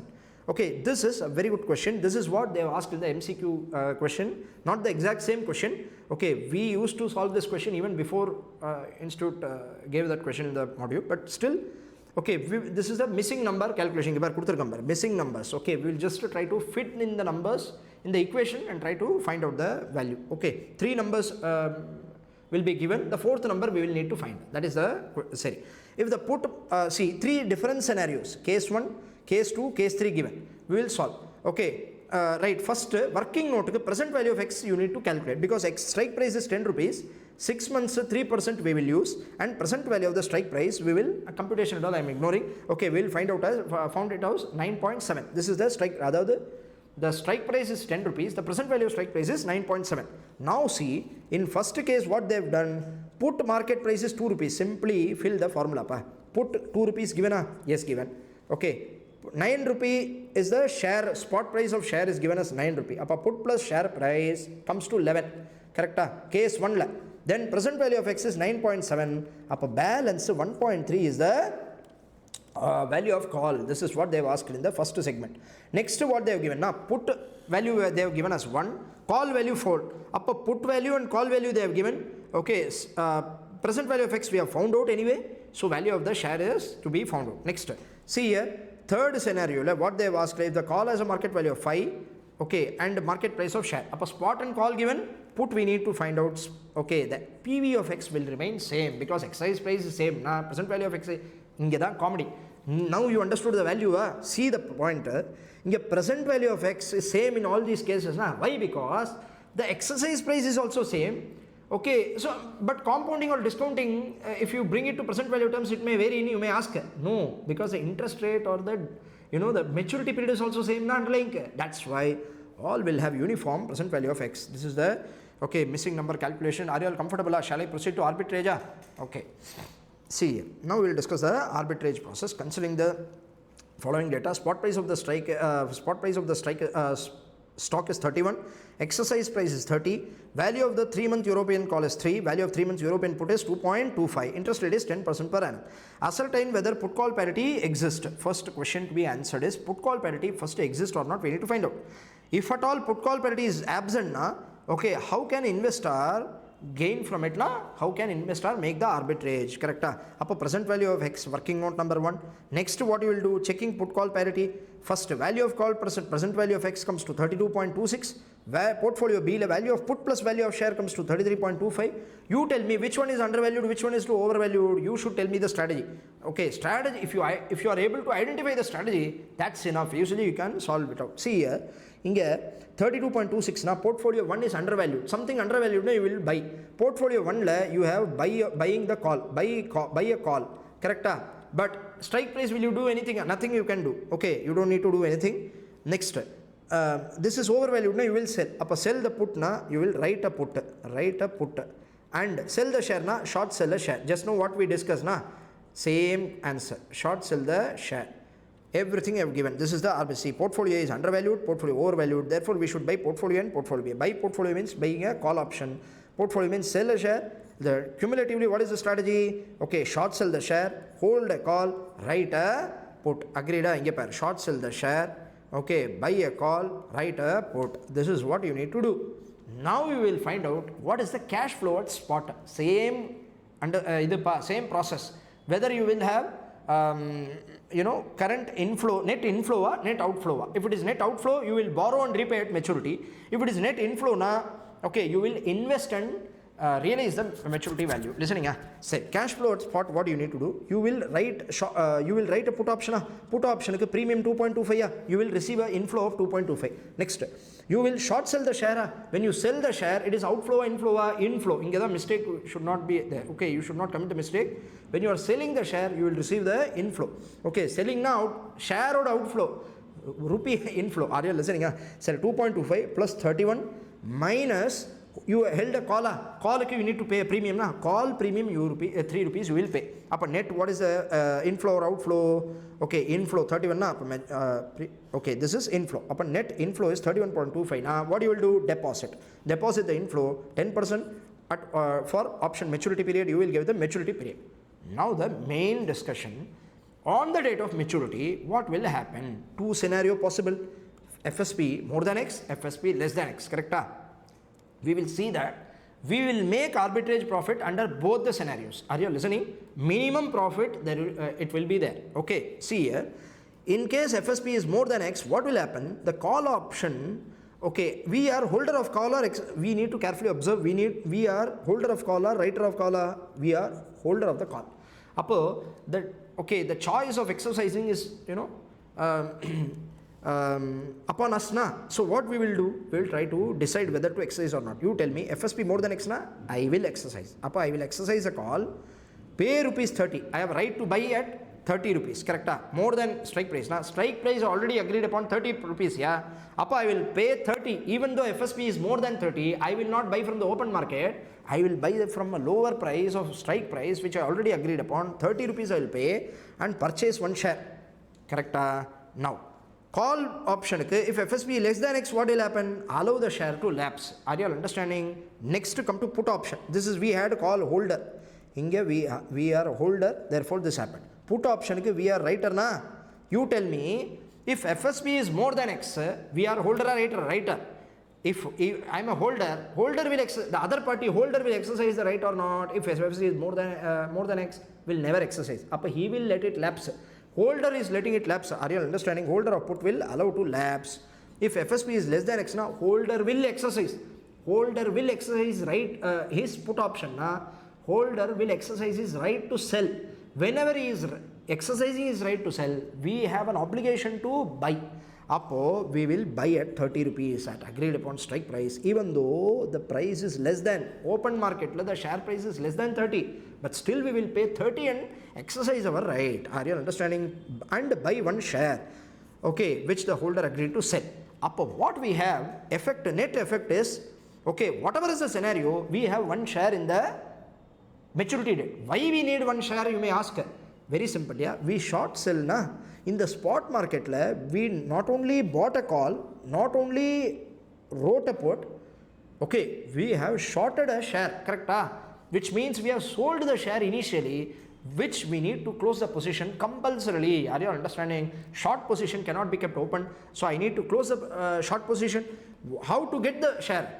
We have two options. Either I can buy from open market or exercise the right or call or put. Are you understanding? How do I get the share is what I am discussing here. The maximum I will pay is 30 rupees to get the share. Are you understanding? Say, the maturity value is 30, above 30.25 deposit for 3 months. The maturity value will be something 31 for some number here, which I have given.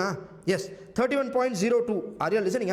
So, from this, whatever might be the case, whatever might be the scenario, my share buying price, the buying price of the share will never exceed 30. Upon the outflow on the date of maturity with respect to the purchase of share will only be 30 rupees. Are you understanding? Now maturity value will delivery. See, in this case what happened? Delivery the share purchased to square of the short position for short selling. We borrowed share and that should be given back. Deliver the share purchased to square of short position. Both the position we will give back the share. Only catches this is by exercising the option. This is by exercising the option. Okay, are you listening? And this is by what? This is by fulfilling the obligation of exercise. In this case we are holder, in this case we are seller. Either way our maximum price is restricted to 30. So profit will be booked.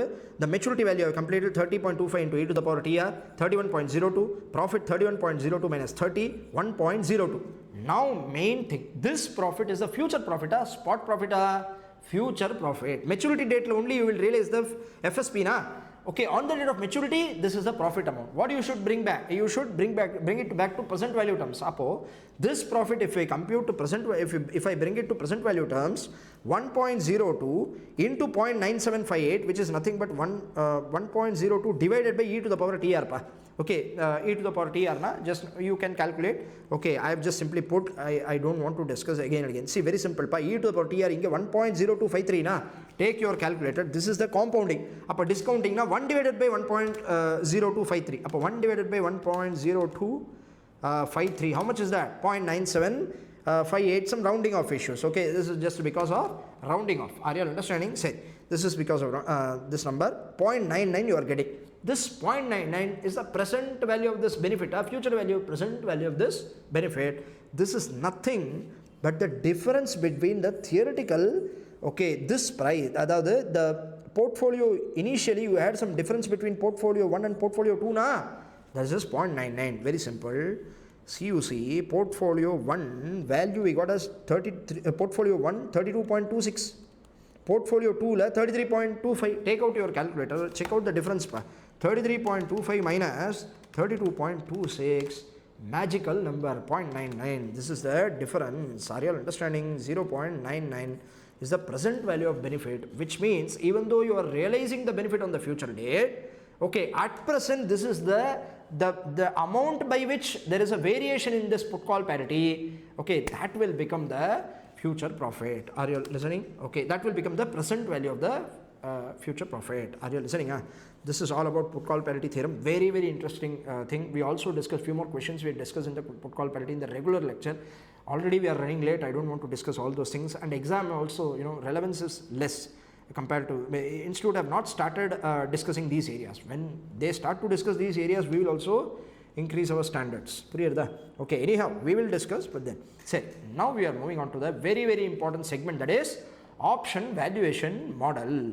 Option valuation models, various models are there. Okay, before valuation, first you need to understand that what we are going to discuss in the valuation segment now, the value of the premium fixation. I told you in the first segment itself the core discussion in this chapter, okay, really if you see, okay, is all about premium fixation. How do I fairly fix the premium in such a way that neither the writer also loses nor the holder loses? Are you listening? Both should be on par terms. Okay, both should be given equal importance. Okay, so initially how will the premium is present value the premium which the holder needs to pay today itself. This is not the future price, but today how I should fix the premium is the subject matter of discussion. Okay, option value, present value of future benefits, all this we will use and then we will discuss. Shall we start? Okay, are you all ready? Shall we start? Now we will move on to the core area in the options segment, that is valuation, option valuation models. See, before understanding this option valuation model, we'll try to understand few things, then we'll move on to the valuation model. See here, friends, I told you, what is value of any asset? Value of any asset is nothing but present value of the future benefits derived from the asset. We saw in the debt segment, that is in the fixed income security, the present value of future, the benefits, the cash flows, future cash flows were, okay, the coupons and the redemption discounted at YTM. Listening, in the equity, how to value equity shares? Equity shares, okay, present value of future dividends or earnings. Dividend based model, future cash flows we took it at dividend. Okay, earnings based model took earnings as the future benefits, and free cash flow model we saw that future benefits were free cash flows. Correct? Now you tell me, children, here what we are trying to understand. Before understanding this, first we need to understand what we are trying to do. Option valuation. What do you mean by option valuation? Is nothing but, okay, fixation of premium. How to fix the premium? The premium is called the value of option. Are you understanding what I am trying to say? The premium is the price which you need to pay, correct, to get equity shares. What do you pay? Okay, the spot price of the equity share, correct? When you are finding the value, you compare it with what? Spot price, correct? You will compare with the price of the asset and then decide whether this is undervalued or overvalued to buy the security or sell the security. Same way when it comes to option, okay, what we are trying to assess the premium fixed in the option, the quoted premium, okay, which is quoted in the market, the quoted premium is fair premium or not, which means the fair value of the option or the, okay, instrument we are trying to find out. Listening, now what is the value of asset? Just now I told you, present value of future benefits. In case of equities we saw, in case of fixed income also we saw. Now in case of option is also, okay, security, so present value of it is also an asset. Present value of future benefits or benefit, just benefit. Why? Because, see, I'll explain you. See, friends, today, okay, you are buying an option by paying a price. This is price or premium for the option. Are you all understanding? Is it visible properly? 1 second. Is it visible? Okay, see. This is, say, now you are paying the premium. Okay, this is X, pays Y the premium, and get back what? Okay, he gets the option. He is a seller, option seller, correct, or writer, and he gets the option or choice to exercise his option, correct? Now, you tell me, children, this is the price paid by him, the premium, by the holder of the option. He is holder or buyer of the option, pays premium. this premium which he pays is fair or not, we need to assess. அதாவது in order to get this option, whether the price paid is fair or not. அப்போ what is the value of this option? Present value of any asset as per discounted cash flow method is nothing but present value of future benefits derived from the asset. Correct? Inga you tell me, now you tell me whether option will have benefits, future benefits or just benefit benefit. Why? Because I'll tell you what is the value of option, what is the future benefit. First of all, what is the future benefit of the option? Very simple, yeah. FSP minus strike price. I am just discussing call option. I am not moving on to the put option. I am not discussing about put option. First you try to understand, okay, how to value call option. Put option is simple. See here, what is the benefit derived from the asset? FSP minus spot price, correct? FSP minus strike price, correct? Now the FSP, you tell me, we saw in one of the questions that FSP 50 to 55, how payoff 50 to 90 or some number pa, 50 to 90, how payoff with regular interval of 5. That 50 what is the value of call, 55 what is the value of call, 60 what is the value of call. Like this we did one question, remember? Okay, there future FSP, future spot price was to be taken as 50 to 70 with regular interval 5.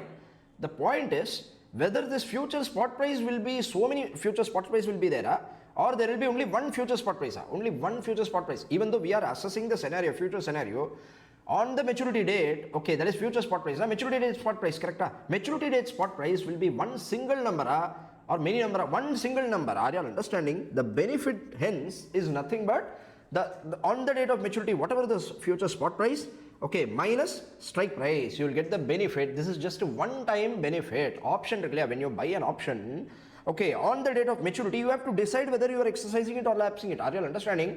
It is not future continuous benefits. So, it is just a future benefit. Are you understanding? First point clear? Okay, it is just a future benefit, one-time benefit and not benefits. Like equity or debt, correct? It's like zero coupon bond. Zero coupon bond, you have the same issue, correct? There will be no coupon, and only on the date of maturity your face value will get redeemed, correct? It will be issued at discount, will be redeemed at face value. Zero coupon bond, the maturity date, you have only one benefit. You just discount it using the required discount rate, you will find the value, correct? Here the point is, benefits are only one benefit. What is that benefit? FSP minus strike price. Strike price agreed upon today itself. Future spot price you don't know today, but tomorrow there will be one maturity date spot price. That difference between the maturity date spot price and the strike price will be the value of the call on the date of maturity. Now this is the benefit derived from the option. Are you all understanding? You see friends, whenever I discuss value, you have two components in the value segment, correct? One is you have the future benefits. Okay, future benefits. Okay, it is maybe cash flow, free cash flow, earnings, dividend, equity. Okay, the benefit or the nature is different, but the benefit you have to understand. This is the future benefits. Okay, next there is a discounting rate, which means this benefit, okay, will not arise today. Are you understanding? In the benefit is for the future date. Apo, can you just simply add back these benefits or take as such the benefit? No, we need to discount and bring it to present value terms. Why? We are valuing today, na? Apo, discounting rate, I will put as discounting rate is nothing but required rate. Okay, required rate, then you need to discount and find it out. We have two components for valuation, correct? Future benefits, discounting rate. Future benefit, this is nothing but future benefits, a benefit for option, only one benefit, that is FSP minus strike price, correct? This you need to discount with some rate. Here only issue came. See here, what happened? We understood that this is the benefit when they tried initially to value the option. Okay, now they understood that this is the benefit derived from the option, so they went for this FSP minus strike price as benefit. But discounting rate issue came. What rate we need to take for discounting? Are you understanding what I'm trying to say? Okay, now the problem is, you tell me the future benefits, it depends on future spot price. Future spot price is certain to happen, uncertain, no one knows here. On the date of maturity, after 3 months, what will be the share price? No one knows. In that case, the cash flow is future cash flow is uncertain, uncertain. Since FSP is uncertain, FSP minus strike price is certain. You are agreeing upon the strike price today itself. But the FSP is uncertain, future spot price is uncertain, hence the benefit is uncertain, correct? Apo, it is risky. Something is uncertain. Risk arises from uncertainty. Apo, something is uncertain. There will be always risk.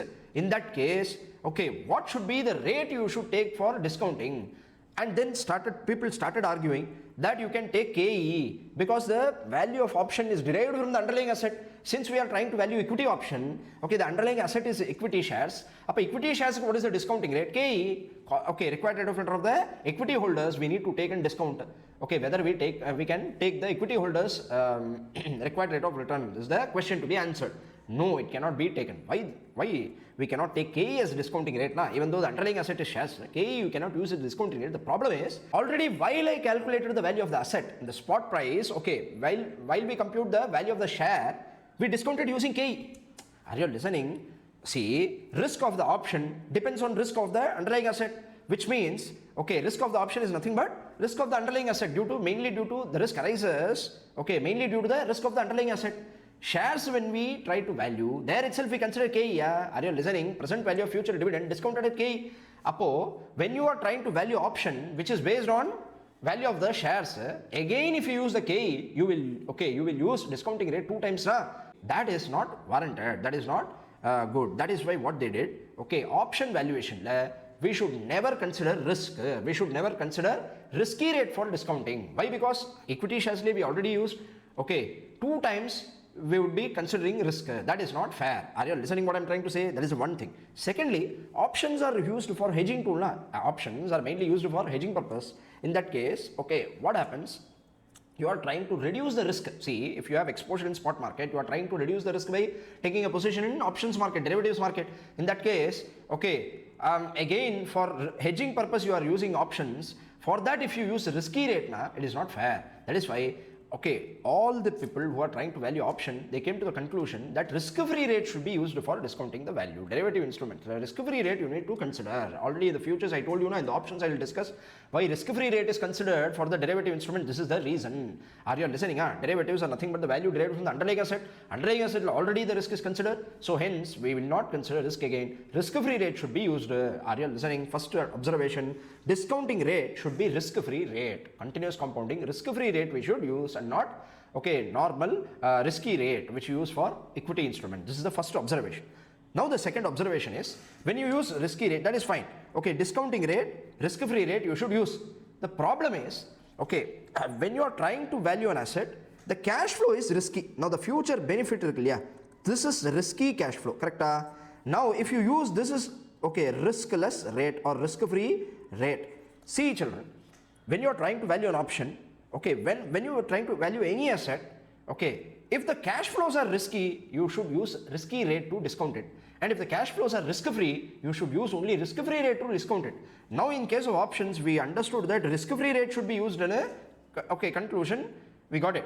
But the problem is, the cash flows are risky in nature. How to use risk-free rate to discount the risky cash flows? Later in the capital budgeting chapter also we will try to analyze this. Are you understanding? Uncertain, okay, certainty equivalent approach. There is an approach where we will learn that, okay, if the cash flow stream are risk-free, then only we should use risk-free rate to discount it. Are you listening? To find the value and not risky rate. Now the anomaly is that this is the issue here.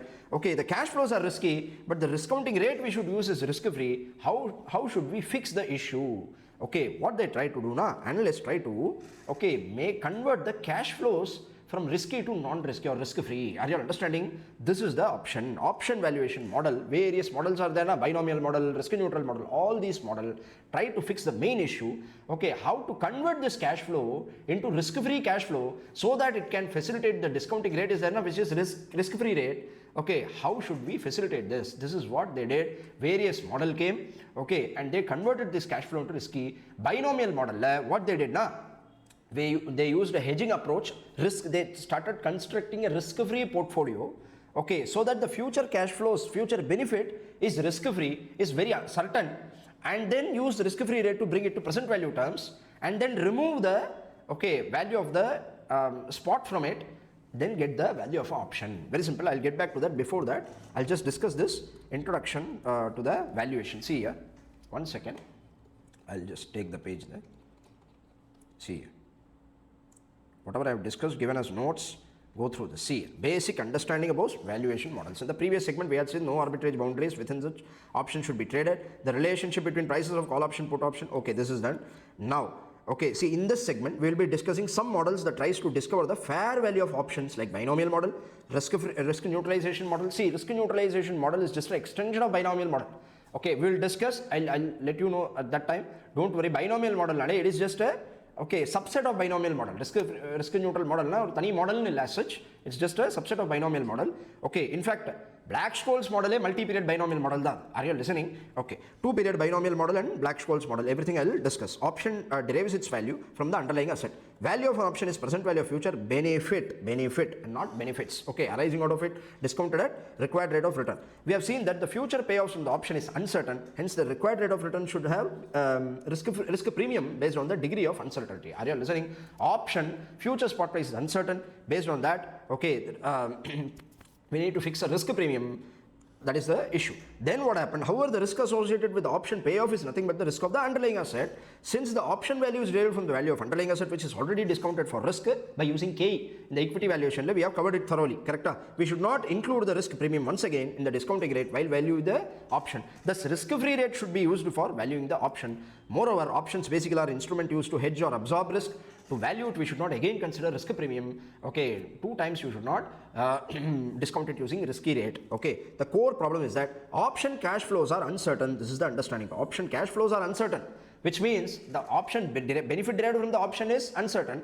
Okay, but the discounting rate you are using is, which is risk-free rate, okay, which is applicable only to certain cash flows and not uncertain cash flows. How you can do that? How this anomaly is tackled in the subject matter of discussion in the option valuations model. One-step binomial model or simply binomial model. Okay, delta hedging using riskless portfolio we will first understand. So first model, introduction you understood.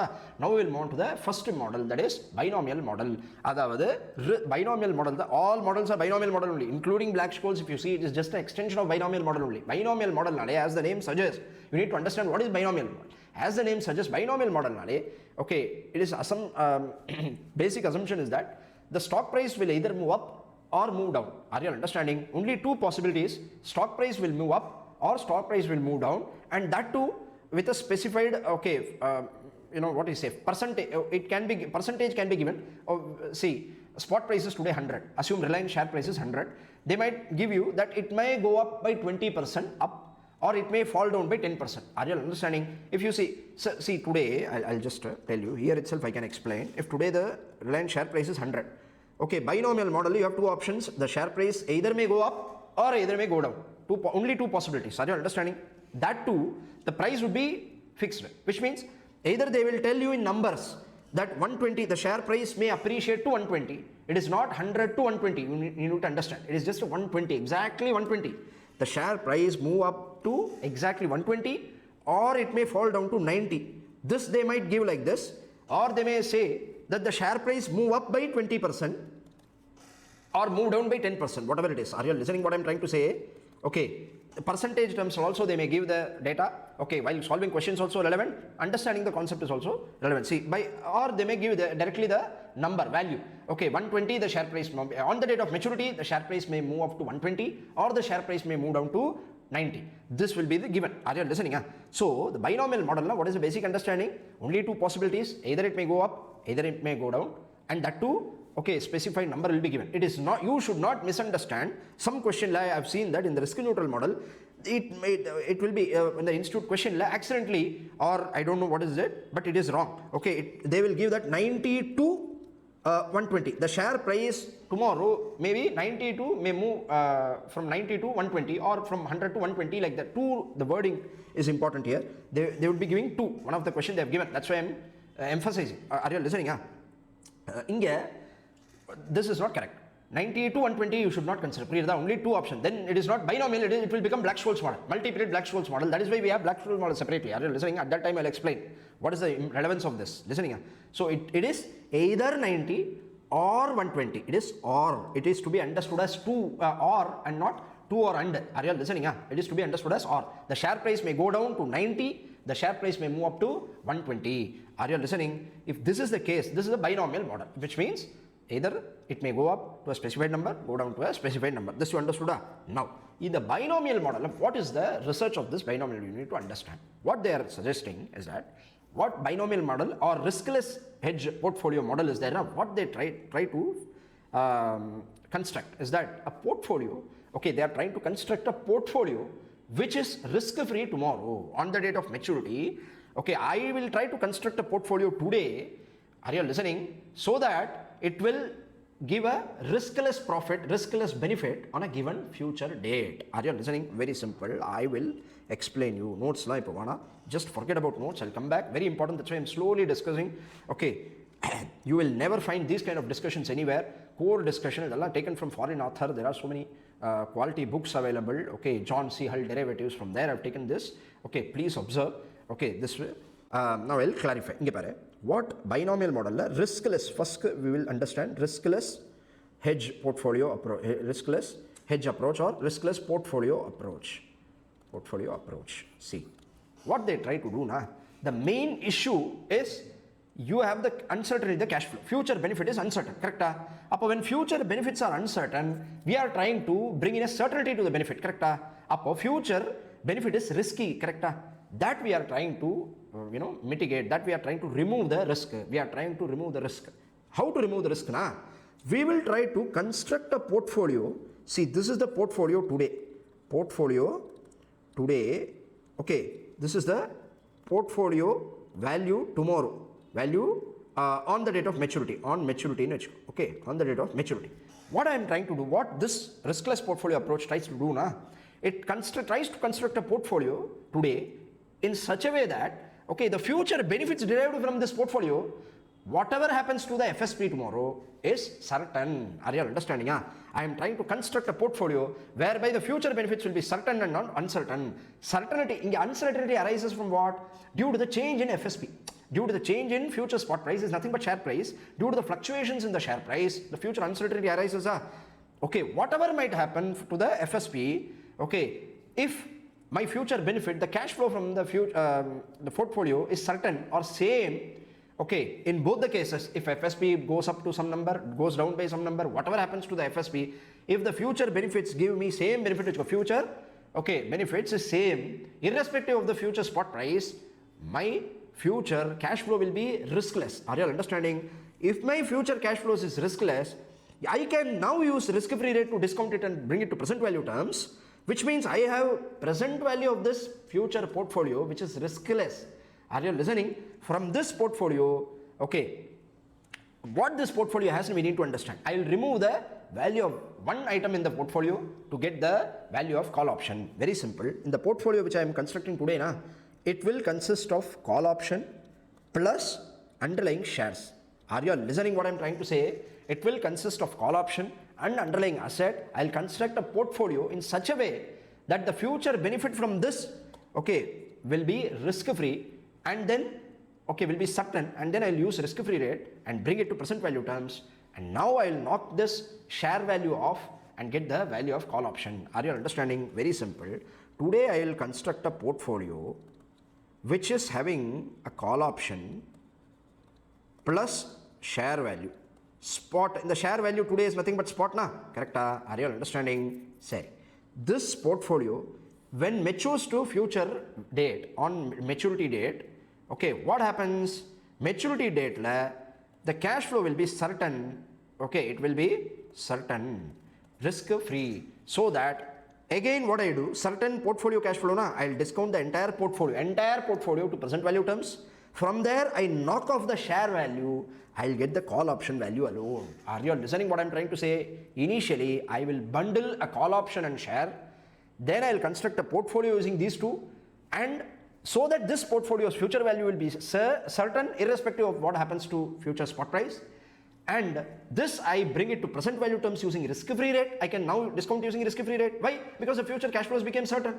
Now I will remove the value of one asset, that is share, and then the balancing number will be the value of call option. Are you listening? Now through numbers we will understand it very well.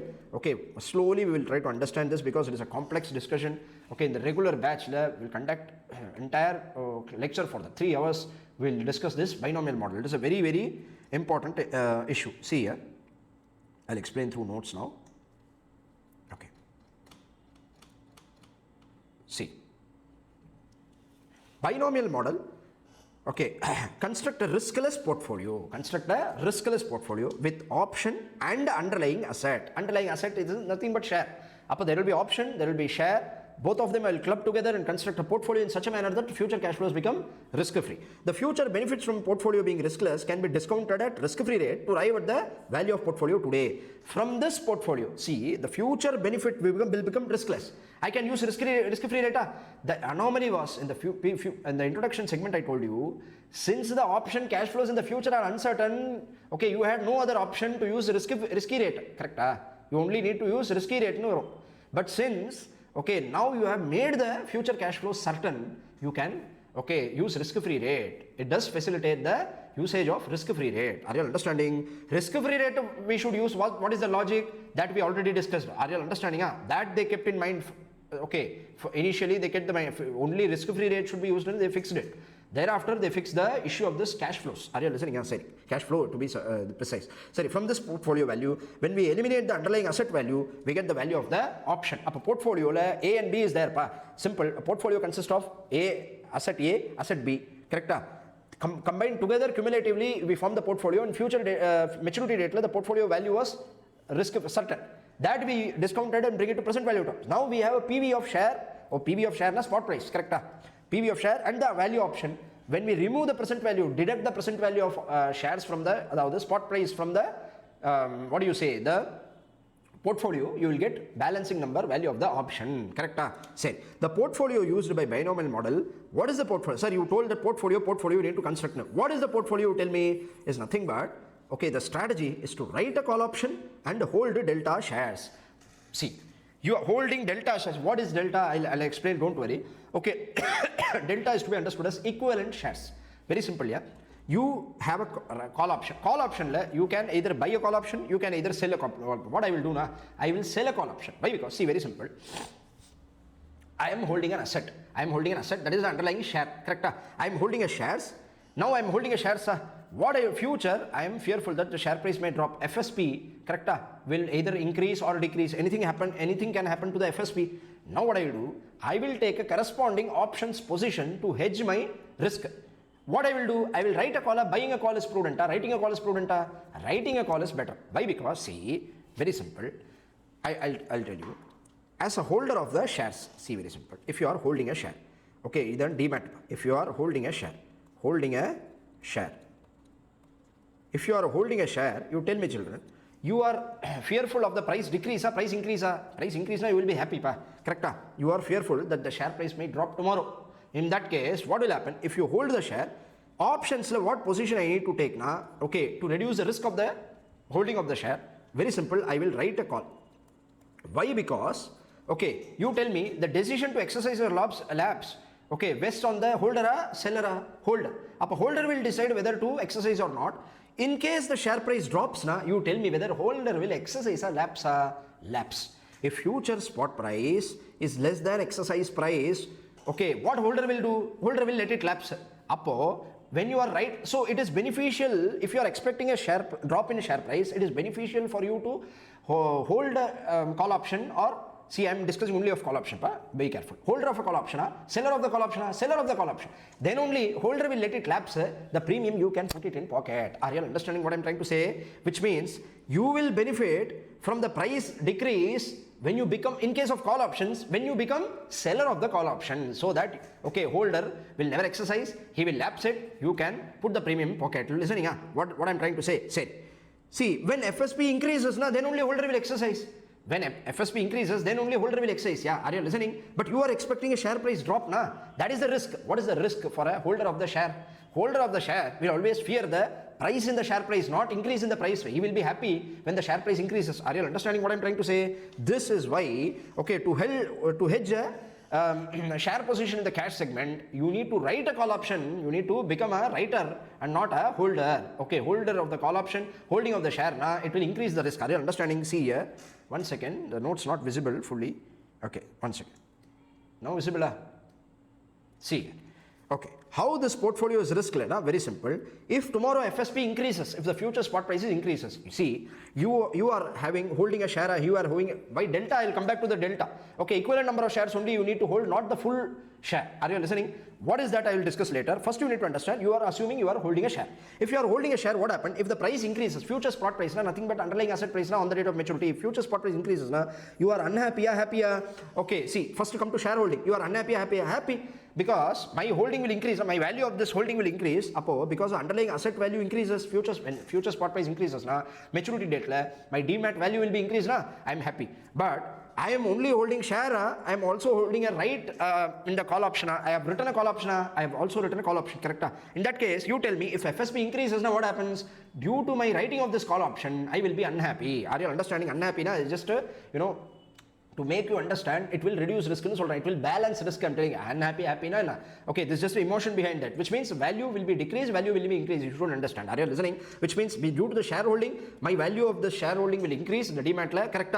Correspondingly, F&O segment, what will happen? Due to call rating, FSP increase, I need to, incur loss in there, correct? The value of this option, will be reduced for me. To that extent, value of portfolio will be reduced. Are you listening? Due to shareholding, my portfolio value will be increased. Due to call writing, my value of the portfolio will reduce. Now, conversely, second situation, this is case 1. This is case 2. What happens? If both can happen, FSP can either increase or either can decrease. If FSP decreases, what will happen? You tell me. Okay, if you are holding the shares, you will be crying. What will happen? The share price will drop. You will be unhappy. Are you listening? Value of the share price will drop if in case FSP decreases tomorrow. But come to call rating. You are holding only shares. You are holding position in cash market. You are also holding derivative. You are also holding option. You have written a call option. What happens when FSP drops? Holder will let it lapse. You will get the premium, the amount of premium you will enjoy as profit. So that will offset your shareholding. Are you listening? The portfolio remains stable irrespective of the movement in the FSP of the share. Now the main question, sir, you told the portfolio will be stable. How the portfolio will be stable? Writing, you are getting premium. But here, in case of holding the share, the difference between FSP and spot price, that is the increase in price. That is the increase in value of the shareholding, correct? It may not be same, How you are saying it will be risk free? See, I understand that if one value is higher, one is giving one is going up, the value of the portfolio in the cash segment is moving up. Due to my call writing, the value will be reduced, I understand. But how the reduction and increase will be perfectly matched, that you did not explain.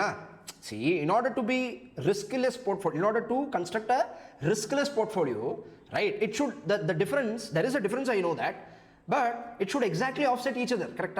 How it happens, See, that is why delta comes into picture. Delta is nothing but like volatility you measure in the bond segment. We studied that there is a volatility. Volatility measures, what is the increase in the price, bond price, due to, decrease in bond YTM or yield. The relationship between bond yield and price is captured by volatility in the bond chapter, correct? Bond segment.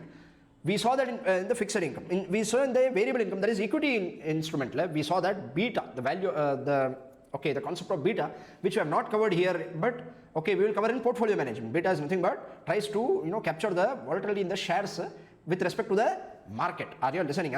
So what is the change in share price due to change in market? Index we captured through beta. Same way here also, delta.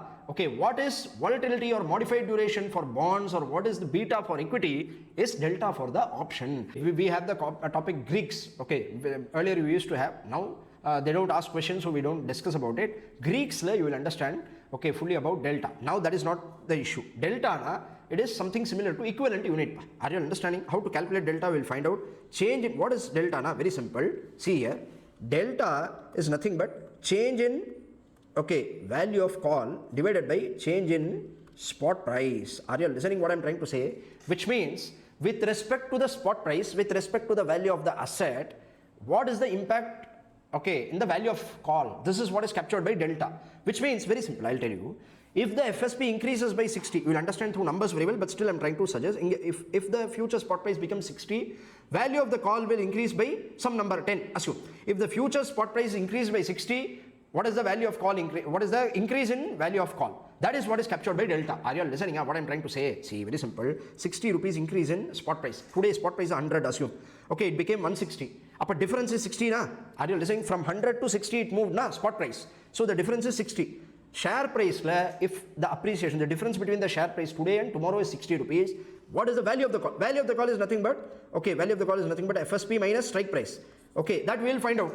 Okay, FSP minus strike price today, FSP minus strike price today, tomorrow, and then what is the difference between these two? That will be your numerator, that is the value of call. Okay, the change in value of the call, I should say, because change in value of the call. Now, what is the value of call at 100?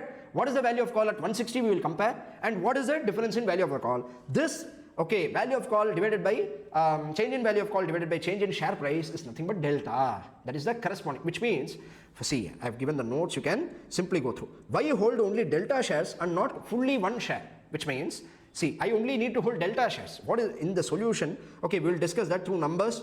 Okay, you will understand. Okay, yes, this part also, after doing question through numbers, we will understand better. So I am not discussing here. Are you understanding? Delta na change in value of the call option divided by change in value of the share, which means for every 1 rupee change in the, what is the interpretation you need to understand?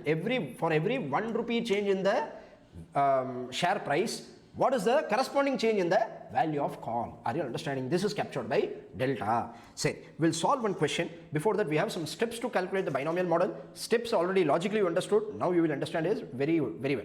Then we will solve one question in this regard. Okay, riskless portfolio hedge.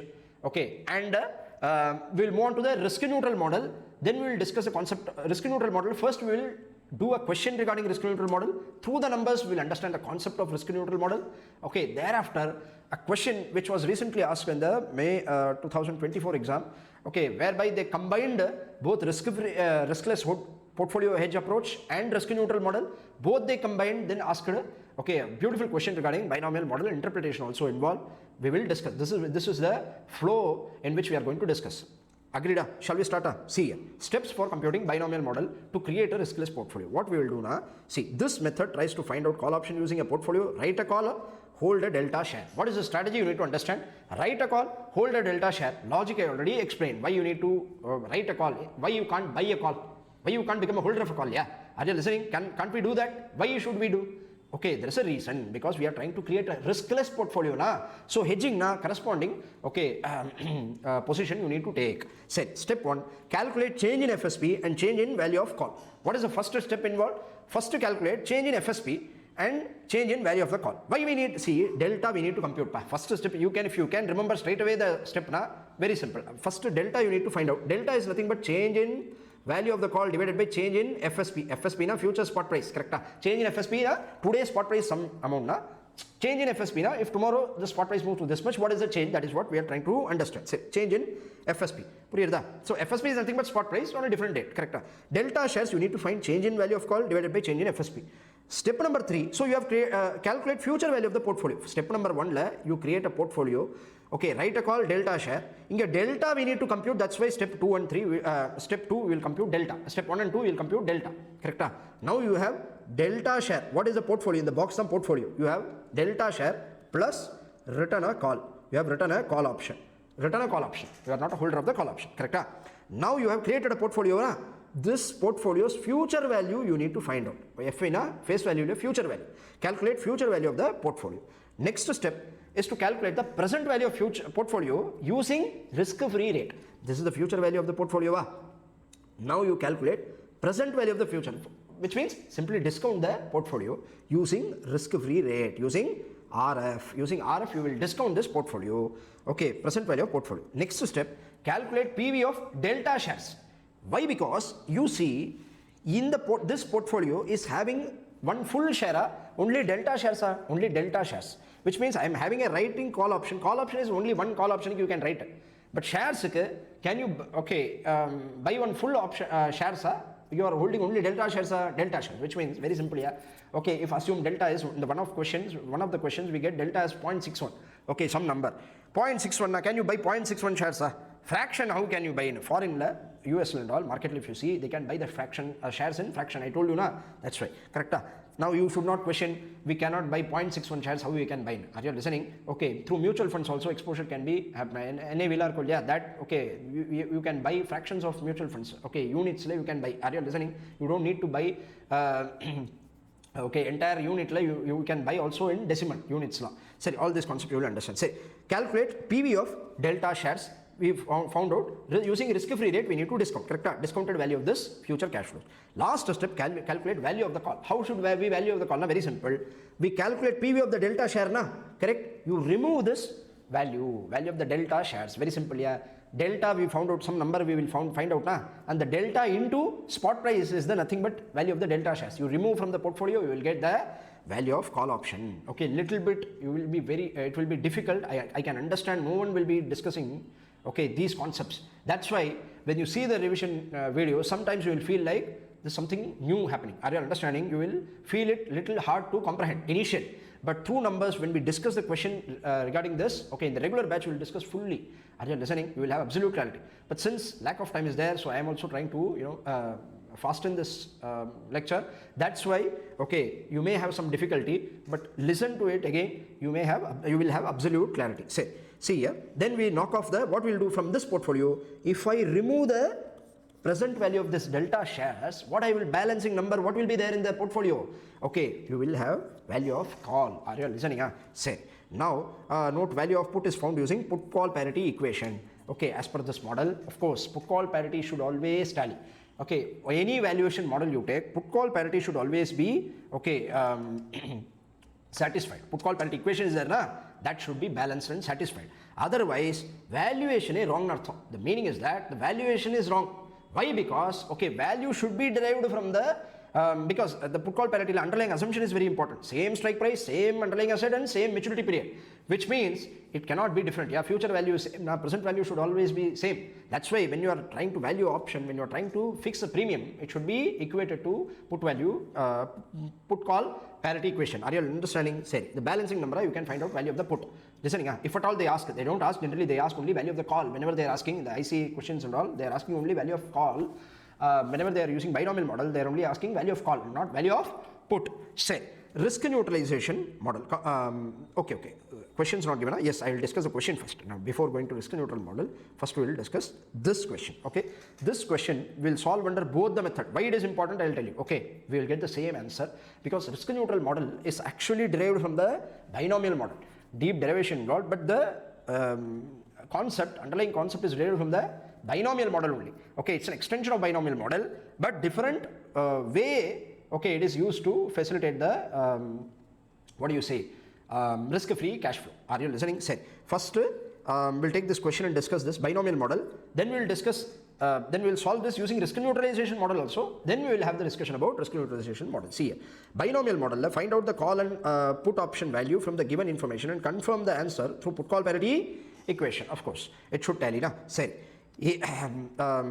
okay, spot price, exercise price, price on maturity 90 or 180, which means today the share price is 100, exercise price is 97. Exercise price the price at which you will exercise, you will have option to exercise. Are you understanding? Price on maturity either 90, the share price may drop to 90 from 100, or it may become 108 from 100. Are you understanding? Term of the option is 3 months. Rate of interest, risk-free RF rate of interest. Always you should enter. Even though they don't give now, you should understand it is risk-free rate. Okay. Risk-free rate of interest is 12% per annum. Shall we solve? See, first step, the binomial model. Okay. Strategy, write a call, hold delta shares. Agreed? Write a call and hold delta shares. This should be the strategy. Now, we have written a call and we are holding delta shares in our portfolio. This is the portfolio we are creating. Correct? Now, in this portfolio, you tell me situation 1, FSP becomes 90. We have two situations, FSP 90 and 108. What is the value of call? First, next step, we need to find value of call. Then we need to find delta shares. Correct? Then we need to find the future value of the portfolio. Then bring it to present value terms. Knock the share value, get the balancing number, value of call option. Understood the steps properly? Now see, first, okay, value of the call, when the future spot price, value of the call is dependent on the future spot price, and FSP is 90, okay, at FSP 90, you tell me, now we are written a call, we have no choice, okay, if holder exercises, we have obligation to sell. If holder exercises right to buy, we have obligation to sell. Up a holder, you tell me, this is the thought process. So 90 rupees, you tell me today is 100 rupees share price. Tomorrow share price drops to 90. Na holder will exercise, let it lapse. Lapse. FSP is only above the strike price. Now he will exercise. Yeah, he will let it lapse. When the holder let it lapse, what will be the value of the call? I told you value of the call should be seen from the holder's perspective only. See the benefit from the holder. Apna, here value of the call will be 0. Are you understanding? You will enjoy the premium, but value of the call will be 0. Whenever the lapse happens, value of the call will be 0. I am not asking about net P&L, all these things. I told you the difference. Value of the call is 0. Now come to situation 2. If FSP is 108, if FSP is 108, which means on the date of maturity, if FSP is 108, holder will exercise. Yes, obviously holder will exercise.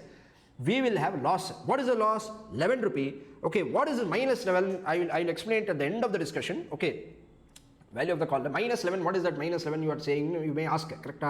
Holder will exercise. Yeah, correct. But this minus, why we are using? We have written a caller, we are holding a caller, we have written a caller. You tell me, we are holding a caller. We are writing a caller, we are writing a call. In that case, what will happen? This is, okay, value of the call is 11 pa. He is enjoying 11 rupee benefit na. That benefit is lost to me na. Value of the call, okay, as a writer, I am losing 11 rupees benefits na. So minus 11, are you understanding? Up a 0, minus 11. Okay, the change is 11, which means from 0, my value has changed to 11. Are you understanding? This is the difference. I need minus 11 value, difference, which means at 90, what is the value of call? At 108, what is the value of call? What is the difference? Here only one thing is there. Change in FSP, when I explained you, okay, for simplicity purpose, I told you that from spot price to FSP, what is the difference? I told you. Listening, okay, why? To make you understand. Today, the share price is 100. Tomorrow, it becomes 108. This is the change in spot price, I told you, correct? But this is really not the change. This is to make you understand the change in share price, I told you. But really speaking, what is that? Binomial model, 2 options will be given. Higher price, lower price. This change in value you should take, which means, what is the understanding? I'll tell you. The share price today is even though 100, correct? But even it can go below to 90.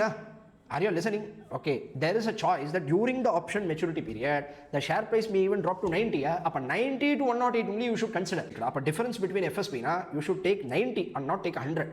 Are you understanding? Example purpose, I told you spot to make you understand. Now you understood. Now I feel that you may commit mistake in that case. That is why I am clarifying. Are you understanding? 90 or 108 you should consider, and within that, what is the change in value you will see. Are you listening? Next. So delta shares, very simple.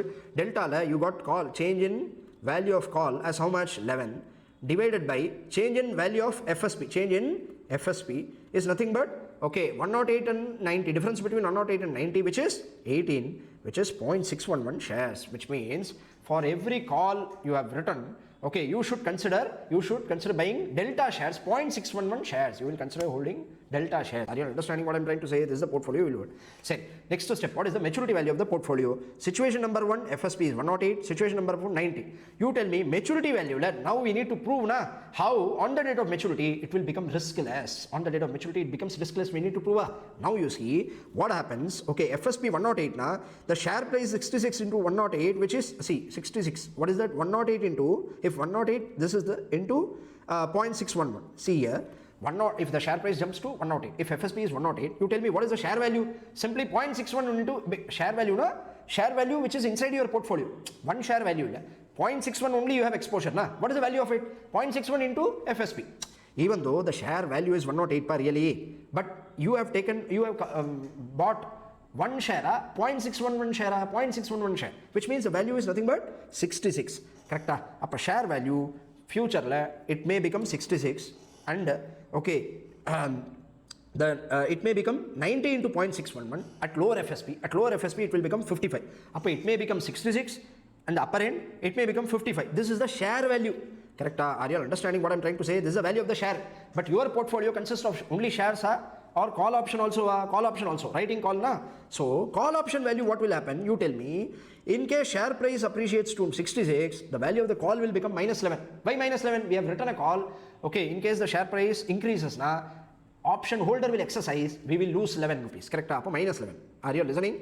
In case the value drops to 90, FSP drops to 90, the holder will never exercise and the value of the call option will be 0. Are you understanding? Appo netta, you see 66 minus 11 is 55. Portfolio value in case FSP is 108, the portfolio value will be 55. In case the FSP drops to 90, the portfolio value will become still 55, which means irrespective of the FSP, my value of this portfolio is risk-free. Are you understanding? Now understanding the depth of the subject?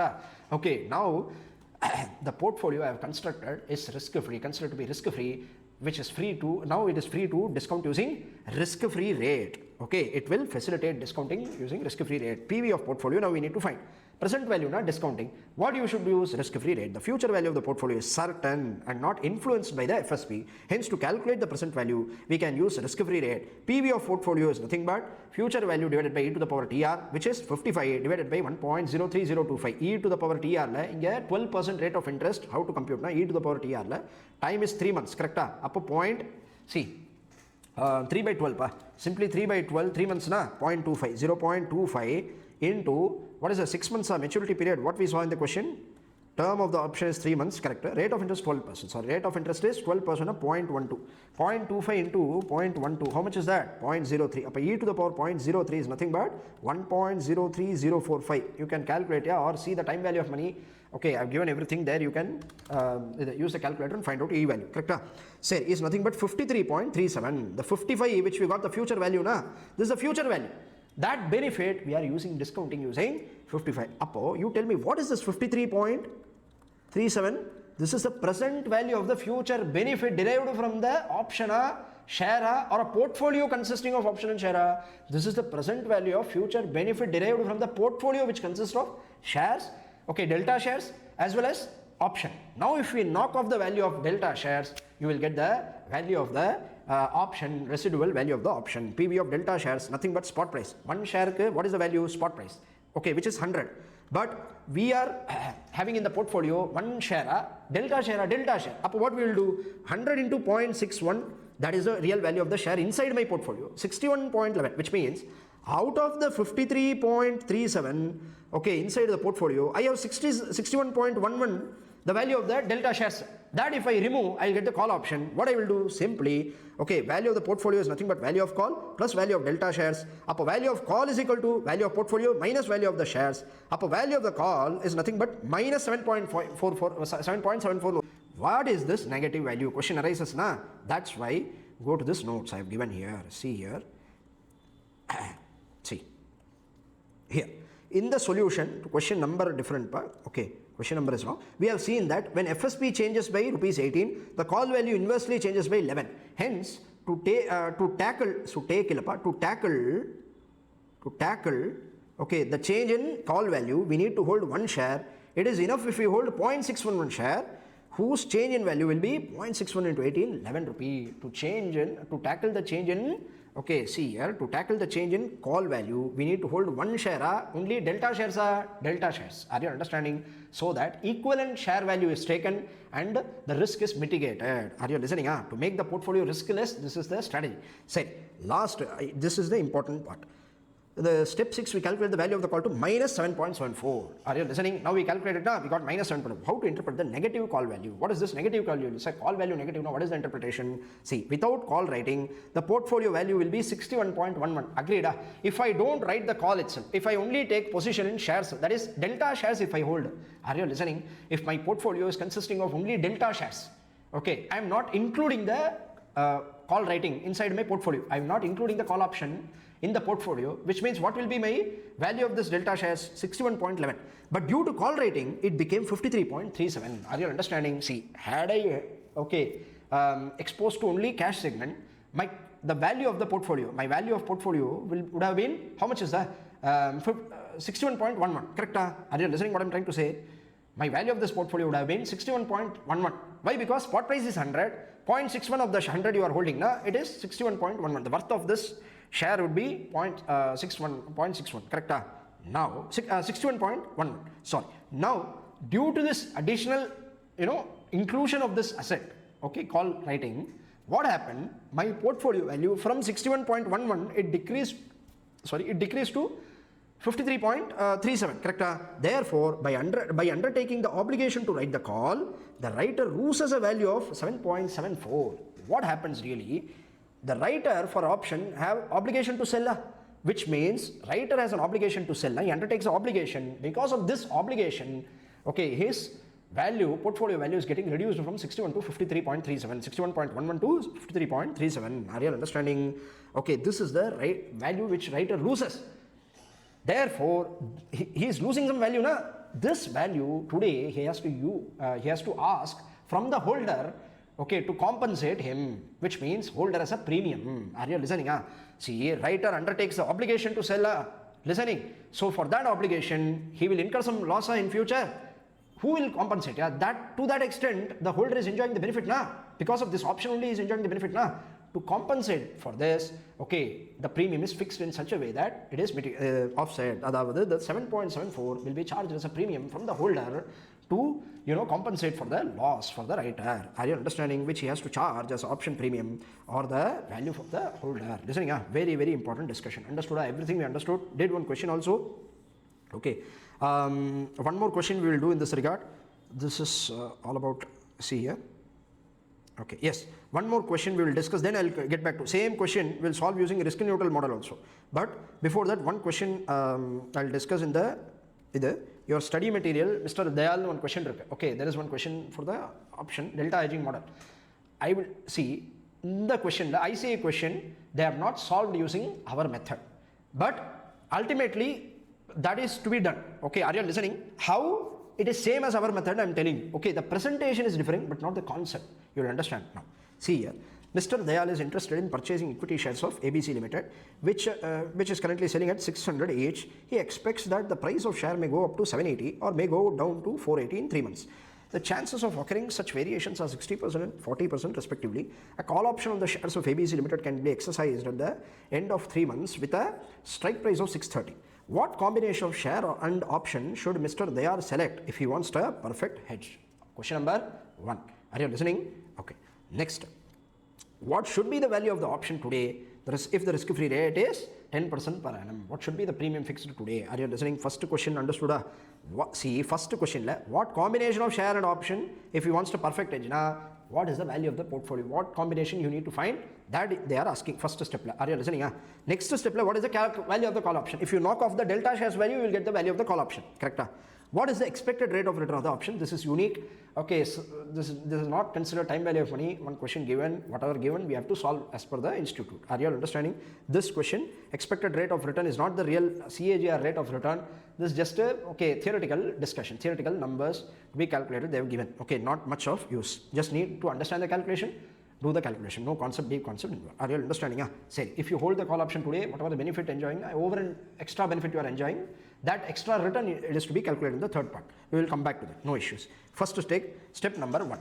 Okay. Here, to compute, this is as per the institute model. I have given the solution. And what is the difference between our model? I will tell you later. Are you listening? If you are good at, okay, conceptually, if you have the clarity, okay, you can present it like anything. But here, more confusion is arising because many people think that binomial model, this is the way it should be done. This is not the real way to do. Are you understanding? In the way, okay, if you present like this, only confusion will arise. I'll tell you. Okay, and this is not. See, I'll just explain it. Then you will understand. Rather than just speak. See here. C1 minus T2, S1 minus S2. In change in call value, hedge, delta hedge. This is same.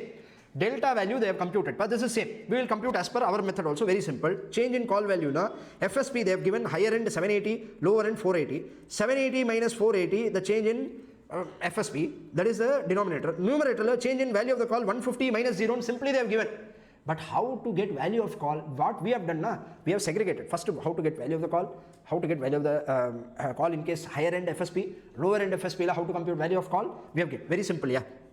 You tell me children, if FSP, two options na, this is FSP pa, two options are there, 780 FSP may become 480, FSP may drop to 480, correct? If 780 is the FSP, what is the call option na? Whether holder will exercise the lapse in this question, you tell me we have written a call option. In the question, what is this important thing na? You see this data, whether they have given, you are going to write a call, holding a share, whether the delta shares, whether they have given the strategy, Not at all. They have given not okay. They have not given any strategy. Are you listening? What I'm trying to say? They have not mentioned anything. Okay, but they have given few things from which you need to understand that we can. Oh, okay, hedge in a wording given, perfect hedge in. Okay, through this you need to understand. We need to construct riskless portfolio, binomial model, riskless portfolio approach. You need to use. You need to understand. Are you listening? Why I'm saying is, many students do this mistake of okay. Whenever option valuation questions come, risk neutral model formula is there. They simply use the risk neutral model formula and apply the formula and do it. Are you listening? This shows that they don't even understand the difference between risk neutral model and binomial model or the riskless portfolio hedge model. Are you listening what I'm trying to say? You see, how to interpret that. See, how to understand whether this question is really is about risk neutral model or binomial model. The wordings are important. You see, if they give the perfect hedge, okay, if they give something about portfolio, what combination of share option, which means okay, it's clear now, amply clear that they are asking about hedging, correct? Then you should use binomial model, delta hedge approach you need to present. Listening, they will give marks for, see, why this is important, why I'm discussing. May 2024, there was a question. Same question, data is same. They asked us to use riskless, what is that? Hedge, portfolio hedge approach, binomial model approach, and then a risk neutralization approach and calculate the solution. Will the solution be same under both the approach? Interpret the results, they give comprehensive question. Okay. Then what did a student couldn't even understand that both those who don't know conceptually, they couldn't segregate the data. Why they are asking repeat both the scenario? They are asking okay, they only know riskless model. What they did now, binomial model also they did the riskless the risk neutral model formula they applied and solved. Risk neutral modelization also they solved the same thing. Same answer, same yes, same they solved showed the same answer, written something. Are you understanding? Common mistake they have committed. This is again to clarify that both will give the same answer, but the route is not same. Are you listening? The strategy is not same. Okay, so inga strike price, spot price is 600. I'll just summarize it. Spot price is 600. What is given? Strike price given? Yes, strike price is 630. X inga spot na S pa strike na 630. Strike price is 630. Please tell me children, here if FSP is, I have two options now, FSP 780, 480. FSP 780 na a strike price at what is the strike price? 630. Option worth 780, share worth 780. Okay, holder has a choice to exercise at 630. Will he buy will he exercise or not exercise? Yes, he will exercise. Appo FSP 780, what is the value of the call? 150 is the value of the call. 780 minus 630. When the FSP is 480, lower FSP, he will let it lapse and the value will be nil. This is the difference, okay, in the call option value. This is what they have given, 150 minus 0. This is the understanding. Are you understanding? Clear? Okay, this is the difference in the value of call option which they want to communicate. Just simply given, change in value, delta from, that is okay. But how to think about it? Okay, how to get the value of the call? Okay, you should take FSP at the higher end, this is the value, FSP at the lower end, this is the value. The difference being 0.5. A hedge ratio is nothing but 0.5. So, Mr. Dayal should purchase 0.5 share for every call option they have given. Are you all understanding? This is institute wording. I'm just taken copy paste. Mr. Dayal should purchase 0.5 share for every call option they have given. But they have mentioned they are writing a call option. Nothing they have given. Are you understanding? This is the problem. Clarity in the question, this question, okay, never it will be clear. It will be always like this. Okay, they have to make the correction. See, we are taking it can be, see, buy call option, sell, nothing given. Yeah. Every call option you need to purchase given. Call option you are writing they have given. So you cannot interpret this. Are you listening? But we are conceptually strong. Okay, this is the understanding. We are writing a call option and we are buying delta shares, which means delta share, 0.5 share we are buying, not full share, half share we are buying, and one call option we are writing. Now what is the option? Value of option today is straight away, they have arrived at 65.85. But we will solve as per our method and then I will interpret. Okay, first we will compute the delta value share. Next step, what is that? Okay, the future value of the portfolio we need to find. Up a delta of share is there, this is there. Up a future value of the portfolio will be about FSP. Situation 1, 2. FSP is what? See, FSP is in this question 780 and 480. Up a 780 FSP, 480 lower FSP in our case, correct? If a 780 is the upper FSP, lower FSP is 480. Now please tell me children, value of delta shares at upper FSP, then value of call, this is the FSP, situation, our tabular method I'm solving, yeah, future value I'm finding, future situation, future spot price, change in value of share, value of call, Okay, value of portfolio. VP na value of portfolio, future value of portfolio. This we are trying to find. Upper FSP 780 minus delta shares. What is the delta shares value? Please tell me. Delta of 0.5. Correct? 0.5 na 780 into 0.5. Upper 78 at upper FSP. Our value of share will be 780 into 0.5, 390. Correct? Lower FSP, 480 into 0.5. How much is that? 240. Are you understanding? Now, value of the call, you need to tell me. Upper FSP, value of the call, we already computed now. 150 and 0. Correct? Value of the call, 150. Value of the call is 0. Are you listening? Here, value of the call, since we have negative value. Correct? Upper 390 minus 150. We are written, we have writer of the call options, and it will be negative. 150. That 150 is a benefit enjoyed by the holder. We are a writer upper 150. 390. What is the difference between 390 and 150? 240. Okay, value of the portfolio, if FSP goes up by 780, is the portfolio value will be 240. Goes down to 480. If the FSP drops to 480, what will be the value of the portfolio tomorrow? That also will be 240. It will become, irrespective of the FSPs, it will become riskless. Are you all understanding? Very, very deep concepts involved. That's why I'm discussing, taking some extra time to discuss all this. Okay, say. Now see the institute presentation. Say, as per our presentation, we will finish off, then I will come back. So 240 the value of future. Upper 240 you discount it and bring it to present value terms. Please discount and bring it to present value terms. What they have done now? Okay, they have used simple discounting instead of continuous discounting. Upper 1.025 is the discounting they have used. Okay, upper 240 divided by 1.025. What is the value? 240 divided by 1.025, 234.14. See, 234.14. What is this? Please tell me. This is the present value of this. 234.14 is the present value of the portfolio, which consists of call option as well as the delta shares. Now you knock it off, value of delta shares, 234.14 minus delta shares, the spot price. What is the spot price today? Someone tell me the spot price. What is the spot price? 600. Yes, 600 into 0.5, which is 300. How much is that? 234.14 minus 300 minus 65 negative value. I explained why we are getting negative, which is nothing but 65.85. This is what they are getting ultimately. Are you listening? 65.85. The answer is same. How the answer you are getting, I'm explaining. Institute or presentation, you will understand. See, if the price of the share comes to 780, what they have written, I'm just, see this exactly taken from institute source. Okay, 780, then value of purchase of the share will be sale proceeds of the investment. Why are you confusing? Yeah, why you are giving sale proceeds of the investment? To confuse. Are you understanding? We are holding the investment. Maturity value of our investment, sale proceeds, it is to be understood as the portfolio value. That is delta shares value of the delta share, value of the sale proceeds of investment. Okay, which means you are holding a share, you have to be very clear, which means 0.5 into 780, which is 390, which is ingapar. We computed delta shares value 390, that they are showing here. Listening? Okay, loss on account of short position. See, they have never mentioned we are going to take short position. Suddenly while computing, they are taking loss on account of short position. Are you understanding? Loss on account of short position, but they should mention, with more confusion, it is adding. Okay, 780 minus 630, which is 150. Of course, this is what they are given. Loss on account of short position 150, which means net proceeds 240. If FSP is 780, which means if FSP is 780, first they have computed 240. If share price comes to 480, then value of the share, proceeds of the investment, same thing, 240 they have done here. Okay, in the 240, and value of call, they have mentioned nothing. See, they have mentioned sale proceeds of investment, they have netted off the loss on account of call option and showed 240. Here they should sell, the call will be worthless. Okay, for the holder, the call will be worthless, hence the value of the call will be nil. There will be more clarity. Okay, they have not even showed that it is a portfolio consists of both call and either. That's why 240, 0 will be there. Net, you will be having 240, which means now you have created the riskless portfolio, which is having a future value of 240.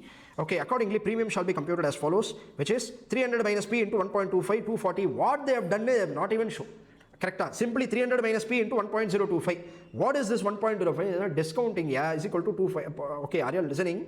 Okay, 300 minus P into 1.25. Simple, 300 minus P into 1.25 is equal to 240. Is equal to 240 divided by 1.025. It is nothing but 240 they have discounted and equated to 300, then knock it off from 300. Balancing number, they have got 65. Are you listening? Okay, this is what they have done. But this is exactly same as our method. Don't think institute has done something else, our method is something else. There is no clarity in their solution, there is no clarity in the presentation, but don't think they are taking some other stand in, okay, they are taking some other position. No, because they've clearly written that loss on account of short position, they have written option the short position. What do you mean by short position in option? Okay, it's nothing but writing a call. Okay, you are seller, option seller, they want you to understand. I don't know how you will understand from that. Say, all this we have discussed. Last segment, 1 second, can I rub this off? Everything else, because it will create confusion. See here. Okay, expected return of the option, expected value of the option. Okay, this is expected return, very simple. See, expected value of the option, future date, value of the option will be 780 minus 630, FSP minus spot. This is nothing but 780, FSP minus spot, correct? See, FSP minus X, see in the lower end, FSP, it will be worthless, correct? Lower FSP, option holder will let it lapse, you will never check value, 0. Higher FSP only, you will check the value. 780 minus strike price, 630 is strike price. What is the value? Okay, 780 minus 630, 150. Here 150, okay, they have given the probability of 60% and 40%, which means 150 value of the call. Here they have, in this question, yes, the chances of occurring such variation 60% and 40% respectively, they have given this. Okay, why I am stressing this probability is assigned probability which they have considered. Okay, this is assigned probability which they have taken as such. This is not to be confused with risk neutral probability. In the risk neutral probability we are going to learn that they are applying and calculating. We will not do that. Are you listening? So the chances of variation 60%, 40%, why they have given in this question? They are expected return, and the probability, expected value of the call, they will apply the probability and they will find expected return. Are you listening? Maturity date value they need to compute. For that it is used, nothing else. That should not be confused with risk neutral. Students, what they commit, beautiful mistake. Probability given, they will think this is risk neutral probability. P1 minus P in a risk neutral model, when we are going to understand, there the risk neutral probability will give. Okay, that probability in the end, they will think, they will apply this probability to risk neutral model formula, they will find out some value of call option. That's a mistake. First of all, question doesn't ask you to solve using risk neutral probability method, risk neutral method. Even if you solve correctly risk neutral method, the answer should be same as delta hedge option method, but it will not be same under what they are doing, correct? What I am trying to say, because probability, risk neutral probability, they should mention that it is a risk neutral probability, because probability nowhere in the world will be assigned. Okay, probability will only be assigned and nowhere will be calculated. Are you listening? In probability are assigned 60%, 40%, they have assigned the probability for higher end value, for lower end value. This is a 60% probability of the FSP to become 780. There is a 40% probability for the FSP to become 480. They have assigned, which means given in the question itself, right? So in that case, these are the mistakes which students may commit. Adanaala inga highlight panni solren. Are you listening? That's why I am highlighting in this area. See here, expected return of the options, which means simply, okay, we have FSP as 150, okay, 150 into 0.6 plus 0. Why becomes 0? They have not, see, why becomes 0? The call will be worthless at the lower end. Are you listening? Up 0 into 0.4, okay, which will be weighted average value, which is expected price 90. Up today premium is 65.85. Okay, tomorrow the expected premium value is 90, which means I am earning, okay, some rate 36.67. The blatantly wrong path. This is not how to compute. I am just explaining because it is given in the question. You should answer. But this comedy, this is okay. This is not fair. Why? Because the 65.85 which you are getting, are you listening? This is not quoted price of the options. This is the fair value of the option. Yeah. Are you understanding what I am trying to say? Return should only be computed for any asset. Okay, with regards to the purchase price which you are paying. Are you understanding? Reliance share you have bought for 500. If you want to compute return for the Reliance shares, if the quoted market price is 500, you buy it at 500 and hold it till 2000. The difference being the return, you will adjust with time value of money, you will find some rate of return. Are you understanding? But you will never consider value for, real value. See, the quoted price is 500. Yeah, real value might be 400. That you should never consider. Okay, for finding return. Why? Because the premium in the market may not be quoted at 65.85 at all. Never may be quoted at 65.85. Are you understanding? The worth is 65.8. You know the worth. Are you listening? Okay, if it is quoted at 90, you may gain arbitrage profit. You may make arbitrage profit. But never you will consider value to consider return. I don't know. These are all, the mistakes in the inherently in the either. Okay, I can't explain further. You understanding us? Those who are understanding, fine. If you are not understanding, simply know how to solve what they have taken. Okay, just simply take the numbers and solve. You will get the return. Very simple. Yeah, what they want to do na today option worth is 65.85. Yeah, appa you have invested 65.85 rupees today. Within 3 months it will become 90. Now what is the rate of return? Simply 90 to difference between 90 minus 65.85. Your starting price, which means the rate of return. Na rate divided the return divided by investment. Appa what is your investment? 65.85. Okay, it is not at all investment. That is what I am trying to say. Investment will be the price at which you are buying, not the real value of the option. This is value of the option. Okay, assume it to be trading at fair value. That we will assume. Sorry, otherwise we cannot satisfy ourselves. So 95 minus 65.85 is how much? Okay, the difference, that is a return, which means how much is that? 90 minus 65.85. Difference is 24.15, which means 24.15 rupees is the return, extra return you are earning. Okay, with your capital of 65.85 for a period of 3 months. How much is the rate of return? What is the expected rate of return? Simply we will compute 90 minus 65.85. Okay, 90 minus 65.85. Okay, is 24.15 divided by 65.85. Okay, into 100. Correct. 36.67. Are you understanding? This is also the rate of return also is just for calculated for 3 months. They should calculate annualized rate of return. Okay, they simply calculated rate of return for the given period, not annualized rate of return. Are you understanding? Say that they have not annualized it. That's the issue. Okay. Next, we will discuss the risk neutral model and come back. Okay, we'll take the risk neutral model for discussion now.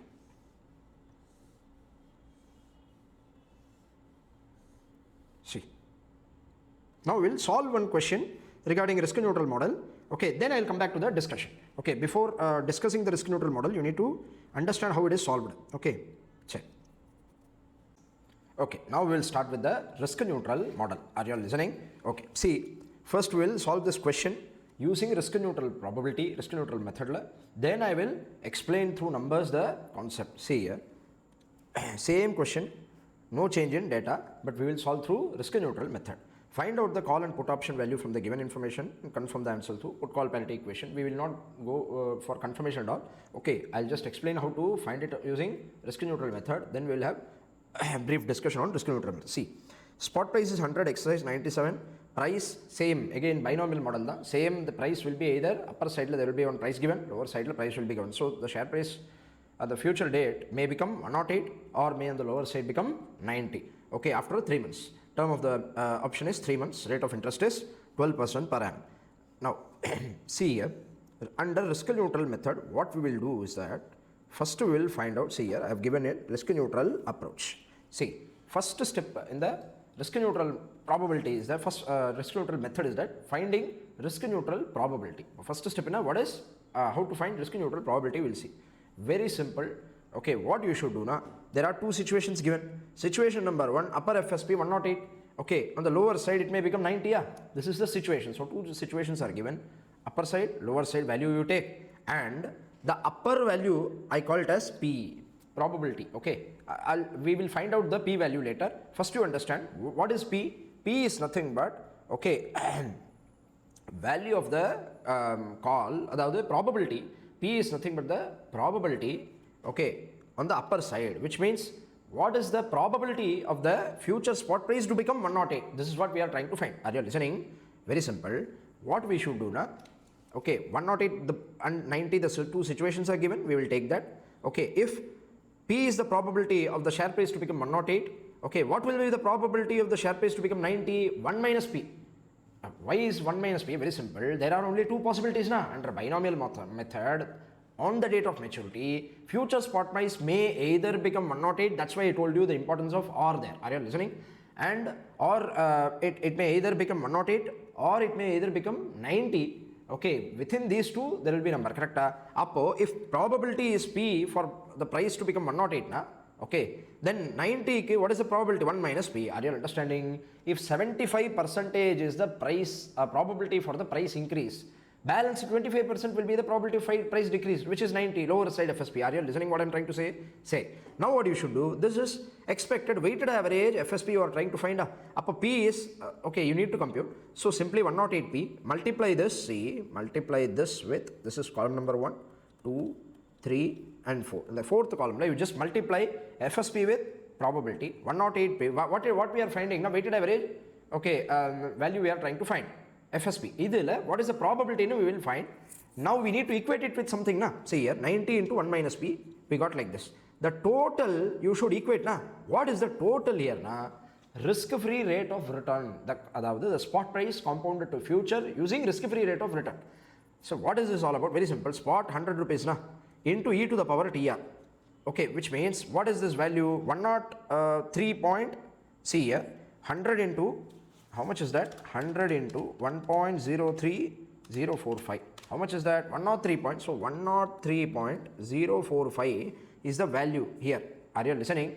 This we will equate to 108P plus 90 into 1 minus P and find out the value of P. We will get P is equal to 72.5% or 0.725. Are you listening?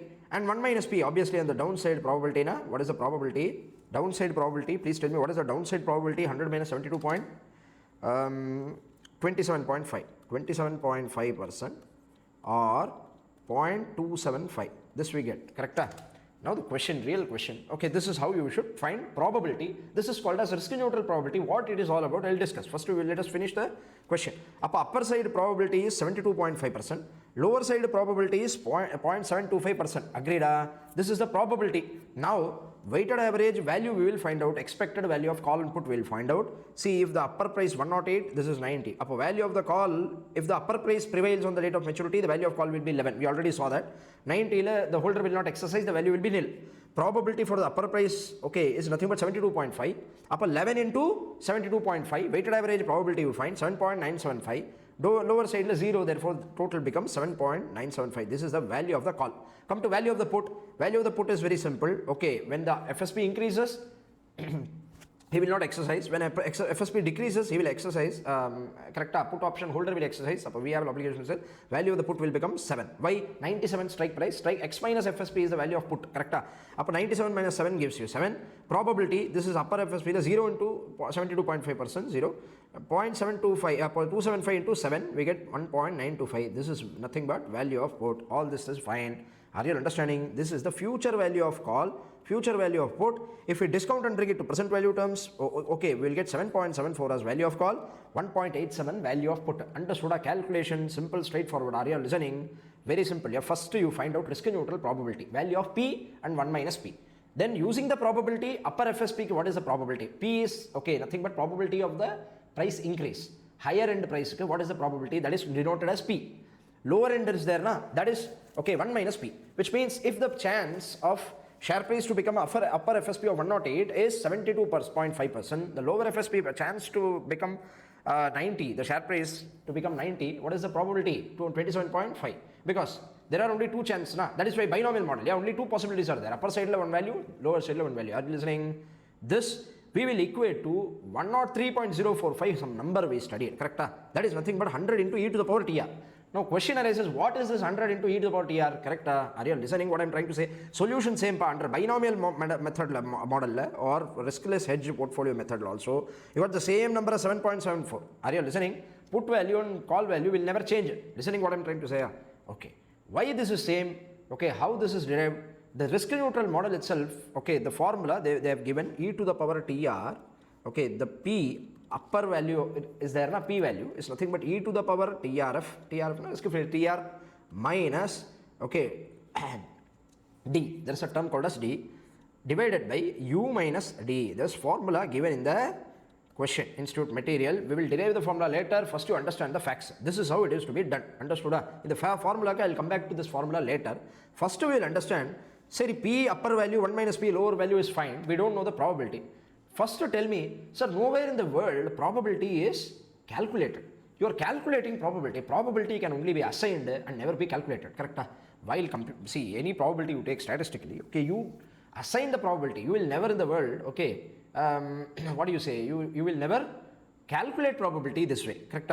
You will never calculate probability. So why we are calculating probability na? First you understand the statistics, the normal probability which we study na, this is not at all that probability. This is totally different. Are you understanding? People are so confused with this. This is not that probability. This is totally different probability. Probability, okay, that probability can only be assigned and not be calculated. Then what are we calculating here? What is this P1 minus P probability na? This is, okay, technical term specifically given for this purpose. This is called as risk neutral probability. Are you all understanding? What is this risk neutral probability na? Okay, risk neutral probability na.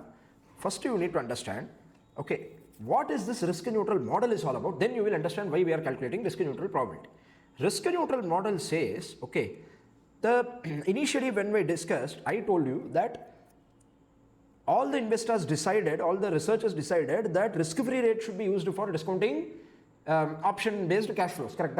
In that case, risk-free rate should be used, we agree, but cash flows are uncertain. How you can use risk-free rate for discounting risky cash flows? Question arises, na? For that, binomial model or the first riskless hedge portfolio method, okay, the portfolio method, what they did, they tried to create a risk-free future portfolio, value of the portfolio, okay, the future benefit of the portfolio is there. We try to create a portfolio which is risk-free, and then we discounted and removed the value of share and then found out the residual value of option, correct? Risk neutral probability, what it says, na? It says the risk-free rate is there, na? We take risk neutral probability, okay, and okay, what we do, we take risk neutral probability and we will solve this anomaly. That is what they are trying to do. Are you listening? Which means risk-free rate you are taking na. Yeah, I have given a notes, you will understand. See here, the last segment. See, binomial model uses risk-free portfolio to facilitate usage of risk-free rate. Risk neutral model uses risk neutral probability. Are you listening? Which means this is a technical term given for this purpose. This is not the real probability. What they are trying to do na? Okay, they are trying to facilitate the usage of risk-free rate. Okay, for that they are considering risk neutral probability. Now why should we use risk neutral probability? What is the understanding? The model oda base enna puriju. Now try to understand what is the thinking. See, there are three types of investors I told you. Okay, investors are of three types. Risk averse. Okay, this we will cover in portfolio management. Still I am discussing here for clarification. See, risk averse person, and then risk lovers or risk takers. Okay, then there is risk neutral persons. Are you all understanding? What is this risk averse na? Risk averse persons, okay, ordinary persons, you and me are all risk averse, which means for taking a higher level of risk, we will ask for higher premium. Are you all understanding? To compensate our risk, we will never be satisfied with a given level of risk. Very simple example I will give you. Okay, if you want to invest in bond, if you are investing in Government of India security, if you take a person who is 60, 70 years of age, okay, you go and ask them, they would be investing in fixed assets, you fix a deposit, you go and tell them that please invest in equities, you tell them share market, you invest. You share market, I will not invest. Like that, they will be risk averse. Why? Because, okay, they don't like to take risk generally. To compensate, if at all they are taking, okay, equity should adequately compensate for the risk taken, which means Government of India bond is giving 5% return. Okay, equity should give them 20% return in order to compensate for the risk undertaken. These persons who ask premium to compensate for the extra risk undertaken, they are called as risk averse. Generally 99% of the investors or the market participants will be risk averse only. No fool will increase their risk and then expect risk-free rate of return. Are you understanding? Equity market, when people are expecting, if equity shares and bonds are giving the same rate of return, Government of India bonds and Reliance India shares is giving same return, who will invest in Reliance? Are you understanding? Okay, risk-free Government of India bonds, I will invest and go. There is no use, purpose itself will get defeated. Come to risk lovers. Risk lovers person, okay, they will willingly take risk. The casino, gambling, okay, go the boat, okay, they will be playing all this. They will be spending money, horse race, all these things are, okay, risk lovers will do. They will never, worry about losing. For excitement purpose, they will even take risk, ready to take risk. These are risk lovers person. And this is one type of investors. Third type of person, risk neutral person. Okay, sannyasi maripa. He doesn't need, he doesn't want any extra, he doesn't care. Even if you invest in equity shares, he doesn't care.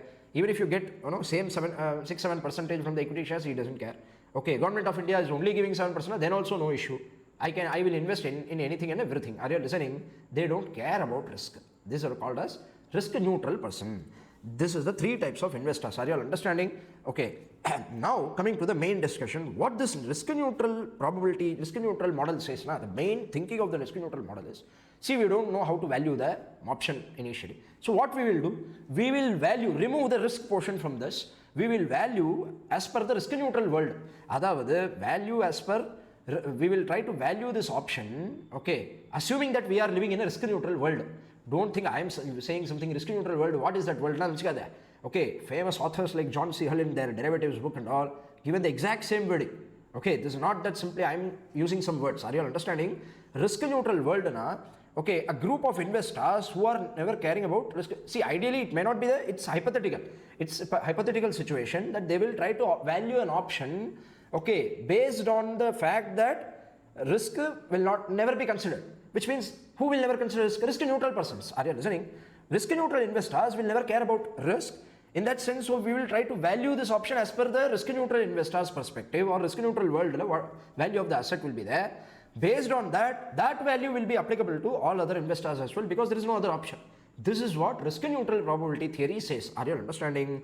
Risk neutral model, okay, tries to value the option, okay, by removing the risk factor and, okay, assuming that we are living in a risk neutral world, and that valuation which we are deriving, that value will applicable to all, even for risk averse person. This is what they are trying to analyze. Are you listening? Why? Because we don't know accurately how much risk is being taken. Equity, to put it simply, I'll tell you what is reality. Option has its own risk, even though the options risk is derived from the underlying shares risk, correct? Shares are risky, therefore options are risky. But if you notice, derivative instruments have separate risk, according to me. Are you understanding? So in that case, no one in the world can accurately, okay, measure the risk for that. So what they are trying to do, okay, they are agreeing to the fact that they will only use risk-free rate, which is fair, which means we will try to value as per the risk neutral world, okay, then we will bring it to all other investors' perspective. Are you listening? So everyone should be valuing, we should use the this technique for valuing the option. This is their idea. Are you understanding? This risk neutral probability based method is there, the valuation formula method which they given. This actually is derived from the binomial model only. Are you understanding? Why? Because why the risk neutral model solution and the what do you say, the hedge, riskless hedge portfolio method, by solving the question, okay, same data given, solving the question under both the methods will give you same answer. Why? Because both of them not only uses risk-free rate, both of them uses risk-free rate, and the risk neutral probability is actually derived from the binomial method. Are you understanding? Calculus involved, the derivation and all, there is a, okay, if you want to verify, you can go and verify, but this I don't want to further drag. Are you understanding the point? Here, we will derive, in the formula the given by the institute is there, e to the power TRF minus D divided by U minus D. This we will derive from our method. Simple tabular method, I just showed you the solution. Can you all see this? Okay, see. First, inge, upper probability. What is the upper probability? P is the upper side probability, right? It is 72.5%. Lower side probability, which is 1 minus P, is nothing but 20, what is that? How much? 27.5%, correct? This we got, the formula if you use also, they will get the 72.5 upper FSP, upper side probability, they have given a formula. Are you listening? We will derive the formula. This tabular method understood. First of all, tabular method understood, very simple. You take both the situation, upper FSP price, lower FSP. Only two situations. Why? Binomial model. Yeah, that is the assumption. Are you listening? Probability is P. This is 1 minus P. This is nothing but risk neutral probability. We will find out. Equated to risk-free rate. This is, now you carefully observe what they are trying to tell. I told you risk neutral world, risk neutral world. What is the understanding? 100 rupees is the spot price today. Correct? Here, see, 100 is there. Into e to the power t. What they are trying to tell? In a risk neutral investors, what they will expect from any instrument? They will expect any instrument, they will expect risk-free rate only. Are you all understanding what I'm trying to say? Which means, if the spot price, if deposited in the bank, a risk-neutral investors will always expect, what is that? 10%. What is the given the question? Risk-free rate. In this question, risk-free rate is 12% per annum. 12% per annum is risk-free rate. Up 3 months, 12% per annum, 100 into e to the power 0.03, which means 103.045 you are getting, na? Adile 100 rupees is the principal portion, 3.045 which you are getting. This is the interest portion on the 100 rupees, which means, which is nothing but risk-free rate of return. Are you all understanding the point?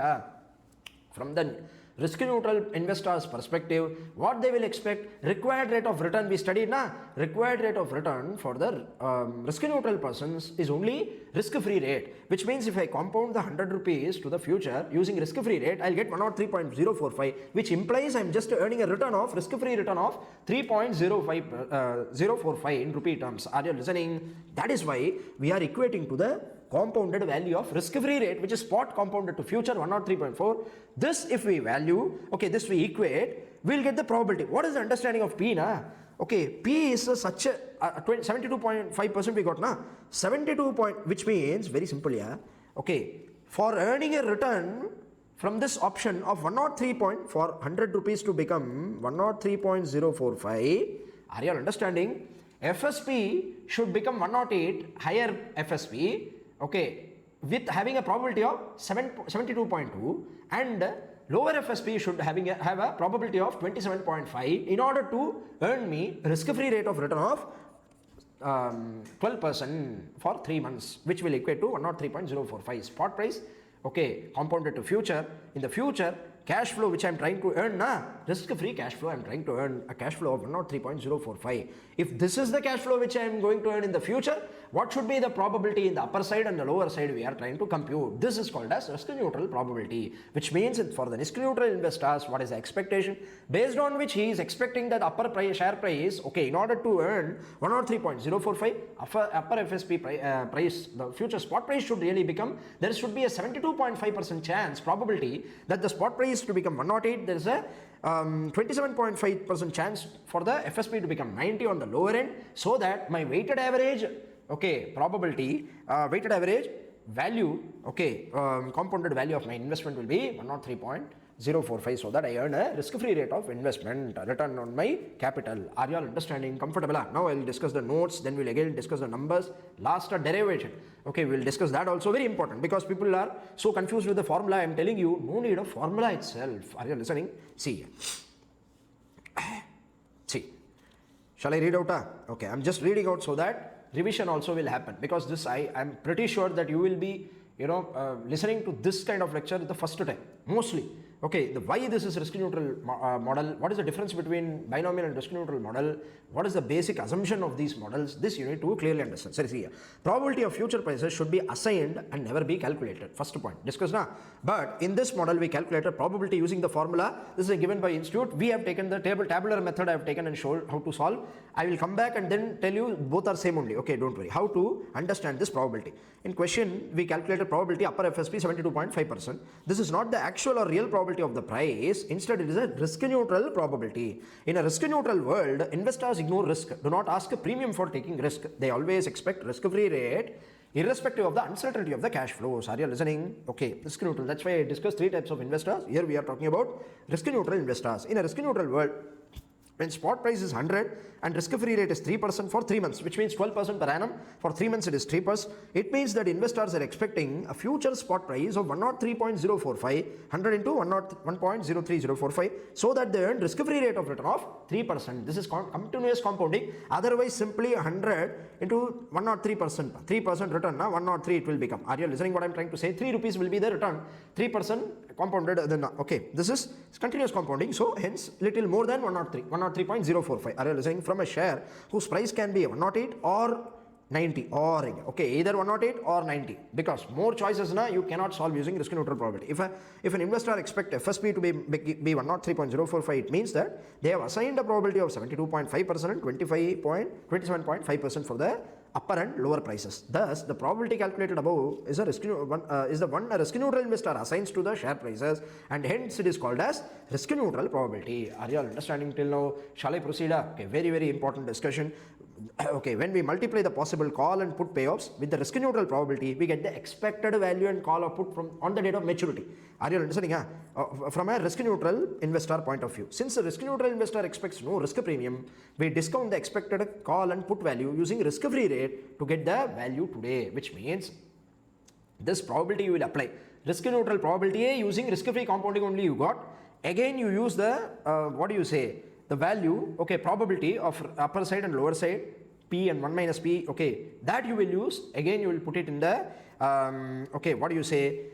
call and put value, weighted average value you will get. Are you understanding? Call and put value you have in the future value, correct? You get the future value. Now you discount using same risk-free rate to bring it to present value terms, and that will become today's value of option. Are you listening? Binomial uses risk-free portfolio to facilitate usage of risk-free rate, and risk neutralization model uses risk-neutral probability to facilitate usage of risk-free rate in option valuation. Are you understanding?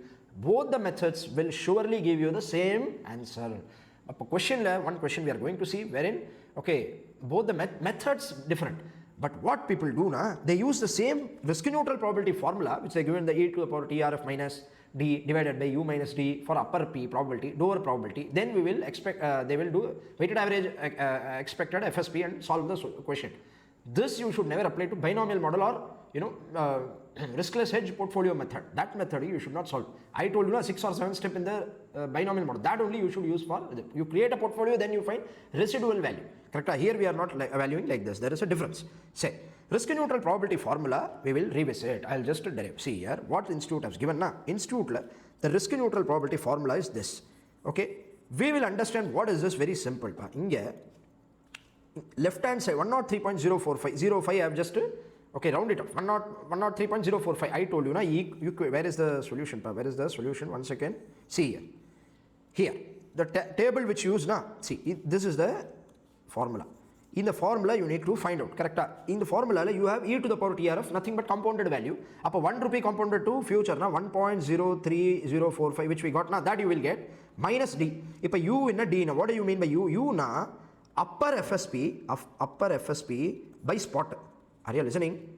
D na, what do you mean by D? Lower FSP by spot price. Are you listening? Which means here in this question 108, up 108 by spot is 100, 1.08, correct? This is U value is equal to 1.08, D value is equal to, please tell me, lower FSP 90 by spot na 0.9. Are you understanding? Up e to the power TRF 1.03045 minus D minus 0.9 divided by U, what is that? 1.08 minus 0.9. Please solve, you will get 72. This is P, na, upper FSP. This is nothing but probability for upper FSP. Okay, we have assumed P means we have taken P, tabular method, we have taken P as the upper FSP probability. 1 minus P, which means lower FSP, because only 2 options, so balance we will get, correct, 100 minus probability for upper FSP, we will get the probability for lower FSP. See here, 1.03045 minus 0.9, how much is that? 0.13045 divided by 1.08 minus 0.9, which is 0.18. Please solve this. 0.13045 divided by 0.18, which is 72.47, rounding of 72.5%. Are you all understanding what I am trying to say? So this will get the same probability value. How we are deriving it? Very simple. Yes, see what we will do now. The formula is derived by this. See, we have to I told you, you should equate the 108p plus 90 into 1 minus p is equal to 103.05. This you agree? From where we got the tabular method we solved. Remember, see, can you see this? I will just erase everything fresh. Okay, see here, can you see this? This calculation, understood? Situation FSP probability na 108 into p plus 90 into 1 minus p will give you 100 into compounded value, risk-free rate of return, which is 103. This 100 into e to the power 0.03 is 103.03045. Correct? This you agreed? This we need to equate na. Here we equate it and found out the probability, we equate it and found out. Correct? Now see derivation. The formula, okay, why you need not even remember the formula, and I'll tell you. Okay, reason. See here, 108p into 90 into 1 minus p, 103.05. Open the bracket. 108p plus 90 minus 90p is equal to 103.05. Divide LHS, RHS. We have, this is LHS, this is RHS. Correct? Divide LHS by spot price. Just to simply divide by 100. It will give you same answer. Whatever you divide by LHS, okay, will give you the same answer as RHS. Correct? What you should do? 108 by 100p is the first value plus 90 by 100 minus 90 by 100p is equal to 1.03045. Correct? Or 05. Are you listening? Again, 108 by 100 is nothing but upper FSP. Correct? Upper FSP by spot price. See, 108 by 100. What is this 108 by 100? upper u value. That is what the formula u that is nothing but 108 by 100. Correct? Now there is D. Now what is this D? You see downward FSP by spot price, which is 90 by 100. Upper D is 90 by 100, which means wherever 108 by 100 comes, I will replace it by u. 90 by 100 comes now, I will replace it by D. Agreed? Now what we will do? 108 by 100 p na, we will replace it using u. Upper u plus, okay, 90 by 100. Up 90 by 100 is nothing but, okay, 0.9. Correct? Minus, what is that? D. Agreed?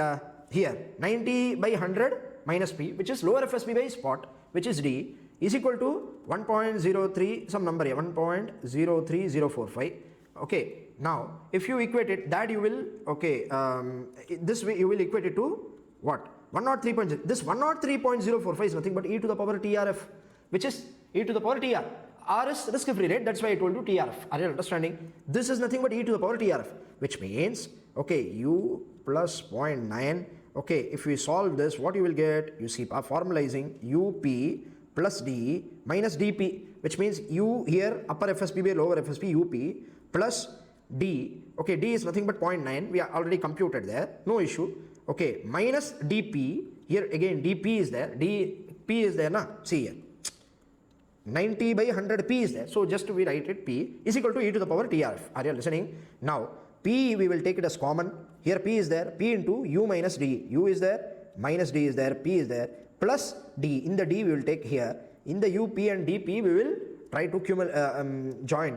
Okay, you will get e to the power TRF, which means P common out the U minus D is equal to e to the power TRF minus D. The plus D, minus D in the left hand side. If you go to, okay, what is that? Plus D in the left hand side. See here, this is plus D. Plus D in the left hand side. If you take it to right hand side, which means e to the power TRF minus D, you will get P into U minus D. Therefore, P is equal to e to the power TRF minus D divided by U minus D. This is the formula they are getting. Are you all understanding? Simple thing. Spot price, LHS and RS, you divide it, you will get the equated value. You will do the formula if you don't remember. That's why this important discussion. If you don't remember this formula, not at all an issue.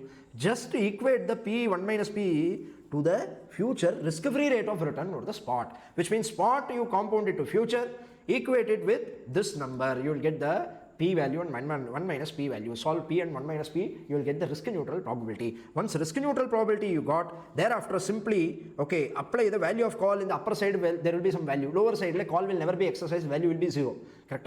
Upper side probability will be multiplied and weighted average value of the call. This will be the future value of the call. That you should remember. This is nothing but future value of the call. If you discount the 7.975 using risk-free rate, same risk-free rate, you will get the value as 7.74. Is this understood? Okay, nothing understood now. By heart the formula, solve the question, finish it off. Are you all understanding? That's only thing I can say. If you don't understand, listen one more again, go back. Okay, anyway, available freely, you can go and listen to the same thing. Are you listening? I don't want you to again get confused. This is the point. Are you understanding? If you understood, well and good. Okay, both answer. Upper tell me, binomial model under riskless hedge portfolio method, risk neutral method will give you same answer or different answer? Same answer. That you need to understand. The method will be different. So yeah, what we will do is that one question institute have asked using this. Okay, see here the question given risk neutral model. I will take. See, this is a question not for solving.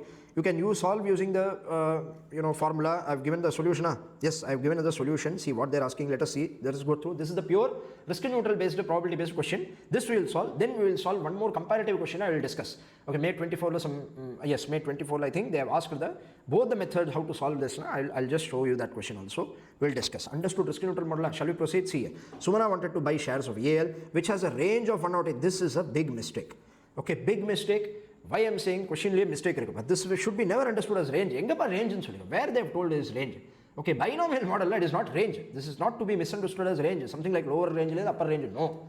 Okay, that will never happen. That is anyway Black-Scholes model will discuss. Okay, infinite tree will be there, so it will ultimately turn to Black-Scholes model. There we will use normal probability distribution, cumulative value will take and find out. That is a different. Okay, but reality it will be a range, but binomial model underlying assumption it is not a range. It's specific upper price, specific lower price. Only two options is possible. 411 length 592 now you can 411, 412, 413 any number you can take. Yeah, and the range is range is a wrong wording. No issue. Even if we can say the 4112 is mistakenly 2 is typed. Okay, it should have been by or I can say. Okay, we can assume, but they have clearly given us a range. So there it is a blatant mistake, no issue. Okay, see, Sumana wanted to buy shares which is 411 lower FSP, 592 is the upper FSP a month later. The present price per share is 421. Her broker informs her that the price of the share can soar up to 522 within a month, or so that she should buy a 1 month call of or so, within 1 month or so, which means within 1 month or so it can go up to 520. In order to be prudent in buying the call, the share price should be more than or at least 522, the assurance of which could not be given by a broker. Okay, so story, whatever the story is relevant, irrelevant. Spot is 421. Are you listening? Upper FSP price is UFSP, upper FSP price 522. Lower FSP is 411.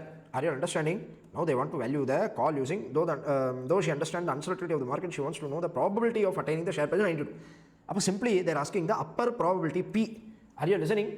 Lower probability, upper probability, because find what is the probability, risk neutral probability for the future spot price will become 592. Are you listening? So that the buying of 1 month call EIL execution price of 422 is justified, which means 522 okay, this share can go up to 522 na, correct? So up to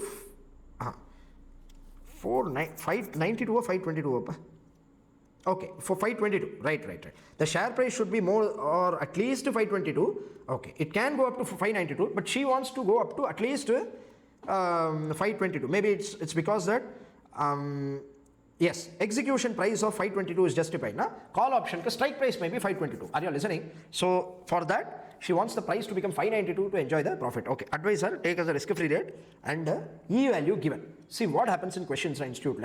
If they have given the E value, you will continuous compounding. I told you in the entire derivative segment, you should only use continuous compounding.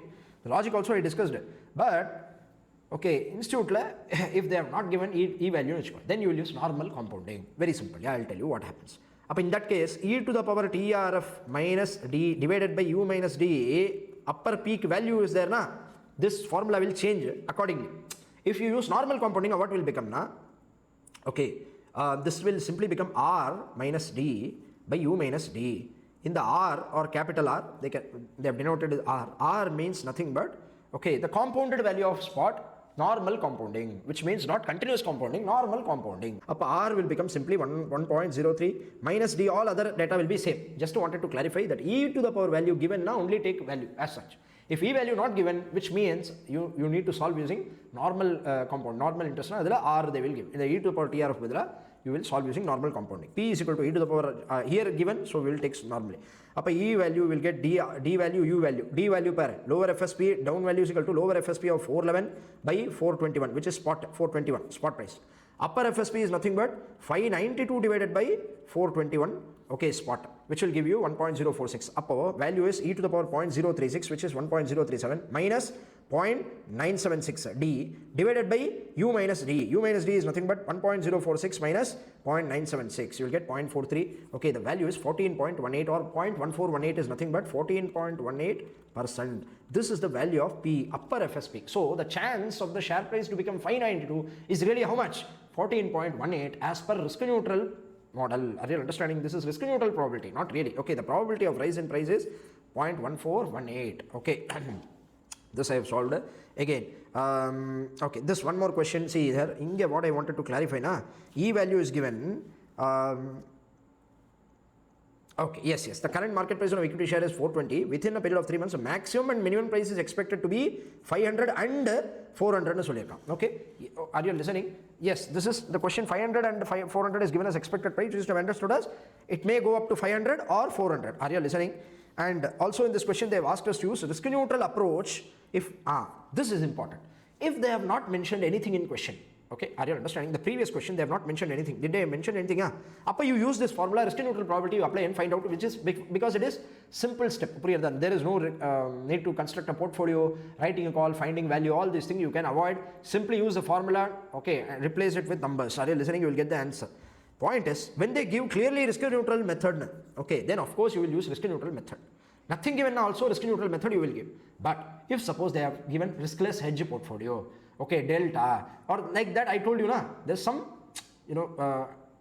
clue on the question. If it is given in order to make you understand that they want you to solve using riskless hedge portfolio method, then you will solve that method. Are you understanding? Unless and otherwise they state specifically riskless hedge portfolio through few data, you should not solve using riskless hedge method. That is not required generally. Okay, and see, that is what I have given. If nothing told in question, then also use risk neutral approach for simplicity. Only when specifically asked to use binomial model or given data for calculating hedge ratio, etc., then use riskless portfolio hedge approach. Correct? Now we will discuss the very important aspect. May 24 question, they have given the data. Okay, what they have given? See here, very, very important question. In the question, we got to know that most of the students, okay, solved. Most of the students in this, majority of the students, because in the remark ICAI when they came up with the okay, what do you say, the explanatory notes they will publish, what examiner's viewpoint they will publish. There if you see what questions generally students committed the mistake. In this question they committed this mistake, and they will, okay, you have a habit of reading those things. So yeah, see, current market price given 420, strike price is given as 420. This is spot and this is strike price, exercise price. Maximum price expected in 3 months time, this is given. Minimum price expected given. Are you understanding? Binomial model, they have given the maximum value and minimum value, upper side and lower side. Continuous compounding rate of interest 8% per annum, e to the power TR value is also given. Nothing to be worried. Are you understanding? Say, from this above, the issue is calculate the 3 months call option by using binomial method and risk neutral method. First thing, both I told you risk neutral method is also a subset of binomial model only, correct? But when they clearly tell you binomial method separately and risk neutral method separately, then you should understand binomial method will generally refer to the riskless hedge portfolio method. In the foreign authors like books binomial method is riskless hedge portfolio method only. Okay, from there only I told you risk neutral method came. So generally binomial method is portfolio riskless portfolio method only. But okay, if question doesn't mention anything and no data given, specific data given, always you solve using risk neutral method shortcut. Very simple. But because both will give you the same answer, we are solving. But when they have specifically given both the methods you should solve, okay, hedging technique you will do the first method, then the second method you will solve using risk neutral probability, taking risk neutral probability, then differentiate between these methods. See, are the calculated values under both the models are same? First they are asking. State also clearly the basis of valuations of option under these two methods. Ask for 8 marks. 8 marks is very less if you ask me, because riskless portfolio hedge, it will take some time. Okay, and risk neutral model, and you need to clearly differentiate. Till the time people were escaping, okay, using riskless model when there is nothing asked, using risk neutral method. But now they have started asking, started clearly they are asking the difference between these two models. Okay, without conceptual clarity, you will never understand. See here. First binomial model, their presentation, okay, they have shown this 425, this is the spot price, this may go up to 525, go down to 378, okay, this is the change in value, correct? Delta they have found out, initial investment, same, okay, same presentation, previous presentation, I don't want you to get confused, okay, value of the holding given, P found out, again they have found out the P point. Are you understanding? This is the probability of price increase, this is the premium price, this is in the P, this is not a risk neutral probability P, this P, okay, it is premium because they've reduced the P. This is option value, not probability. Anga P we discussed just now. We discussed in that is P, upper FSP. What is the P? Probability. The risk neutral probability. This is not that. Okay. Presentation using our method. This is binomial model. Presentation using our method. Portfolio value when price goes up. What will happen? Okay, when price goes up, holder will exercise. Since we have written a call, we will lose 75. Up minus 75. Okay. Since we hold delta shares, value of the delta shares will be 525 into 0.5, which is 267.78. Therefore, total portfolio value will be 267.75 minus 75, which is 192.75. This portfolio, okay, when goes down value, this is when portfolio value when the FSP goes up to what? How much is the 525? Yeah, upper value now 525. Lower value, if it turned out to be, if on the maturity date the future spot price turned out to be 378, what will happen? Holder, the call option value will become nil because holder will never exercise, and the delta shares value 378 into 0.51, which is 172.78. If you carefully observe, this 192.75 here under upper FSP and lower FSP both is same. I told you there will be no uncertainty in this portfolio cash flows on the given future date. this cash flow, which we bring it to present value terms, okay, total portfolio value, future values 192.78. Okay, this is the value of riskless portfolio at maturity. This notes I have given. Are you understanding this method? I have given here so that you can distinguish between these two methods. Are you listening? So value of a call at spot is nothing but PV of 192.78 minus spot price of delta shares, okay, which is nothing but 25.24. Are you listening? Okay, this value, this is same 25.24 under ICAI solution, and as per our presentation both is same. Are you understanding? Say next, value of call option using risk neutral method, another method by using it which also gives the same 25.24, but how it will give now? Risk neutral probability. Up very simple, this is spot into e to the power TR, we need to equate now. There is 420, okay, RHS 420 into 1.0205 table. What we will do? Situation, okay, FSP, okay, and then probability, risk neutral probability, we need to find out. Here P will be there, 1 minus P will be there. Here we have value of call. Are you understanding? Here value of call, what is that? Value of, see, weighted average expected FSP, which means FSP into, this is column number 2 into 3. Understood? The total will be 420 into 1.0202. Okay, just go through, I don't want to waste time. Are you listening? So 421, this is just the same as tabular method, presentation. P into 525, P into here 525, upper FSP, lower FSP 378, plus 1 minus P into 375, weighted average, you get P as 0.34. This P is not this P.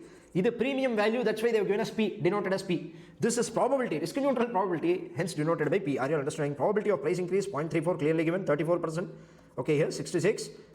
If this is the case, you will get the premium value. If you equate it, 34.75 into 0.34, 66 into 0, divided by 1 point. If you discount, this divided by 1 by 1.0202. This is discounting. I told you, this is e to the power value. If you discount the, what do you say? Okay, the cash flow using the e to the power TR, discounting, so you divide it, you will get the value as 25.24. 1 by 1.02 into the weighted average value, expected value. So here's the value of the option under both the methods is same. Basis of valuation of option. Here only I wanted you to have absolute attention. One thing I wanted to discuss. See here, notice the last segment, the question asks what they are asking. Carefully observe. State clearly the basis of valuation under these methods. Correct? Now, the institute has given the first part of the solution correctly. Second part, I have some observations. See here. Binomial model uses an approach called as riskless hedge approach to find the price of the option by creating a portfolio which will have the same value at expiration irrespective of any price. In the clarity, okay, this you will not get using their presentation. Are you listening what I am trying to say? The correct. This wording is correct, but the presentation given will never, make you understand this para. Are you listening? Say. Hedge means to create an equal and opposite position for protecting the value of the portfolio. Exactly taken from the institute material. Nothing I have tweaked. Understood? Yeah. My, what I wanted to discuss, I will tell you 1 or 2 points. Okay. Whatever given in the institute, you follow in the examination. Listening? Say. The second part, in risk neutral method, what they are solving, valuation of option is based on arbitrage and is therefore independent of risk preference. One should be able to value options assuming any set of risk preference and get the same answer. Okay, this, see, second part of this is, I agree to the second part of this solution. See, in the wordings taken from material itself. I saw the material, Derivation Valuation Analysis Institute, ICAI module is there, study material. The study material copy paste. This is study material copy paste. I have no reservations. Here, problem is, study material wording itself, I have some problem. See, what is that? One should be able to value option assuming any set of risk preferences get the same answer is correct. I agree. We value the option. Reality, what happened? Risk neutral world, we try to value the option in the risk neutral world and try to equate the same value to non-risk neutral investors also. That part is correct. One should be able to value options assuming any set of risk preferences given the same value is correct. The problem arises in the first part of the question. In risk neutral model, first part of the solution, valuation of options based on arbitrage is given. This is not correct, which means what is the understanding you will get from reading? Binomial model using riskless portfolio we will try to create, and risk neutral models tries to value using arbitrage. I don't know what arbitrage they are trying to mention here. Why? Because arbitrage, if there is any arbitrage, I will tell you why this is erroneous. Okay, to be frank, the problem is if you value an asset using arbitrage, if there is an asset is having an arbitrage, you can never value incorrect. See, when value is not perfect, when the market or asset is not, when there is an asset in the market which is not perfectly priced, are you listening? there will be arbitrage opportunity, correct? You can never perfectly try to value the asset if there already exists arbitrage, yeah, or there is a mispricing. Arbitrage will happen when there is mispricing in the asset price, assets, correct? If there is a misprice, there will be arbitrage. And this is why, see, one shop like tomato is trading at 40 rupees. Another shop you go, tomato is trading at 20 rupees. There is mispricing or not? You need to find fair value. Sometimes assume fair value is 20. Maybe fair value is 40. If fair value is 40, the 20 rupees the shopkeeper is mispricing it, underpricing it, correct? If the fair value is 20, the 40 rupees is overpricing it. Are you listening what I'm trying to say? Which means there exists arbitrage. You can take advantage of both the markets. Listening, but you can never say that we need to find out valuation based on arbitrage. That will never happen actually. Okay, they have taken from some source. I don't know what is the source, but it's not correct, because put call parity also assumes, why we have put call parity we saw there also we discussed arbitrage. There also important assumptions that why they are trying to say value of put you can get it from balancing number, you can get it from put call parity theorem, correct? You get the value of call, then value of put you can even equate it with put call parity theorem, but that will only apply to the same security, same underlying asset, same option maturity period, and the same strike price. Any other strike price, it will not apply. Are you listening? Which means value, when you do the valuation of option, value arbitrage, you will never value an asset keeping in mind that there will be always arbitrage. Are you listening? So that is there. Whatever given is based on arbitrage and protocol. You should remember, just to spell it out in the examination, you will get the marks. Getting the marks is not at all relevant. Relevant, yes, examination ka relevant, you do that. But understanding, deeper understanding is required. Here, it doesn't serve any purpose. Valuation options is based on arbitrage, has to be a question. No issue. This is there. I wanted to communicate. So next, understood all the methods of binomial model, risk neutral model comprehensively. I discussed for say 2.5 hours. Are you listening? This is very, very important. Hence, I had to discuss some nearly 2.5 hours. I discussed quickly. We will discuss two-period binomial model. Then we will move on to the Black-Scholes model. See here, what happens in two-period binomial model? Very simple. How to understand this two-period binomial model? The previous riskless hedge portfolio method, the one-period binomial. What is understanding now? This is spot today's price. This price can either increase, can either decrease. About 108 or 90, for example, previous question. Correct? This is on the date of maturity, correct? On the date of maturity, the share price may increase or the share price may decrease. The value will be given, upper value, lower value. This is what we saw. In that price increase or decrease will only happen once from today till option maturity period. If that is the case, it is one period binomial model. Are you understanding? Two period binomial model. Suppose the option, this is option maturity period is 1 year, correct? And every 6 months, there is a chance that the share price may go up, down, go up, down. Are you listening what I'm trying to say? And I will reconstruct. This you understood first. Now I will try to say this is one period binomial model. Now I will try to show you two period binomial model, how it looks like. What is there? Correct? This is after 6 months and after 1 year. Two choices there. What happens? Spot after 6 months, there will be price increase, price decrease. Assume 100 rupees is spot today. The price may increase to 104. Price may decrease to 98. Are you listening? Again, once it increases after 6 months, the next 6 months, this is one period. 6 months period. Next period, from 104 it can increase to 108 or decrease to 102. Are you listening? Some number here. Inge, 98, that should be same. Upper decrease and lower decrease, the rate of decrease should be same. Rate of increase or decrease. See, rate of increase 20%, upper also. First period and second period should be same. That is the assumption. Are you understanding? Two period model.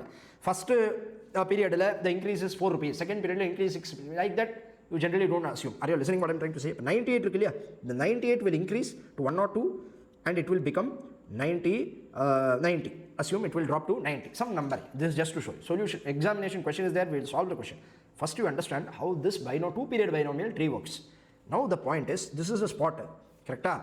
You want the value of call today. You are trying to fix the value of the call today. Where it will be used now? It will be really used. The two period binomial model value really is used in American options, valuing American options. I told you there are two types of options. European options, which we are discussing predominantly in our syllabus. We will discuss European options. American options hardly they are discussing. There is no question involved practical, but we have questions. I'll solve. Okay, we'll see which option is better, which will have higher value, what is relevant. That is there. But what we are trying to understand here, why we are assessing different value in different time frame. American option has a choice Okay, what is American option? You have a choice to exercise, you can exercise early na, before maturity also. Anytime before the maturity, American options can be exercised. European options can only be exercised on the date of maturity, which means in between you have no other choice than to wait. Correct? Now, American options, what you can do, you can also sell your, you can also exercise your option here, or here. Are you understanding what I'm trying to say? You can exercise on all the knots, which means after 6 months, you can either exercise when the price is going up, you can even exercise when the price is going down, or up. Two situations, na? It is up here. Next period will also up, down, up, down, down. Okay, up, down. You have 4 situations. Okay, you have, see here, up. First situation, correct? Price is increasing in the first 6 months period. Second 6 months period also price is increasing. Different permutations. Next, first 6 months the price is decreasing, but only 2 per period. There are only 2 possibilities. Either may increase or decrease. Up when it is decreasing in first period, after decreasing in first period, it may increase in the second period or decrease in the second period. Agreed? So there are 4 possibilities in the right hand side. There will be 4 possibilities, 4 numbers. Correct? Are you listening what I'm trying to say? 4 possibilities will be there. Ultimately, what you should do now? Payoff at the date of maturity is there. You will discount for 6 months. You will get the payoff for the 6 months period. Then again you will discount and bring it to present value terms. You will find the value of option. Through one question we will understand. I don't want to discuss theoretically. See, we will take one question. It is an extension of one-step binomial model only, but with 2 time steps or 2 time frames. We use risk neutralization probability and find the value of the call at each node na the point. Okay, after 6 months, upper FSP, lower FSP. Now at upper FSP, what will be the value of call? Lower FSP, what will be the value? That we will try to judge. Okay, and then find the value of option by discounting the nodes value using risk-free rate. Same risk neutral probability we will apply. Risk neutral first step in risk neutral probability you will use find upper probability and lower probability. This will be same for both the cases. See, first 6 months period upper probability we found out P na. The second period will also be same. Are you listening what I'm trying to say? Which means the increase in the first period will be same as increase in the second period, which will be generally given in the question. Are you listening? That will not. First period there is a 10% change. Second period there is 30% change. Yeah, it is not at all called as binomial model. Price can be anything na. This is not, you cannot specifically tell that it is binomial model. Listening to what I'm trying to say. It will become multi-period binomial model, eventually merge into Black-Scholes model, which we will later discuss. See here. Okay, this can be better understood with the question. 2-period binomial. Consider 2-year call option with a strike price of 50 on a stock that current price is 50. Spot is 50, strike is also 50. Spot is 50. Strike price is also 50. Strike price, which is denoted by X, is also 50. Assume that there are 2 time periods of 1 year, and in each year the stock price can move up or down by equal percentage of 20%. 20% they have given the question, which means every period they have given here 50 is today's price. 50 into 120%, 20% it can move up. Now higher end it may become first period. This is, you segregate, these are 2 period. Correct? First period B and C are there na node.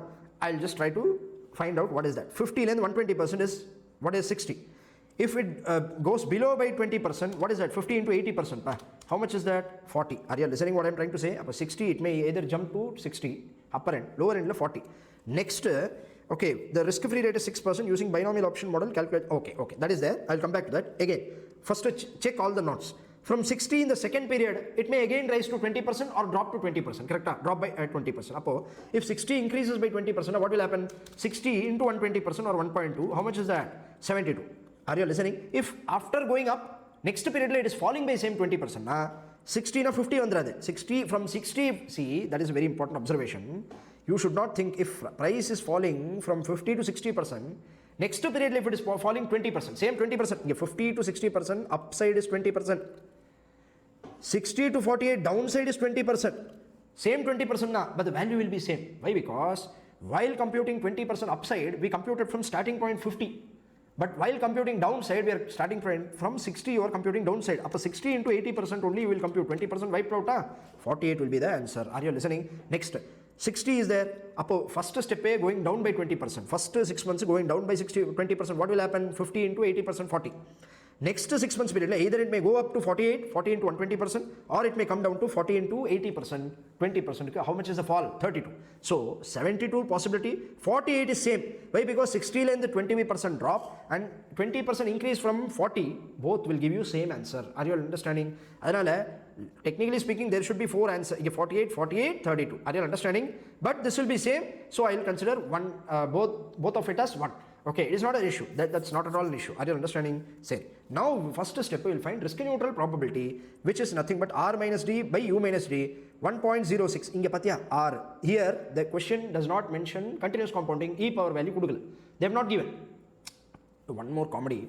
Okay, in one of the institute question, first period, 2 period binomial question la, first period they have used some discounting, okay, compounding, continuous compounding, or what they have used, I think normal compounding. While discounting they have used continuous compounding, or maybe continuous compounding they used first, then for discounting this cash flow they have used normal compounding, whatever it is, I don't remember. But there is one question wherein in one single question they have used both continuous compounding as well as normal compounding. Question doesn't mention anything about E value. This question you have in your study mat or past examination paper, we have in workbook if you can open and see, but we have the question. In the question I don't know, whatever institute has given solve, I don't know examiner will be in what mood, what he will, we will allot marks or not. Most it should be given, marks should be awarded, but we don't know because examiner okay, whatever given in the suggested, it will be taken. Are you listening? Even though you are conceptually right, you need to present as per their expectation. That is a problem. Say, see 1.06 minus 0.8, which is 0.26 divided by 1.2 minus 0.8, 0.4. The probability, upper price probability, how much is that? 0.65 or 65% you are getting. Are you listening? Therefore, that is nothing but price, a probability of price increase. This is price decrease, 35% is the probability. About two-step binomial period, what will happen? I will tell you. What is to be understood? First, what you should do, you should check the last node. On the date of maturity, you should not come to this part. First, you should check the last part. 72 value is there. If my FSP is 72, what is the value of the call you need to check? So, yeah, if my FSP on the date of maturity is 72, correct? What is the strike price? Please tell me what is the strike price. I'll tell you what is the strike price. 50, yeah. Yes, strike price is 50. Upper 22 is the value, correct? Value of the call is 22. Given, I don't know whether it is clearly visible, 22. I'm just rewriting. Are you listening? Here 0, 0, no issue. Now, when the FSP is 72, holder will exercise his right at 50 and the value of the call for him will be 50 rupees benefit for us. Okay, as a writer, okay, this is a risk neutral model, so don't care about that. Just 22 is the value of the call, correct? Value of the call is 22 if FSP is 72.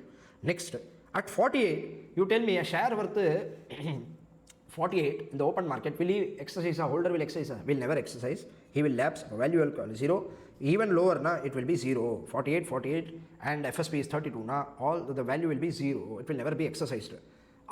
Now you have only two values, 72 and 0. Correct? 72 la price increase, 0 la price decrease. This you consider and discount and bring it to this value. Are you listening what I am trying to say? Very simple. Risk neutral probability you found out just now. 65 and 35. What you should do? 72 is there, correct? Into 65%. 0 into 35%. Correct? This will give you the value. What is that? Very simple. 72 into 65%. Like value at 0.72, what is the value? 0. 72, what is the value? 22.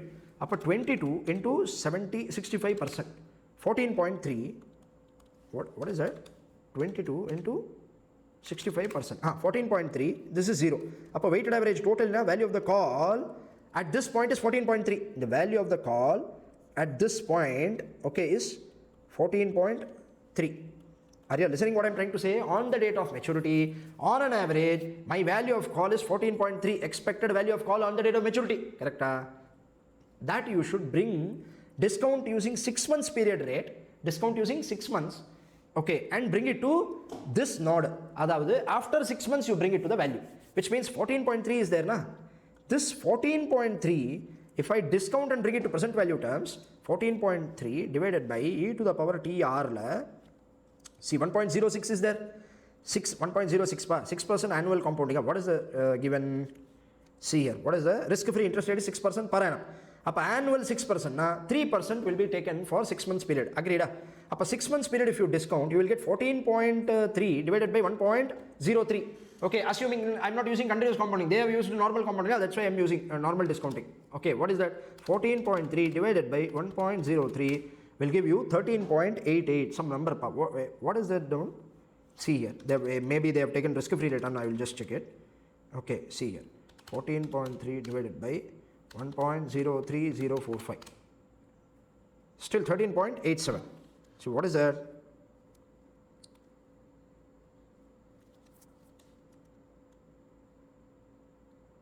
Okay, 22 into 65%, which is 14.06.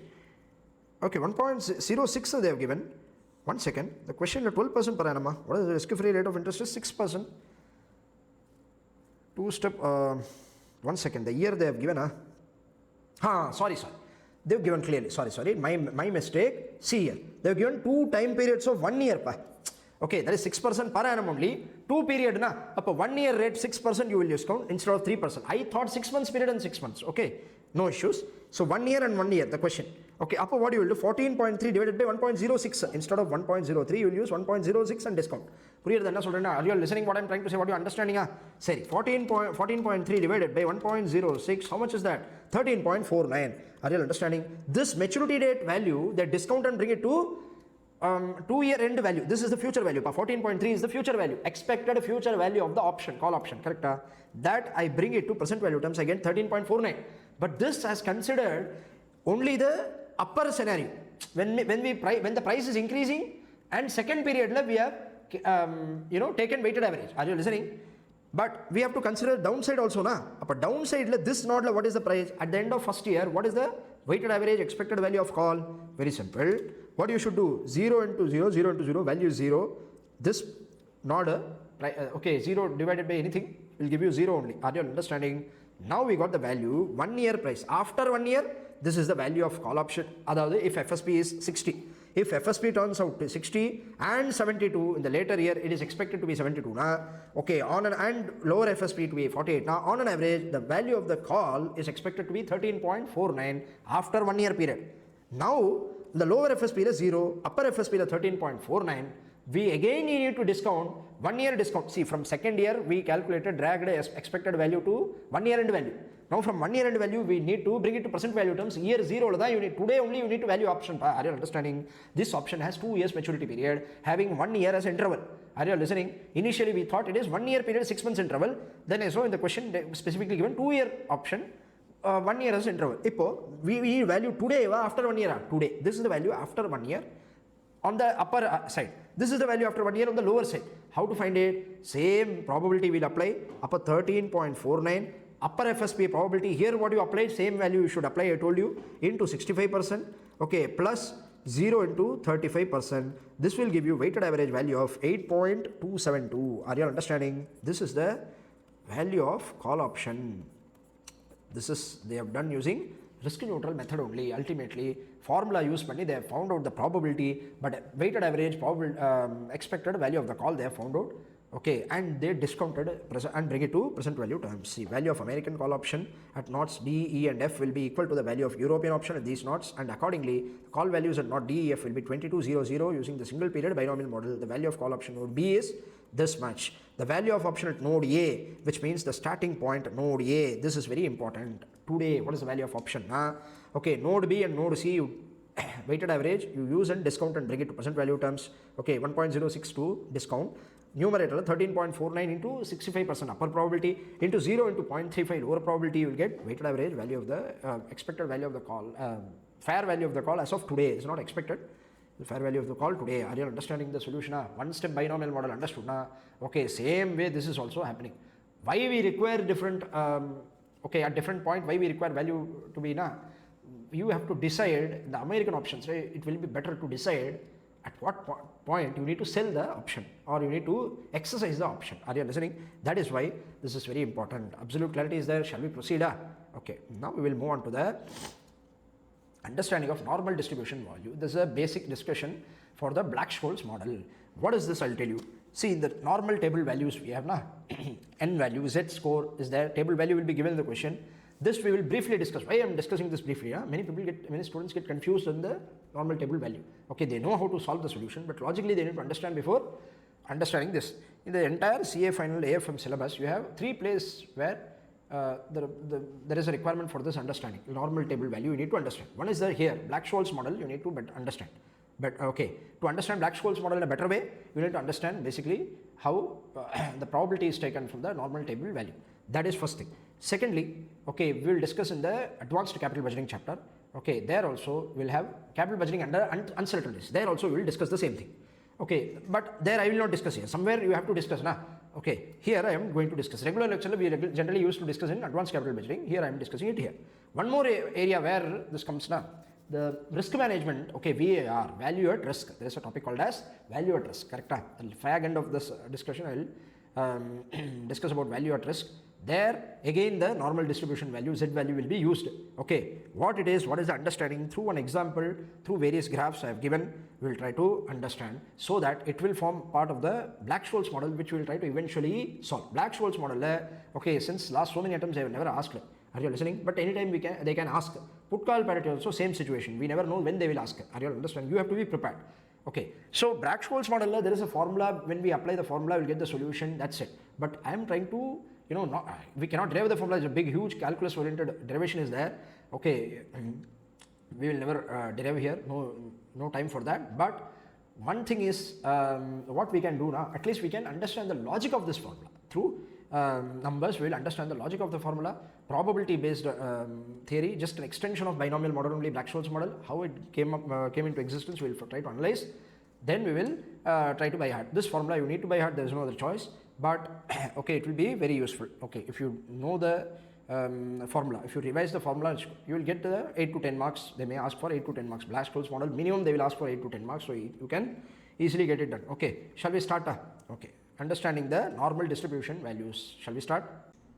Okay, what is normal distribution table? See here, normal curve, okay, will be something similar to this. Okay, it will be perfectly skewed in the center. The perfectly skewed, the center of it will be mountain-like, bell-like curved shape it will be, and okay, the center of it will be mean, median and mode. Okay, if you know the statistics, well and good. If you don't know other median mode la, you don't need to remember. Mean alone, just to remember it is average. Assume if there is in a classroom, okay, we are in a classroom where there are so many students. Okay, one student, if you are trying to figure it out the average weight, in that case what we will do, some persons may be 100 kg, 80 kgs, few maybe 30, 40 or 50. Are you listening? On an average, the weight of the class, okay, average mean weight of the class is say 65 kgs. Are you listening? Everyone will be 65 kgs, no need. Okay, but generally in the normal table, what is the assumption? More number of observation will be towards mean. The abnormal values will be less. Are you listening? Extreme right or extreme left will be less, and more number of observations will be lean towards the center. Okay, that is the mean. Are you understanding? Now this, the center of this is mean. Okay, now see, a normal curve is a bell-shaped curve, perfectly skewed with mean, perfectly skewed. The top of it exactly will be in the center of the curve. Okay, and the main aim of the normal distribution is to find the probability of a data distribution concentrated more towards mean. This is important. Okay, where the data is concentrated more towards mean, we will consider this normal table, normal curve. We will use the probability. Okay, we will find the probability based on the normal table value. Okay, how to find it, Z score, we are going to study one by one. This is very important. 3 places, as I told you, it will be useful. One, in the Black-Scholes model, even though many, we don't need to discuss as such in Black-Scholes model, but still there is relevance I am discussing. Okay, why? Because in the future capital budgeting, where we will discuss now, there also it will be useful. Then VAR, value at risk management chapter, the practical portion is there, VAR, there also it will be useful. Hence I am discussing it here. Are you listening? We will try to understand this with an example. Very simple. Mean of a particular data set, said average weight, suppose a profit. Okay, earlier I used to say weight, then students get confused with a negative weight, negative value, hence I removed it. Now you assume it as profit. Assume, okay, particular data given, average profit, okay, is 10 rupees profit. Okay, assume is 10 rupees, which means the mean profit is 10 rupees. 10 rupees, none which together, 10 lakhs you can take, 10 crore, any number. Are you listening? 10 is the average, mean value is 10. Are you listening? Up this 10, this center point, this is 10, which means mean profit of this company. Assume this is mean profit of this company. Some year it might be lesser than 10, some year it might be more than 10, but on an average my company is earning a 10 rupees of profit. Are you listening? This is the understanding. Say, now this is called as X bar. X bar always called as mean. X bar mean, average. Okay, now standard deviation of the above mean is 40 rupees. I told you that this 40 is certain or uncertain? Uncertain. It can deviate. Of course it can deviate. Whether, okay, every year profit would be 10 or average profit is 10. Average profit is 10, which means profit some years can go below 10, some years can go above 10. Correct? Now what is the deviation? It may deviate from the mean. The mean is the center, but every year it may deviate from mean. How much it will deviate? It will be captured by standard deviation, which we are going to study in detail in portfolio management. No worries. But still, what is standard deviation? The deviation from the mean is known as standard deviation. Standard deviation of the above mean is assume 40 rupees, which means I am telling on an average my profit is 10 rupees, but it can go 40 rupees here and there, above and below, which means the profit may even become 50 rupees, or the profit may even become minus 30 rupees, or loss to the extent of 30 rupees can happen. Are you listening? This is the understanding. We want to calculate probability with associated with a target profit of suppose 20. Assume 10 is the average profit, I told you mean profit. We want to find out what is the chance that the company may earn 20 rupees profit instead of 10 rupees profit. Is possible? Okay, we need to compute now. There we will use normal distribution table. Are you understanding what I am trying to say? It is nothing but probability. We need to find out the probability now. Now someone is asking, what is the probability of finding 20 rupees? Now we should find using normal table value. See here, average profit of an item is 10 rupees, but not all the items gives 10 rupees profit, or not all the years the company will earn 10 rupees profits. Few items give more than 10 rupees profits and few items gives less than 10 rupees profits. It's a question given, whatever you can interpret. Are you listening? Just for understanding purpose, assume, okay, to understand the variability, that's why it is given. And the deviation around the mean is 40 rupees, which means it can go below 40 rupees below the 10, okay, which is minus 30 loss, okay, loss of 30 rupees, or it can go 40 rupees above the mean, which is 50 rupees profit. Okay, the measure of the dispersion. When the distribution is normal, the probability of having profit below 10 rupees or above 10 rupees is 50% each. In this normal distribution table, one more point you need to understand. Okay, see here, we have this normal distribution curve. Here this is, assume my drawing is not that good. See here, we have this x bar. This is called as x bar mean. Correct? Now the point is, in a normal distribution, always this will not join, but there will be always gap. It will not, touch this point. Are you listening? It will not touch, it will be parallel, and it will never touch. Okay. Now you take this point and this point, the last point, whatever is that. Okay. Now what they are saying, in this half of left hand side is there, from median, okay, till the left hand side end, okay, and you take right hand side, both will be 0.5 and 0.5, which means, okay, in a normal distribution table, okay, or normal distribution curve, the point, the value, okay, the probability value means probability, the probability of the, okay, future event, which here it is profit, assume it is profit, which may go below the 10 rupees mean, is exactly as the right hand side of 10. That's why it is perfectly skewed and the center of the, that's why I told you that it is center, correct? Upper right hand side probability is 0.5 or 50%. We say 50%. Apo, this is 10 rupees profit. Apo, the company's profit, okay, the probability to become more than 10 rupees. Now what is that? 50%. And the probability for the company's profit to go below 10 rupees is also 50%. This you need to understand. This first clarity. First, next, now I am asking, throwing one more question. What is the probability, okay, for the company to earn a profit between 10 mean and 20 rupees? Assume I am given a number 20 rupees. Assume. Are you listening? I am asking, I know that the probability, the chance for the company to earn more than 10 rupee profit is 50%, right hand side, okay, left hand side, okay, the chance for the company's profit to drop below 10 is also 50%. In this case, you have to tell me, okay, now I am giving a new number, 20 rupees I am giving, I am asking you a question, what is the probability or what is the chance that the profit may fall in between 10 and 20 rupees? Are you listening what I am trying to say? Up what will happen, in that case what will happen, this is the curve, okay, here, see, we have center point. This is x bar, and this is this is 20. This is 10, okay. This is mean 10, and this is 20, This point, okay, the point from the mean till the expected value, which means our expected value is 20. Okay, required value. That what is the probability of this segment? This is what we should answer. Are you understanding? This is called as Z score. This is something called as Z score. How we should find it is the subject matter of discussion. See here. Now let us see how to find out. Okay, so they are saying 50%, right hand side 50%, it will be centered, no issue. Now let us see how to find the probability of the profit between 10 to 20 rupees. Okay, 10 to 20 rupees, what is the probability that my profit will fall between 10 and 20? What is, how to find it? Very simple. This is our target value. That is, I call it as X. X minus X bar divided by standard deviation. Very simple. X in a same thing you will do in portfolio management. Remember, X minus X bar, okay, we will use it. Are you listening? Same way here also, X minus X bar. Now we will try to find out the deviation from the mean. Apo X is the target number, which is 20 rupees. We want a target profit of 20 rupees.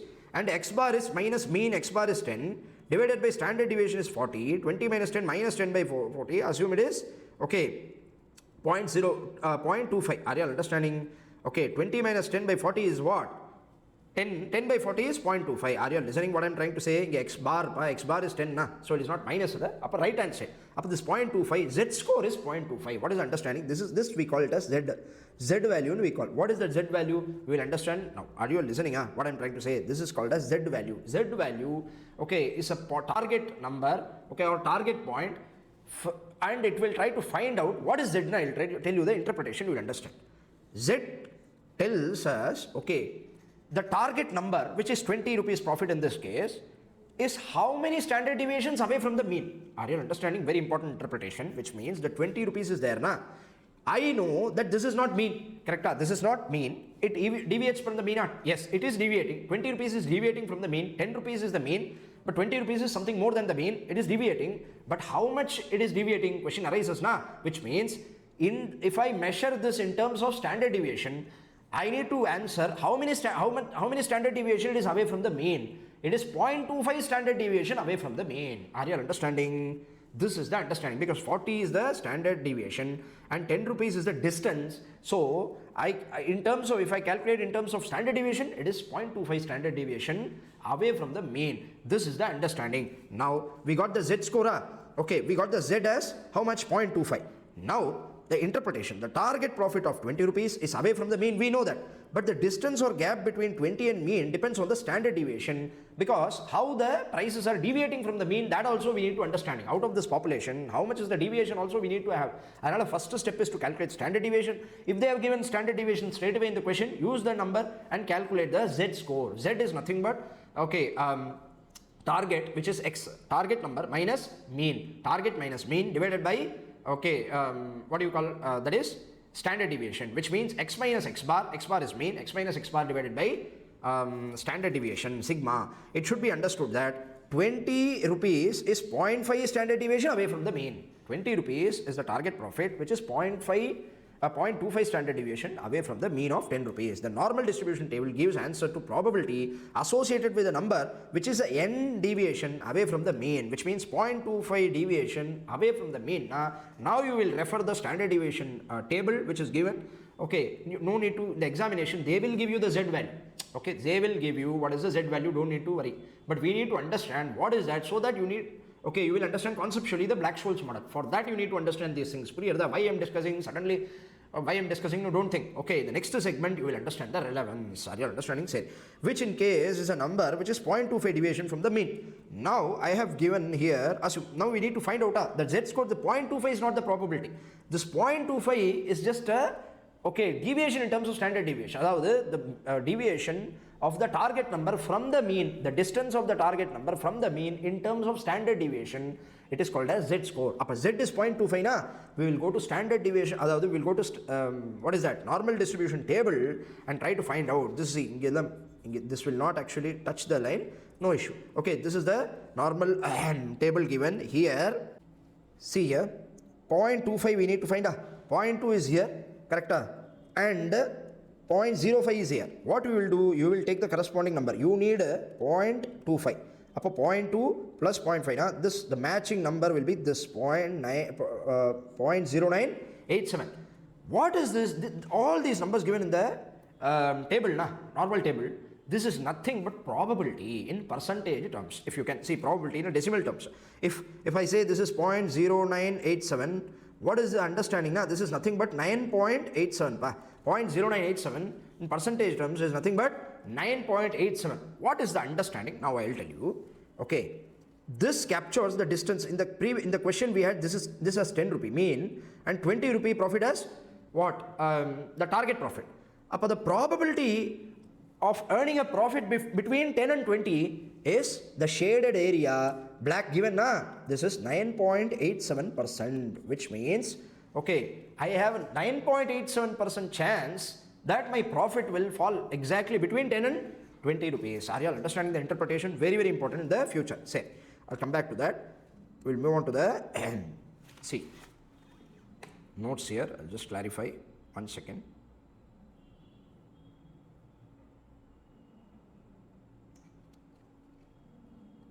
Okay.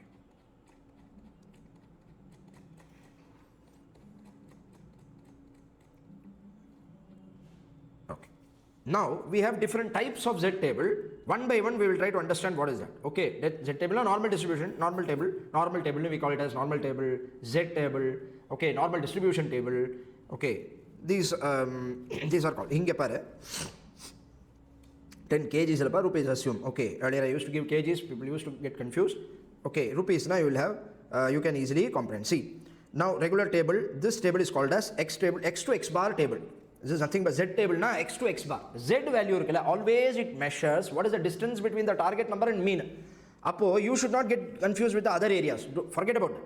In the 9.87 is a probability, it indicates what? Okay, it only covers the shaded area. The shaded area will be covered, which means the probability of my profit to become 10, between 10 and 20 is 9.87% or 0.0987. This is regular Z table, okay. Normal Z table will be given. This is one type of Z table. Understanding? Now, okay, see here, NT value of 0.25, normal table value, Z value also called as Z value, which is 0.0987, means the probability of finding a number between mean and a number 0.25 standard deviation away from the mean is 9.87%. Thus the probability of the shaded area is 9.87. This you understood first. Next, one tail normal distribution area, one tail normal distribution table. Okay, sometimes institute data will be given, one tail data will be given. What is one tail normal distribution? You need to understand very simple. Yeah, this is normal table na. Either one tail, this is one tail, this is another tail. You have two tail. The curve is coming down like this na. This is known as tail. Up two tails will be there na, on the left hand side, right hand side. Now what they have given na, how to find out one tail normal distribution table na. Okay, sometimes what they give in the question na, right hand side they would be giving like this. Okay, the shaded area one tail na, either from the left hand end of the table, okay, it would be covering from X. The X by X, this is X bar will be always in the center. Target price this either maybe become on the negative side, correct? Or become the right side. Very simple. Yeah, I tell you, instead of 20 rupees profit, what is the chance to exactly profits to become 0 no solra? Break even. Are you listening? From 10 rupees is 10 rupee below na. So left hand side. Upon left hand side what will happen? This is the tail ending na. From here, this will be the target number. Left hand side. Upon this will be the target number na. One tail area when they give, this is the understanding, the probability will be this one. Are you understanding? How to find it when they give one tail area na? Simple understanding. If left na, they have shaded like this. Are you listening? Okay, what is the understanding? I'll try to explain. NT Z is one tail value, NT 0.25 is a one tail table this much. Okay, if NT value of one tail table. If the normal distribution value they are giving as one tail area, okay, one tail value na, in that case, what you should do? You should consider, okay, from the left tail, what is the value till the target area? Are you understanding? This is not in the one tail area given na, normal Z value given na, by default it means what is the distance between mean and target area. One tail table given na, you should be alert. Okay, you should not commit the mistake. You should always think that the value either should be from the left hand side end to the target area or right hand side to target area and not the, okay, mean. Mean will never come into the picture. Listening? Up in that case, very simple. How to find the probability? I will tell you. See, in this area we already found out the probability is 9.87%. And we know that this is 50% and this is 50%. Correct? If I know the right hand side, okay, is 50% probability, from that if I reduce the 9.87, I get 40.13% or 0.013 is the shaded area of the right hand side. Similarly, left hand one tail area also is 40%, 40.13%. How? This is total also 50%. From this, okay, if I cover this one, this is 9.87. This is 40.13%. Are you all having the clarity? Yeah. One tail given na, either what it is understanding na, either from the left hand corner it is to till the target area. Okay, it is a probability. Okay, very simply in our example na, in the right hand side we assume that this example. In this example we had the 20 rupees profit na. What is this shaded area na? Very simple. What is this 40.13% probability? What is this probability for? Nothing but see. what is the if they ask to find out the probability of the profit, okay, to be more than 20 rupees, more than 20 rupees, what is the probability? 40.13. Are you all understanding? Puriyarda? Or this is 40.13. If they ask instead of this, they ask what is the probability of either the profit becoming more than 20 rupees or the profit becoming less than, okay, what is that? Deviation here 10 na, so less than 0 rupees, which means either to incur loss. Either so probability, cumulative probability 40.13 plus left hand side 40.13, which is 80.26%. Are you listening what I am trying to say? What is this 80.26 na? Okay, the company has a probability chance of 80.6%, 80.26% to earn, okay, either a profit of more than 20 rupees or loss, making a loss. Okay, are you all understanding? Because the deviation is so high na, 40 rupees deviation is there, that's why the probability is also increasing. All these things I just wanted to clarify. So yeah, this is all about one tail area. Now two tail normal distribution area, that is also you need to understand. Two tail are very simple. Okay, both the different tail will be given, which means either probability, I told you na, either na, and is different, either is different. Probability, like, it will be cumulative probability. Are you listening? In that case, 40.13 plus 40.13, just now I discussed now, two tail table gives the total probability from both the tails to the target area, which means respective target area, which means, okay, left tail and right tails to the target x that are standard deviation away from the mean.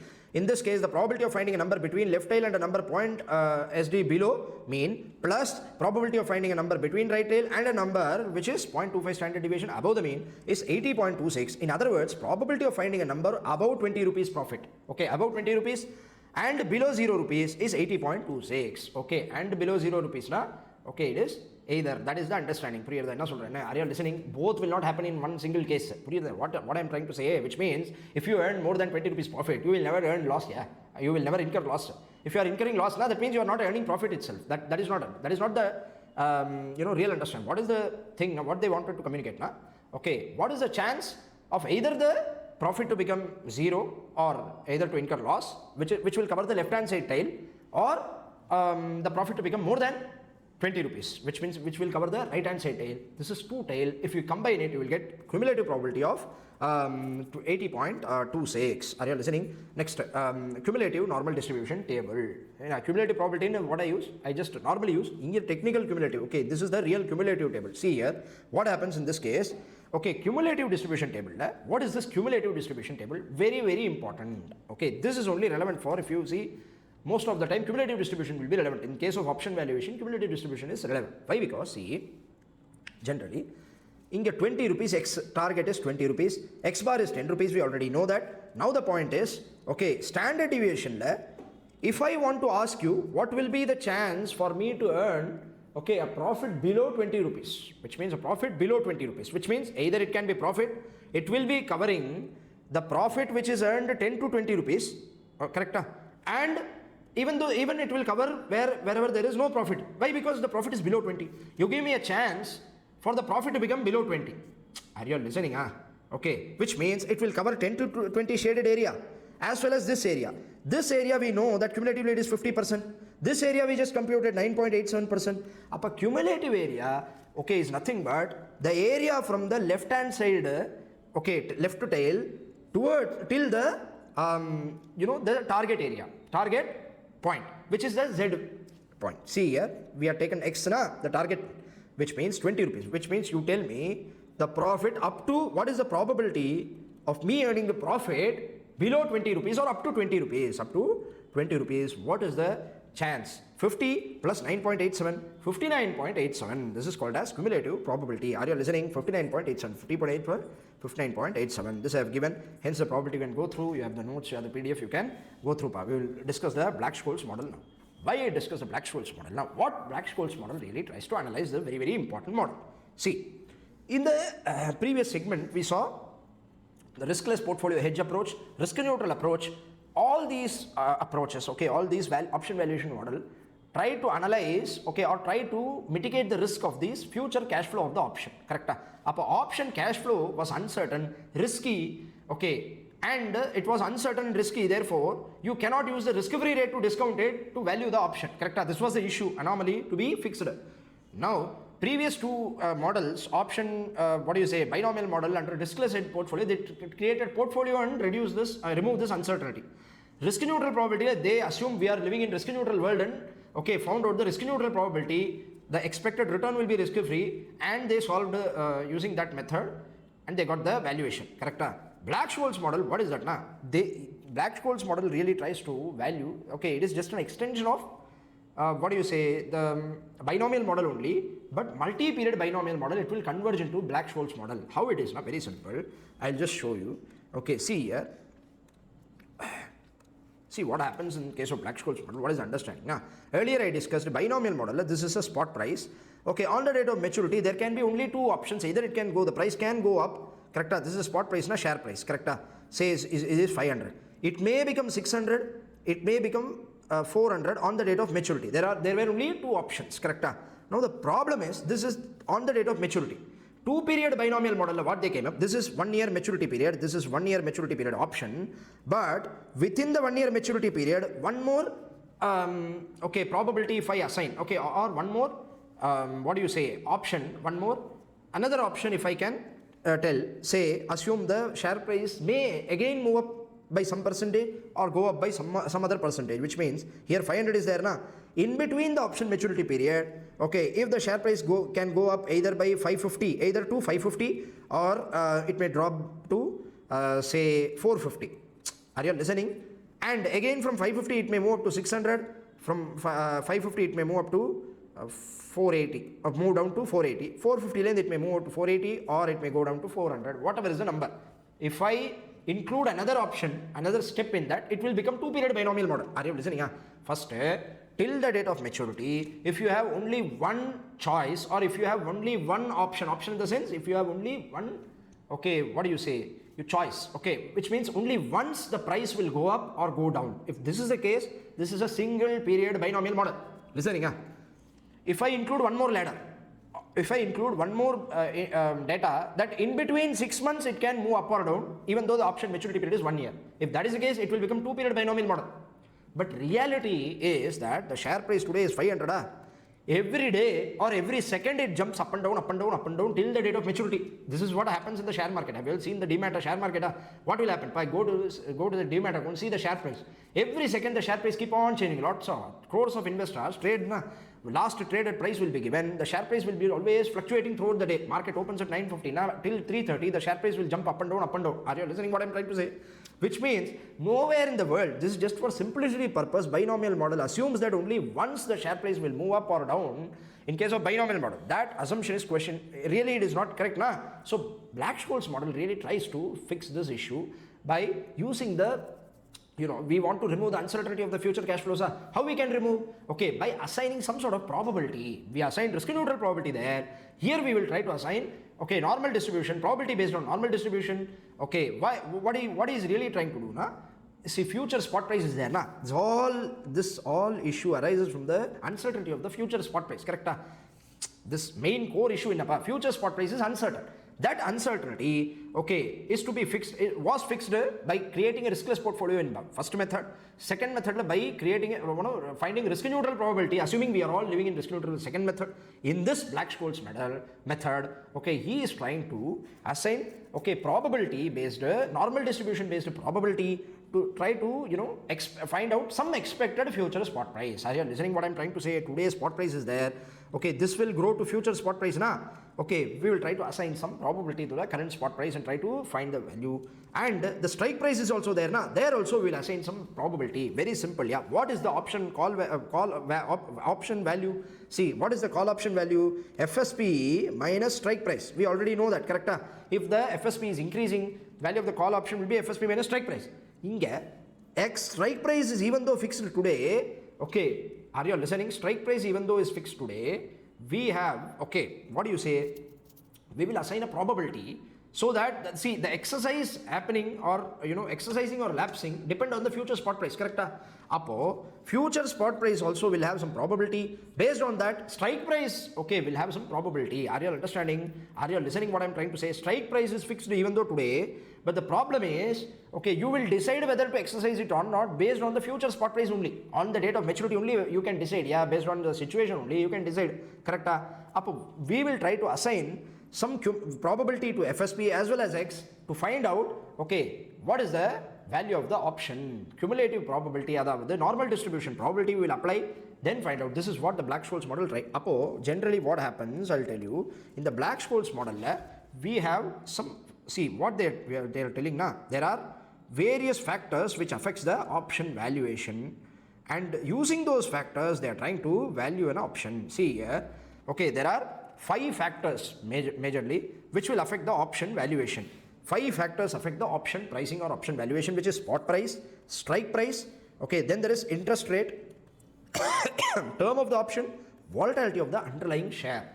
These 5 factors affect the option valuation. I'll explain you how these factors will affect the valuation. We'll try to understand it. Okay, formula given in the examination, nothing needed. All these discussions are for understanding purpose, basic thinking of the Black-Scholes model, how they thought and came up with the equation. Are you understanding? Deep calculus involves statistics. We are not going into derivation of this formula, but I'm trying to figure out, tell you the logic of this formula. See here, first, previously we saw under binomial model that there were only 2 possible outcomes, everything given as notes, just going through, of share price moving up and share price moving down to the sum price of the sum price on the date of maturity. Under 2-period binomial model, we saw that same got extended to 2 outcomes each for 2 intervals within the maturity period.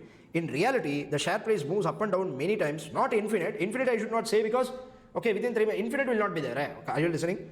Not infinite, but near to infinite, multiple times, throughout the one single day. So there can be so many possibilities in the maturity period. One day itself it is jumping up and down so many times. Till the date of maturity, so many possibilities will be there. This model tries to assign probabilities for future spot price and the strike price by way of log-normal table function. As we know, call option is valuable only when on the date of maturity if FSP is more than strike price. If FSP is more than strike price, we have seen that by discounting we will get it as spot minus present value of X. If we discount it, this is the future date benefit now. If we discount the benefit, what will happen? The FSP becomes spot minus PV of X, present value of X. This is the value of call option today, and I discussed where arbitrage segment, the boundary of minimum value of call, there I discussed, correct? Go through that. This only Black-Scholes model develops by fitting in probabilities to bring in certainty to this. Are you listening? Influence of other factors, by adding influence of other factors. First we will understand how these factors are influenced, then you will understand the formula, all these numbers which are fit into this formula, what is the relevance of this you will understand. See here, spot price. First you understand the option is an underlying, is an instrument. It is a derivative instrument which derives its value from the underlying asset. So obviously the spot price of the asset will have influence. Correct? Agreed? This spot price is today. The spot price today only grows to future spot price. This is actually future spot price only. Future spot price, if you tell me, future spot price will have impact on the valuation of share, will not have impact, will surely have impact. Are you listening? Positively it will impact the call option, it will negatively impact. We are talking about call option and put option. We will cumulatively see. See, in case of call option, what happens? If the spot price is low, in the spot price, future spot price, it is to be understood. Spot price low, future spot price will be comparatively low. Very simple. We have 2 spot prices. We have 2 spot prices of 400 as well as 500. Same Reliance share, today trading at 400. After a few months, it is trading at 500. Correct? Now we are trying to value a 3 months option sitting today versus 3 months option sitting on after 3 months, say when the spot was 500, when the spot is 500. In this case, you tell me which option will be more valuable, which is having a higher spot price, which means 500, because the future spot price is nothing but spot is compounded to future. Are you listening? In this case, future and spot price, nothing but spot is compounded, which means spot, higher the spot price, higher the future spot price, higher the call value. If a spot price low, the call value will be low, put value will be high. Conversation, because put value is nothing but, X minus future spot price, the put value, correct? Higher the FSP, lower the benefit. Are you listening? Lower the FSP, higher the benefit, higher the FSP, lower the benefit for the put value. Call value, what will happen? Higher the FSP, higher the value of the call. This, throughout our lecture, what happens in our regular lecture, we try to set a trend that you will think properly. Every time you need to analyze and think, FSP more than confusing area. That is why I am repeating again and again. Don't think I am wasting time. I understand your value of time. Next is strike price. Come to strike price. Here, strike price, you tell me how strike price may influence the value of, obviously it will influence, I told you. If there is same underlying asset, same maturity period, but different strike price, which means ITC share, ITC option, if it is having 3 months ITC option, same ITC, same maturity period, but there is a call option which is having a strike price of 400, There is another call option which is having a strike price of 300. You tell me which will have more value, strike price for a call option, just for think for one option. Call option you think, forget about put option. Call option you think, if strike price is higher, what will happen? You tell me. If call option, strike price is higher, even benefit will be lower. Benefit is nothing but the difference between future spot and strike price. If you keep on increasing the strike price, the difference between future spot and strike price will reduce, shrink. Because of that, okay, the benefit will be reducing. Up a strike price, higher the strike price, okay, lower the call value, lower the strike price, higher the call value. Conversely, for put option, reverse happens, correct? But you need to think. I don't have time to clarify, but you will automatically think. I assume you are matured enough to think yourself. Okay, come to interest rate. How interest rate affects the call option value? This you need to understand. Very simple, yeah. The FSP is there, This is nothing but spot compounded to future, Up a spot into e to the power TRF is nothing but the FSP. Are you listening what I'm trying to say? Now, if the recovery rate of interest is higher, when the market interest rate is higher, FSP will be more, Are you listening what I'm trying to say? When interest rate is higher, okay, FSP will be naturally higher. That case, what will happen? See, what will happen? Naturally, okay, when interest rate is higher, okay, the value of call option will be higher. When interest rate is higher, the call option value will be higher, and when interest rate is low, call option will be low. For one thing, if you understand the logic, everything you can predict on your own. Are you listening? That you need to understand. Also, value of call, today's value of call, I told you, value of call in the future date, FSP minus exercise price. Value, if you discount it, you will get spot minus present value of X, where we discussed in the minimum call value, which is nothing but spot minus present value of X. When you discount the X with a higher interest rate, the PV of X will become lower. Lower the PV of X, okay, higher the call value. The difference will be higher, That is the understanding. Interest rate is low, call value will be low. Interest rate is higher, Conversely, for put value you can go through. Come to the term of the option. Term of the option is very simple. Shorter the term, lower the call value. Very simple. Yes, because the compounding period reduces, Okay, FSP, higher the FSP, higher the benefit. If the compounding period itself is shrinked or reduced, okay, the call value will be lower. But shorter the term, shorter the call value. If you go to the market, always observe 1 month call option value premium will be lesser than 3 months call option premium. It is true. You go and check. Okay, last point, volatility of the share. How volatility will impact the value of the option. Volatility of the underlying share. Not see, option will also have volatility. That is different. Okay, premium quoted in the market will change every day. Up and down, correct? Premium will change, listening, truly speaking, premium will also change correspondingly.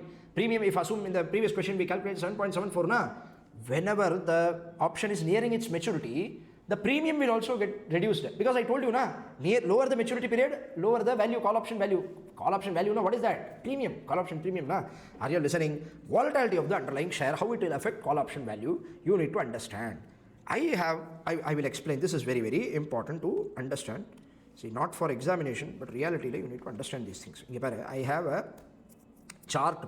I have a chart of share price. This is Reliance share price.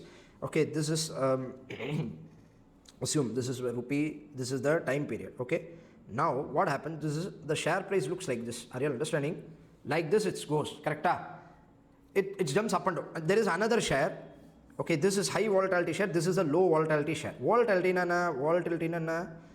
is nothing but the deviation, okay, the fluctuation in share price. Higher the fluctuation, more the fluctuation, severe the fluctuation, more the volatility. Are you listening? So this is the lower volatility stock is there. What is having now? It is like this. A stable company like ITC, Britannia, okay. When that, what is the understanding? See here, what happens? Observation number 1. When the price is decreasing here, when the price is increasing, this share, this is Reliance shares. Okay, this is ITC shares, assume. Okay, reality also, this will happen. What happened? The company's share price is appreciating too much, while decreasing also it is dropping too much. Again, it is appreciating too much. The upswing and downswing is higher in this case of Reliance. In case of ITC, what happens? It is more or less stable. It is not giving abnormal returns for some period, and it is not giving, lower returns also for some period. Okay, both cases we are saying that ITC is stable, which means it is having lesser volatility. Okay, a share which is having a lesser volatility. This is a share which is having a higher volatility. Growth-oriented company will always have higher fluctuation, share price fluctuations as the profit earnings reported. Okay, more the growth, the more the fluctuation. Suddenly growth is reduced, they will drop. Now come to the main discussion. how volatility will impact the call option value. Volatility of the share. We are discussing volatility of the share. That you need to understand. Okay, ITC share or volatility, how it will impact the option, ITC option, very simple. See, call option value will always be higher in case of a stock which is having, underlying stock which is having a higher volatility. How it is now? See, a call option holder or a put option holder, now we will tell you, call option holder you take, will always benefit from a higher fluctuation, higher FSP, correct?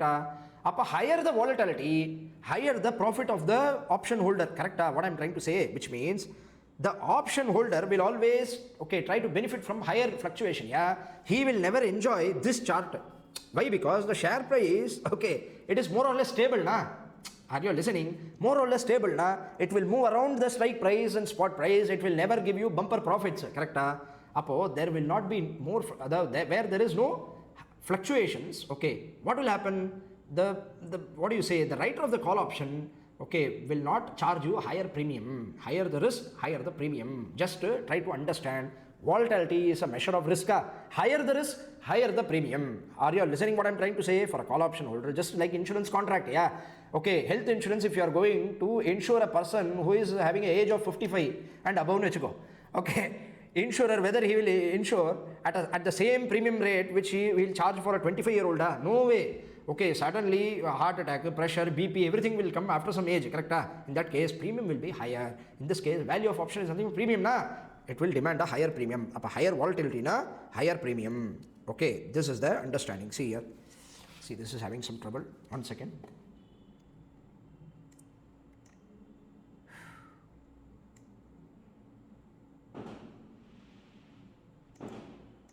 Okay. Okay. See, volatility if is high, call value is always high, put value will be also high. This is the understanding. This is the unique case you need to remember. Generally what will happen, call value, you should not do inky pinky. Okay, call value higher na, put value lower. Without understanding the concept, if you just think put value is opposite of call value, I will just try to remember call value, put value is opposite of put value. Here you will fall. Why? Because higher the volatility, okay, premium of the put option will also be high, premium of the call option will also be high. Generally, in general, the premium will be always high. Say, formula as per Black-Scholes model, we try to understand. In the formula first you need to understand is nothing but spot minus present value of x da. But, okay, including the probability values, very simple. Yeah, the spot minus present value of x is nothing new. Already discussed in the arbitrage segment. Remember, there, here we have spot minus present value of x. What is Black-Scholes model? I am telling you the trick to easily remember this. Okay, conceptually if you understand, you don't need to mug up. See, spot is there na. We will try to multiply it with one probability S spot into ND1. ND1 is nothing but cumulative normal distribution value of D1. What is D1? We have a formula, I will tell you. That formula will equate everything. Okay, will bring in all the factors together. Are you listening? Simple. Ultimately what they want to tell, na? Spot into probability. Okay, they are trying to find the, okay, trying to assign the probability for the spot price. Are you listening? Minus PV of x, this is nothing but PV of x. PV of x is e to the power tr value. Now what you will do? X into e to the power minus tr. What is that? Minus, see, x into, this is x bar, not into, x into, okay, this is into e to the power minus trf, or as per our method, you simply do x divided by e to the power tr. RF nu potrukkan, this is risk-free rate. This is as good as TR. Risk-free rate always you should use here. Are you listening? Or whatever rate is given in the question you will use. The point is, in the x you are discounting. Are you listening what I am trying to say? This is nothing but present value of x. X into e to the power minus TRF is nothing but x by e to the power TR. Got it? That is same. Into ND2, which means you are assigning one more probability, that is ND2. D2, okay, is a probability which you are assigning to present value of x. That was strike price.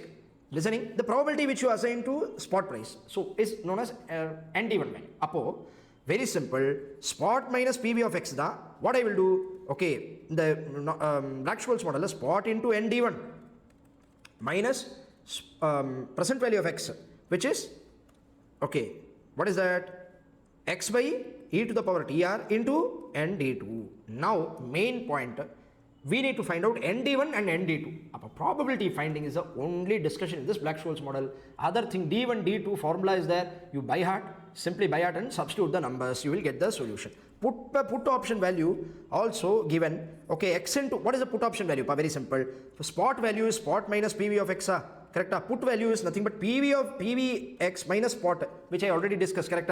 Say here also x into e to the power minus TR is nothing but present value of x. Yeah, continuous discounting. Up x by e to the power TR into n minus d2. Y minus d2. Now put value, whenever value is dropping, then only you will benefit. Apo normal distribution table, it will come to the left hand side. Negative value. Are you listening what I am trying to say? Can you visualize? Okay. X minus spot price into and d1. Spot nale d1. Okay. And the strike price, na, you should apply d2. Now question arises, how to find d1, d2 value? Na? Something like x, z value, we have d1, d2 value, na? That we need to find out. There z value formula, d1, d2, here there is a formula. This you can understand logically. d1, d2, you have a formula. What is that? This is the formula. ln log normal value of s by x plus, okay, sigma square by 2 or half sigma square, okay, plus rf into t. Sigma half sigma square plus rf into t. The whole divided by sigma root of t. Okay, no other choice, you have to by heart this. Are you listening? L and what is the important thing now? L and of x, s by x circle, yeah, log normal value of spot by strike price. This will be straight away given in the exam. Will be given in exam. Okay, this value will be given in the exam. One question we will solve, there we will see. Are you listening? This value will be given and sigma square by 2 plus rf into t divided by, okay, sigma root into t. This is d1. This you will find d1. d2 is very simple. d2, okay, d2 is nothing but d1 minus sigma root t, sigma into root of t. This is how you find out d2. This is d2. First d1, you remember this formula. d2 is nothing but d1 minus sigma root of t. The sigma root of t is already there in this formula also. Denominator, okay, there is d1 formula. Denominator you have sigma root of t, that you can remember. Okay, simply d2 value is simply d1 value minus the denominator of d1. Are you listening what I am trying to say? The total d1 value minus denominator alone, if you reduce, you will get the d2 value. Now once you compute d1 and d2, you need to find out nt d1 and nt d2. I need to have your attention. What is this nt d1 and nt d2? Now cumulative probability you need to find out. I told you, one tail probability, normal z probability, cumulative probability. Here we will take cumulative probability. Very simple. Why we are finding cumulative probability? Very simple. FSP is trying to increase. Now what they are trying to figure out, in the future, if FSP is increasing at the, so share price FSP on the date of maturity, if over and above 550, I will exercise. Very simple. Yeah. When will you exercise your call option? When the FSP is greater than strike price. Correct? Apo, what is the probability for my share price to go over and above the strike price? That is a beneficial position. When will you get the benefit from the call option? When the future spot price is more than the strike price. In that case, what I need to find out? I need to find out a probability of the future spot price to become greater than strike price, which means entire right side area will be covered. Are you listening what I am trying to say? A cumulative probability generally will happen. But if you are trying to find out the drop in share price, then you will, okay, one tail that cumulative will become one tail because you will reduce from 0.5. Very simple. I'll explain it once again. Very simple. One line summary is, if d1 and d2 value are positive, remember this, if d1 and d2 value, you will find out using the formula some d1 value, d2 value, this d1, d2 is positive. If this is the case, okay, what will happen? You should add 0.5 plus the value which you get from normal distribution value. Are you understanding? Normal table, the value you will get, that value you will add 0.5. NT value is normal table value, Z value. Z value captures the distance between mean and target area. Correct? If this is the case, Z value will capture this one. Correct? But we need only this one. Cumulative value. When d1, d2 is positive, it means that the number is in right hand side. Up cumulative value, you will add 0.5 to that value. Cumulative probability you will need to find out. Understanding? When d1 and d2 is negative, which means the number is in the left hand side. Up what you will do? Okay, you will reduce this number from 0.5 and get the balance left hand side tail value. Clear what I am trying to say? Say, you will understand through the number question. You will understand. See, I have given here step number 5. See, first step by step I have given here steps for solving Black-Scholes model. First L and X given in the question, will be given in question. Nowadays they are giving, no need to calculate. Okay, log time value itself will be given. Just to cross verify whether S and X is taken care of. Okay, that is there. Find D1 value using the formula, find D2 value. Then you find NTD1. NTD1 is Z value. Okay, something similar to Z, something, okay, similar line, same as Z value. Z value, which means it captures the distance between, deviation between mean and the target number. Okay, are you listening? That is the understanding. And NTD1, we need NTD1 D2, ND1 D2, ND1 D2, which is nothing but cumulative value of the above NT value. Okay, ND1 is nothing but NTD1 value plus or minus 0.5. Very simple. If it is positive, and D1 and D2 are positive, you will add 0.5 to it and find the cumulative right hand side problem. Correct? Left hand side, you will reduce it. Okay, should be subtracted from 0.5. Similarly, find n value for D2 also. Step number 6 is given. E to the power TRF is nothing but discounting rate. Okay, here risk-free rate should be taken and discounting. Substitute the numbers and find the value of call. Okay, n minus D1 and n minus D2 we need to compute for the option, put option. Put option, okay, you can either do this. See, n minus D1 and n minus D2 also you need to find out. Minus D1 and minus D2 also you need to find out. That generally I am telling you, Black-Scholes model, they will never ask you put option value also. Even if they ask you, you can simply use the put call parity equation. Put call parity equation, find out. Why? Because spot will be given. How put call parity will be given? How you should find value of put? Very simple. I will tell you. Spot price will be given. Correct? Call value we just found out using Black-Scholes model. Correct? Next, spot is given. Value of the call is given. PV of X also you found out using Black-Scholes model. The working note you would have found out PV of X, present value of strike price, which means we have spot price, we have value of call, we have present value of X, value of the, okay, put option you will find using put call. Value of, okay, call plus present value of X is equal to value of share plus value of put. This you substitute and find out the value of the put. Put call parity equation you find out. No need to do this. If at all you are interested to do, you can do. Okay, I don't need to explain, you can simply go through. Why? Because examination they don't give importance to put option, that's why I'm not stressing.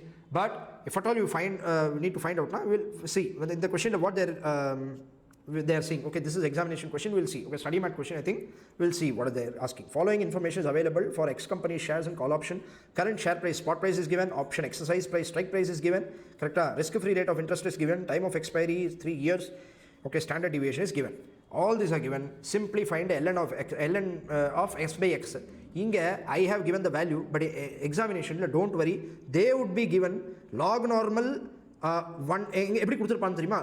they will give log normal value of 1.0882 they would have given.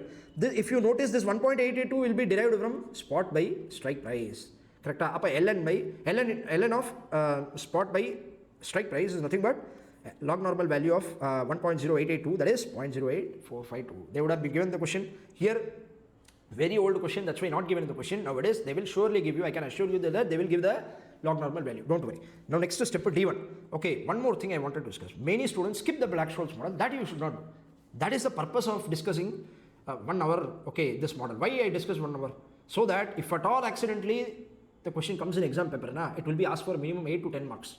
Nothing there in this question. Logic, you have the formula, you understand the logic behind the formula.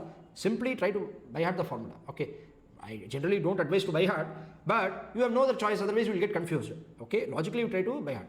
Okay, then you should get the 10 marks. That's why I'm telling you. See, when the question paper is coined in an easy manner, okay, when question paper is easy, everyone will score mark. What is the thrill of scoring marks? Okay, understanding? When exam paper is very tough, when the question paper is very tough, then only the real, the perseverance of your dedication, your hard work will come into picture. Okay, when the exam paper is tough, you have to be tougher. Are you listening? Your preparation should match the quality of the question paper. Okay, November 2025, could remember, one of the toughest paper. Okay, AFM paper was one of the toughest paper. At that time, post-COVID, I think first examination they cancelled, and then the next examination they came up with the exam on November 20. Yes, in November 20 they came up with the examination. That was the most difficult paper, AFM paper. Difficult in the sense, not conceptually difficult. I will tell you what. We discussed in the fixed income convexity. The convexity was tested for the first time. But we used to discuss regularly during our lectures. But purpose you will never understand the purpose of discussing. But when the question paper and that question, okay, forms part of the question paper, we will be feeling happy because really institute has tested good level of questions. That is the thing. Okay, otherwise whatever we are discussing is useless. Why we need to discuss? Okay, we will not have any motivation. As a faculty, we will not have any motivation. As a students also, we will believe that, okay, every time this easy question paper will come and you can simply solve the practice manual, old question paper, RTP, MTP and pass the examination. This is fine. But as long as it is working, it is fine. But in case when there is question paper, like, they put Black-Scholes model, okay, put call parity, arbitrage, they are asking you, 6 months will be wasted. Are you listening? That is okay, you want to take risk, that is, that depends on you. But I would not generally recommend to take such risk. Cover the portion entirely. First step, okay, to excel in the examination is to cover the entire syllabus. You should never leave anything in the syllabus. Okay, comprehensive coverage should be there. First step. Thereafter, you care about, you are not getting writing practice, enough writing practice, you are forgetting things, how to retain things, all these things are there. That is secondary. First step, primary step is to cover the syllabus, cover the entire syllabus fully. Okay, you should not worry. You should go to the depth of the subject. Then only you will have this. Sorry, come back to the discussion. Okay, the knowledge, come back to the discussion. D2 value is there. D1 minus sigma root of t, how much is that? D2 is equal to 1.1106 minus 0.18 into root of 3 given, found out. NT value, D1 value, normal table value, D1, NT value is how much? 0.3770. Now see, D1 value we found out positive or negative? Positive, 1.1006. Here also positive. But D1, D2 is positive. Hence what we will do? NT D1 value is there, na? We will add, what is that? Yes, NT D2 value is there. NT D1 value we will add 0.5. Correct? ND1 we will find out in the next step. What is that? ND1 is equal to 0.5 plus 0.3770, which is nothing but 0.8770. ND2 we need to find. See, first NT value. The NT value is nothing but Z value.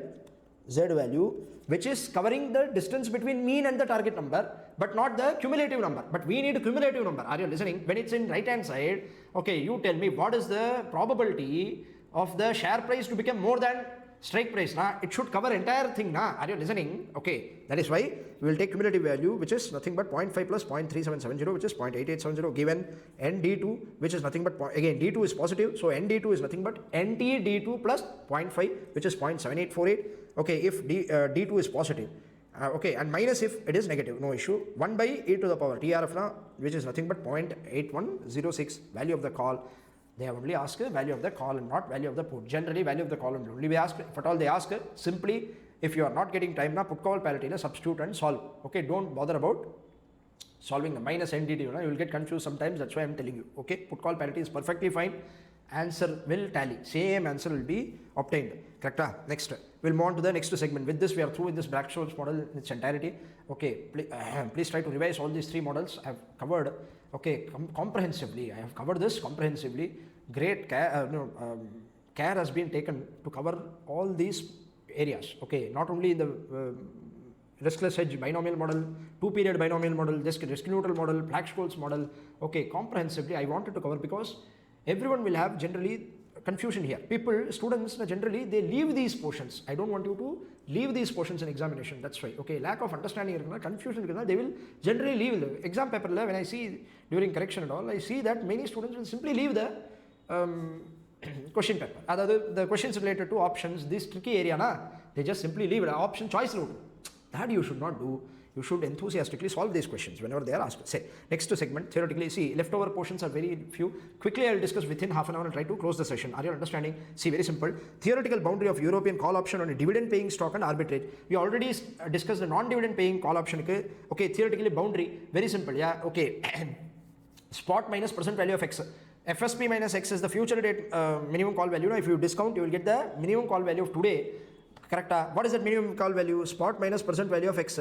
In case when dividend is not declared. Correct? That I already discussed. In case of put option, it is nothing but minimum value, maximum value, forget about it. That's why I told you, maximum value is relevant only for theoretical discussion. Practically, this is what is relevant. X. What is that? What is the put value? Okay, minimum value of put. X minus. Okay, what is that? X minus. Present value of X minus spot price. This is the minimum value of put. Minimum value of put. Correct? These two we already discussed. Now the question arises, during the option maturity period, if they pay you dividend, if the share, underlying shares is there, the share is paying dividend. For example, option maturity period is 6 months. Okay, the company is paying you dividend after 3 months. In this case, what you should do? How should you find the arbitrage opportunity, minimum and Minimum value of call. What should be the minimum value of call and put? Very simple. Yeah, I will tell you a secret. Wherever dividend comes into picture, okay, you will deduct the present value of dividend from the spot, which we already discussed. Correct?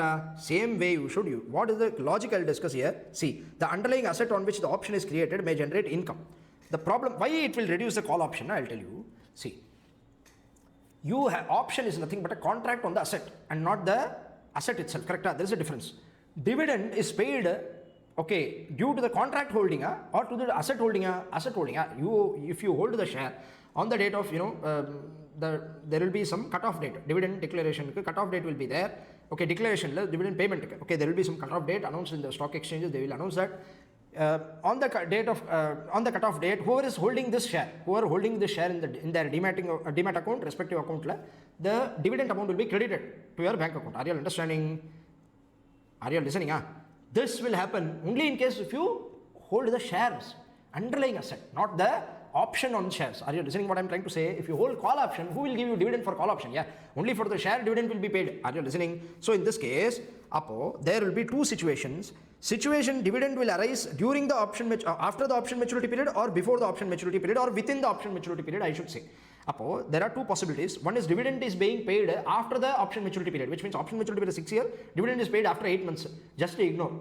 It will never impact the value of the call option. Are you understanding? Value of dividend will not affect the option value in case it is paid after the maturity period. Dividend will affect the option value when it is paid in between the maturity period. Why it is so? See, very simple. Call option value will stand reduced. What will happen to the call option value? It will be reduced. Why it will get reduced? We can understand through the two reasons. Quickly, I will just discuss them more. Okay, see here, I have no questions here.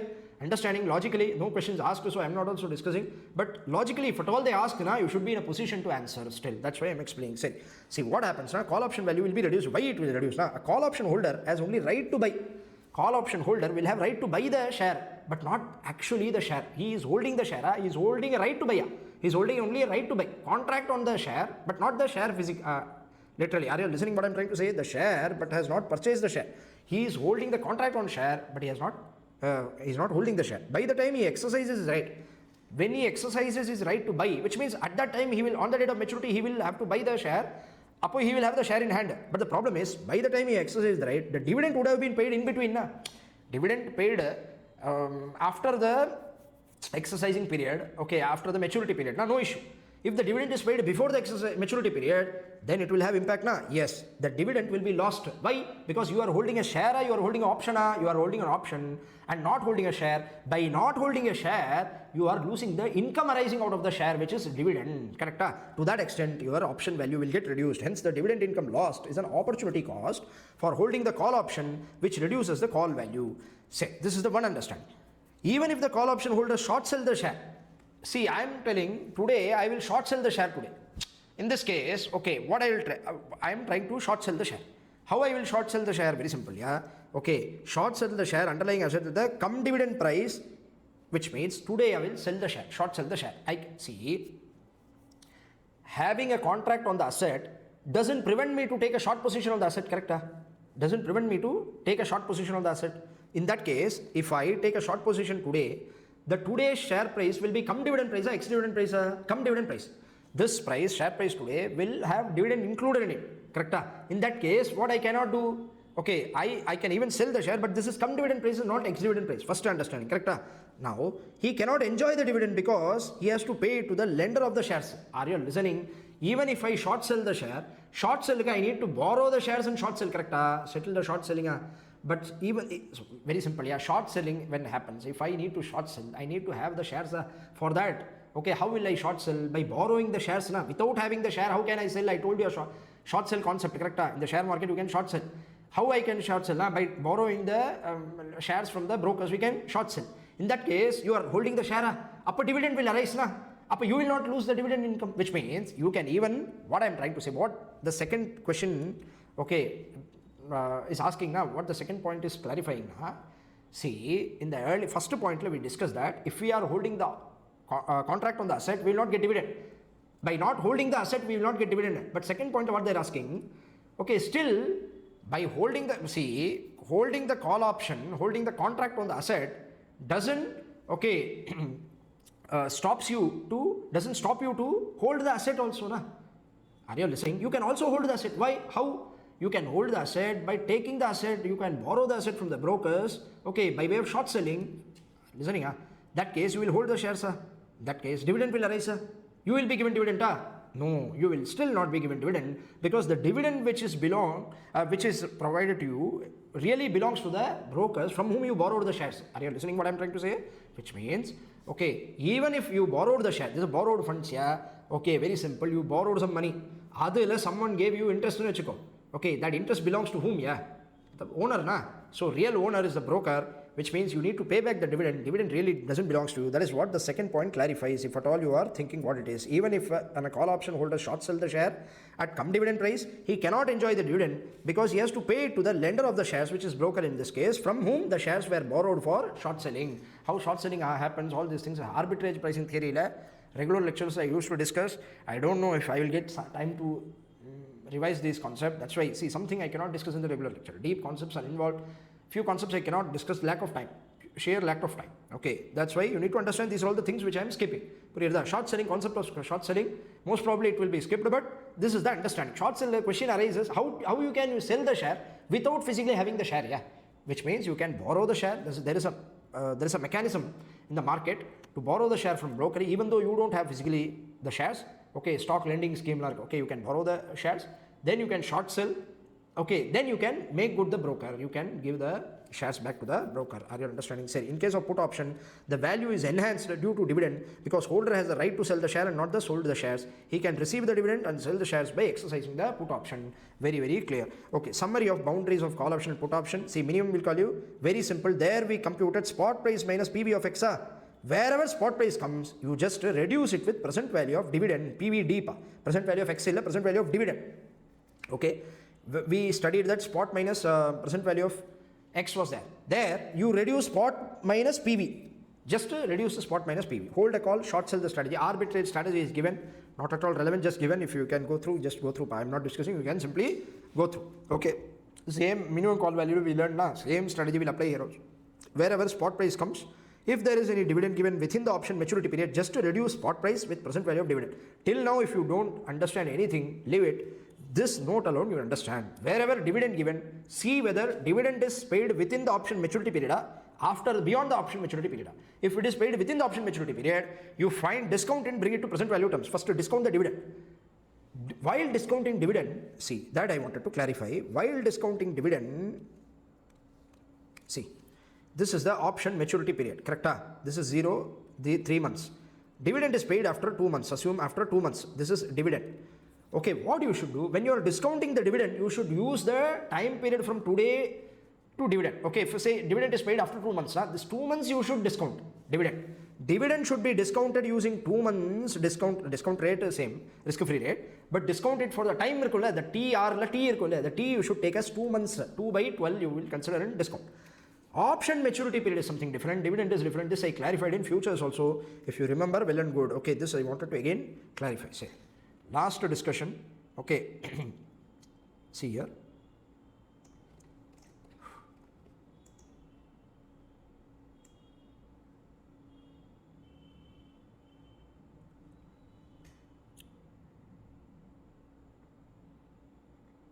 Yes, okay. Dividend should be discounted using its time period from today and not with option maturity period. Its time period from today and not with option maturity period. See, every time this is having some trouble. Please hold.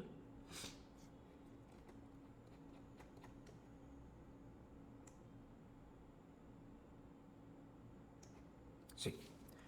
Now put call parity equation. Put call parity equation with dividend. We'll study put call parity with dividend. Same simple logic, same equation will apply, but wherever spot price comes, where spot price comes, value of share is nothing but spot price, correct? Up there you reduce present value of dividend. Are you listening? Up put call parity equation, value of call plus present value of strike price is nothing but value of put plus value of share was the initial equation where there is no dividend involved. When there is dividend involved, the put call parity will simply equate it, okay, equal to value of share minus present value of dividend. Or if you want to bring the minus value of present value of dividend to left hand side, you can also write it value of the call plus present value of x, which is same left hand side, plus present value of dividend minus present value of dividend to the right hand side, you bring it to left hand side, is equal to value of the put plus value of share. Simple one line summary. Wherever option maturity period, within the option maturity period dividend is declared, there you will reduce the present value of this dividend from the spot price and find revised spot price. The spot price should be converted into ex-dividend price. That is the only understanding. The spot price today is come dividend price, that you will convert to ex-dividend price. Next, last discussion, American options. Okay, already late, no issues. We'll cover this. Okay, within 15 to 20 minutes maximum, we'll try to cover the American options. Okay, no questions, just logic. See, understand. What are American options? Okay. American options, what is American option? What does American options really give you? The choice, okay, to exercise early. By buying the American option, you have a choice to exercise early, which means American option can be exercised anytime before the maturity, and European options can be only exercised on the date of maturity. This is the difference between these two options. First, clear? I have already briefly told you, but still this is the main difference between European option and American option, which means Indian markets generally European options, which means on the date of maturity only you can exercise. American options you can exercise any date, any time before the maturity, which means early exercise is possible. Now, European options early exercise is not possible. American options early exercise is still possible. This is the difference, core difference between American and European option. There are other small differences there, okay, which I don't want to discuss here, but then main difference is early exercise possible in case of American options. European options early exercise not at all possible, on the date of maturity only possible. Correct? American options are same as European options in all aspects except for the additional choice given for the holders to exercise their right anytime before the maturity. Okay, they enjoy the right, which means they will keep on looking the market. Whenever they feel that exercise price, future spot price is beneficial, whenever they feel that the share price is appreciating, it is beneficial to exercise, they jump into the market and exercise their right. This is what happens for the American option. Up you will ask, sir, always I will buy American option, why should buy a European option, which is not at all giving the option. American option will correspondingly have the higher premium. Are you understanding? Which means, okay, more the reward, more the risk, which means you have to pay additionally to get this additional right. Okay, right to the right. There is right on top of the right. Are you understanding? This can be helpful if the price of the asset rises above the strike price. However, American options have typically higher premium than the European options. Now, let us understand which option is better, or to put it simply, okay, when can I really exercise, what should be a prudent choice, whether to exercise early or to exercise on the date of maturity. I have two options, American options, European options. One gives a choice to exercise early, other gives an obligation to exercise on the date of maturity. Correct? How should we compare these two? We will try to compare these two and try to decide whether exercising early, okay, will be more valuable or exercise on the date of maturity will be more valuable. Shall we study? See, let us try to find out using the example whether early exercise of American call is good or bad. Okay, question number 34. The facts I have summarized. Question I have not put it here, but fact is given. Same question is given here. Don't worry. Okay. See, spot price is 50. The wordings will be given in detail. I have just summarized, put it like this. Spot is 50, strike price is 40, maturity 1 month, interest rate is 10% per annum. Okay, investors have two alternatives. Exercise the option today and sell the share, which means exercise the option today. See, very simple. Why you need to do two things, you may ask. Very simple. I will exercise. Early exercise possible, American option. Today also I can exercise. Today, if the terms are possible, I can throw the option in the market. Correct? Assume you are exercising today. Today in the sense, it is a representation. Before maturity, meaning. Are you listening what I am trying to say? Before expiry, before maturity period, early exercise, it is the meaning. Are you listening? Which means, if I exercise early, today itself I exercise, I have a right to buy as a holder, call option, I have a right to buy. When I exercise, what will happen? I literally will buy the share. I have a right to buy. If I exercise my right to buy, I will buy the share. Today, I will buy the share, plus one share I will have. Correct? I bought the share. If you buy the share today, you will sell the share today itself in the open market, FSPK. Are you listening? Very simple. When will you exercise? Even in case of American options, whenever the terms are favorable, only then you will exercise. You go to the market and see that today's spot price is higher than the strike price, correct? Appo you see strike price is 150, spot FSP, which means today's spot price is 150, strike price is 130. You go there, okay, I can exercise today itself. Now, if I exercise, I have right to buy a share worth 150 at just 130. I will exercise my right and buy the share for 130, and I will sell the share. Only when you sell the share, you will earn profit. Yeah, okay, I sell the share also today at 150. Instantly, I will earn 20 rupees profit. First point, understood? Not understood? Clear?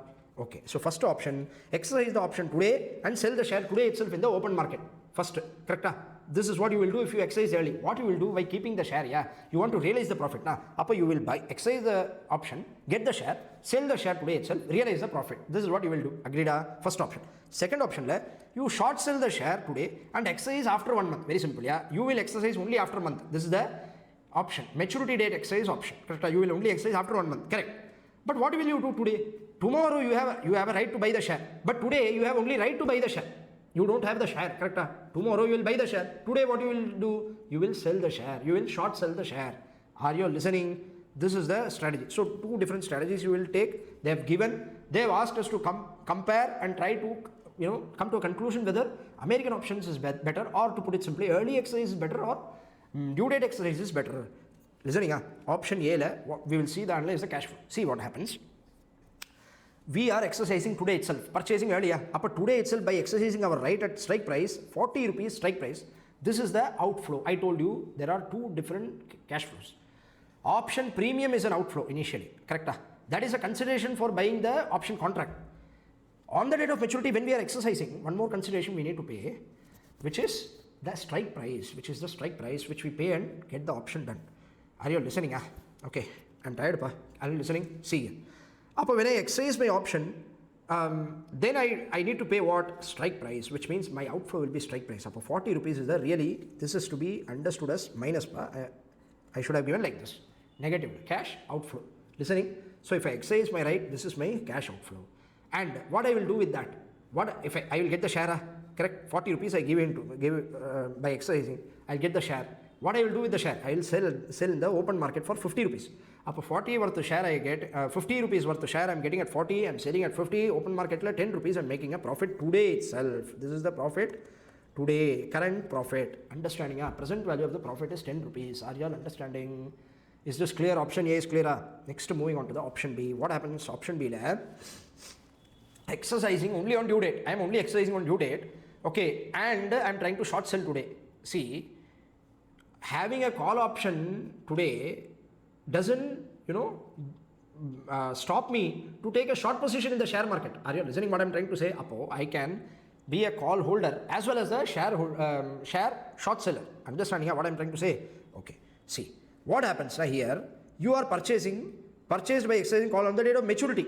This cash flow will become maturity date cash flow. Correct? To put it simply, the 40 strike price is like you have to pay today or tomorrow. See, strike price is my outflow, correct? But whenever you are exercising, then only it will be outflow. Yeah. Maturity date whenever you are exercising under option B, then 40 rupees you have to pay only on the date of maturity, not today. Agreed? And the 50 rupees which you are realizing by short selling, you will realize today itself. This is the understanding. If you short sell today, you will realize 50 rupees cash inflow. Agreed? This 50 rupees you have in hand. But your cash outflow, inflow you are getting early, 50 rupees. Outflow of 40 rupees you need to pay that on the date of maturity only you will pay by exercising. The consideration for buying the share, 40 rupees exercise price which you will pay on the date of maturity. The 40 rupees is maturity date cash flow, outflow for you. Agreed? For finding the profit, real profit in present value terms, what you should do? Future value 40 divided by e to the power tr, you discount the 40 and bring it to present value terms, you get it 39.67, and the profit today is 10.33. Today's profit, present value terms, 10.33, which is even more higher than the 10 rupees profit. This is the maximum profit I can earn if I exercise today and realize the cash 50 rupees. Are you understanding? Option A, you exercise today itself at 40 and you sell the share at 50 and realize the 10 rupees, and 10 rupees is the maximum profit for you. Understood? Option B, what is the thing? Okay, the 10.33 is the minimum profit. Why it becomes minimum profit? Very simple. If you exercise your right on the date of maturity for 40 rupees, it will be the profit. assume there are two options, FSP on the date of maturity may be lower than the strike price, may be higher than the strike price. Agreed? If it is higher than the strike price, you will exercise the call option by paying 40 rupees. If FSP is lower than the call option, you will let the contract lapse. Silently, you will get the contract call option lapse and simply buy the open market price. Buy the share from the open market. Buy the share. You have two options. You can exercise your right and buy the option, buy the share. You can simply buy the share from the open market. If the FSP is lower than the strike price on the date of maturity, you will let it lapse as a call holder. In that case, you will earn. So this 40 rupee, the profit of 10.33 is there, minimum profit. This 40 can, if FSP maturity date FSP is 35 rupees, then 50 minus present value of 35 will be bumper profit, more profit, which means option B 10.33 is minimum profit, option A 10 rupees is maximum profit, option B gives you a higher profit. Why this happens? Question arises. Now you need to understand. Sir, I thought American option would be more valuable, irrespective of the situation. Why? Because it gives us option to exercise anytime before the maturity. Question arises. But how? On the date of maturity, if you exercise, then only it will be beneficial. You are trying to prove how it is possible. Very simple. Cardinal rule of finance is to receive the money as early as possible and payment should be made later. General rule of finance is receive. When you have receivables, you should try to receive as early as possible. And when you have payables, you try to delay as much as possible. To put it simply, if you lend your money to someone else, in that case, you go and ask on the first day itself, next day, first day itself, you go and ask him. Conversely, if you have payables, you keep on delaying. This is just for understanding finance. Are you listening? For finance, receivable should be received early, payable should be paid later. Then only the gain, the difference, time value of money, the opportunity cost you will earn. This is what is exactly happening here also. Even though the example is not to be used in real life, don't do that. But to understand the concept I was telling you, holder of the call option gets the right to purchase the share at 40 after 1 month. Why exercise it now to pay early?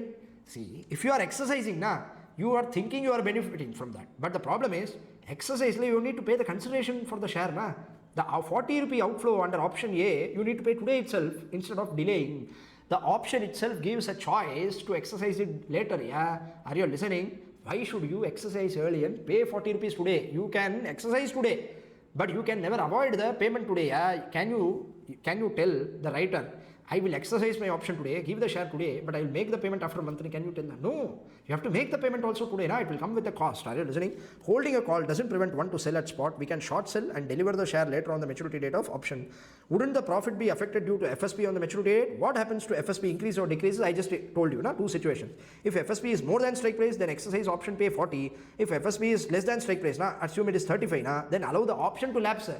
Buy from the open market for 35 rupees at 35 rupees. In any case, the minimum profit by exercising the option on due date is 10.33, which in itself is greater than the maximum profit under option A, which is instantly exercised. That could be earned, which is 10 rupees. By exercising the option today or earlier. Thus, American call option should always be exercised on due date.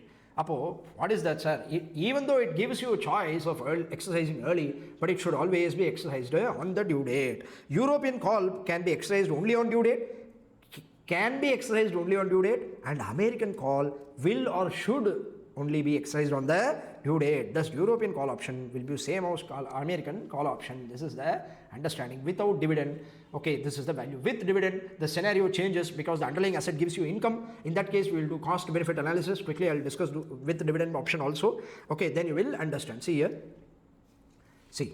American call option with dividend. We learned earlier that it's always advantageous to exercise American call option on maturity date because we earn interest on strike price as well as hold advantage of lapse in the call and buying the lower FSP. See, detailed discussion is involved in few of these issues, but I will try to simplify and tell the core concept of this. See here.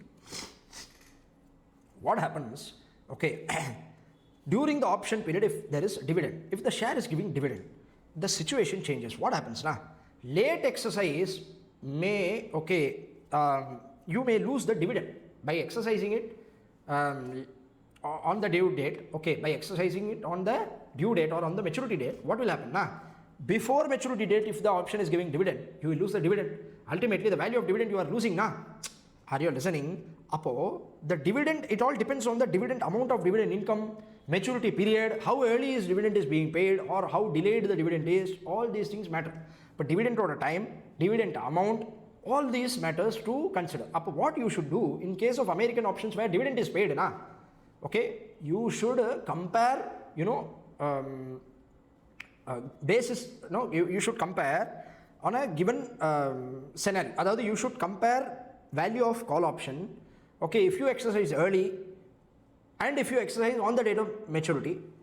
Under Black-Scholes model you will calculate and compare both these things, correct, and then take the decision. For example, see here we have very difficult to explain without question. Okay, see here we have 6 months period, na, assume we have 6 months period option. Okay, what happens, dividend is paid after 2 months. In this case, okay, what you will do, you will, okay, try to value the call. Okay, in this scenario today you will try to value the call. After 2 months you will try to value the call. Okay, suppose one more dividend is giving after 4 months, here also you will try to value the call. Are you listening? By taking both the options, exercising early, exercising on the date of maturity. Adavadhu one option you will consider dividend, other option you will consider dividend. Are you listening? See here. However, during the option period where there is dividend, late exercise may result in loss of dividend. Whether to exercise early or maturity depends on the amount of dividend, time of dividend, option period, interest rate, strike price and maturity, volatility. All these things already covered in Black-Scholes model. The same 5 factors will influence the value. Simply put, use the Black-Scholes model, again recompute the value of call option on the given date. Correct? In a 2 period binomial model, we computed now after 6 months what will be the value of call, expected value of the call. Correct? Are you listening? Okay, same way here also we need to compute the value of the call. To conclude, value of the option on an early exercise date or maturity date and compare the two results and select the option which has higher value. Very simple. On a given point, okay, which is having a higher value, you will select that option. Correct? Adavadhu option in the sense, that choice, whether to exercise early or whether to exercise on the date of maturity. Okay. The value of the option will be higher when there is dividend declared. Generally, the value of the call option will be higher when there is dividend declared. Okay, American put option, nothing to be discussed here. I'm thinking whether to discuss or not. No issues. I'll just briefly discuss. Anyway, we have discussed this much, so no issues. See, American put option when there is dividend. American call option when there is dividend. I told you. See, we have 4 options: call option, put option, American call option without dividend, American option, put option with dividend. We have discussed. Correct? Now we have to discuss American put option without dividend, American put option with dividend. Correct? American put option without dividend, very simple. The value of American put is simply strike price minus spot price. What is the strike price minus spot price? Today you will exercise American option, you will exercise today on the date of maturity, today itself. Correct? Which means before early exercise. So it gives a choice of early exercise. So assume I am exercising early. If I exercise early, spot price will be my current outflow and strike price will be my current outflow and spot price will be the difference between the spot price and strike price will be the value of the put option. Are you listening? Very simple. I'll tell you. Only when the put option FSP is decreasing, you will exercise put. Correct? Only when the FSP is decreasing, you will exercise the put. We already learned that in the European option lab. What we learned? Strike price minus FSP is the value of the put. Correct? On the date of maturity. Correct? Listening? Are you listening? On the date, this is future value. I told you x minus FSP for put option. Correct? If FSP, future spot price, below the exercise price, the put option value of put will be future price minus exercise price. Correct? Now the point is, okay, here American options, you are valuing American options, now you are valuing European options, American options. American options, there is no need to take FSP. Now itself you will exercise x minus spot price. FSP or present value is what? Spot price. Simply American value of put American option A1 and American option is nothing but strike price minus spot price. Are you listening? Logically you understand, that's it. Okay, dividend paying stock, you will do a cost benefit analysis. Okay, what will be the cost and benefit for both these options? I'll tell you. Okay, if you hold till maturity, very simple. If the stock underlying stock is paying dividend, what will happen? Okay, benefit is dividend loss due to early exercise. Correct? See here, this is put option, not call option. Are you listening? Put option. So put option, what is the benefit? Benefit is dividend loss due to early exercise.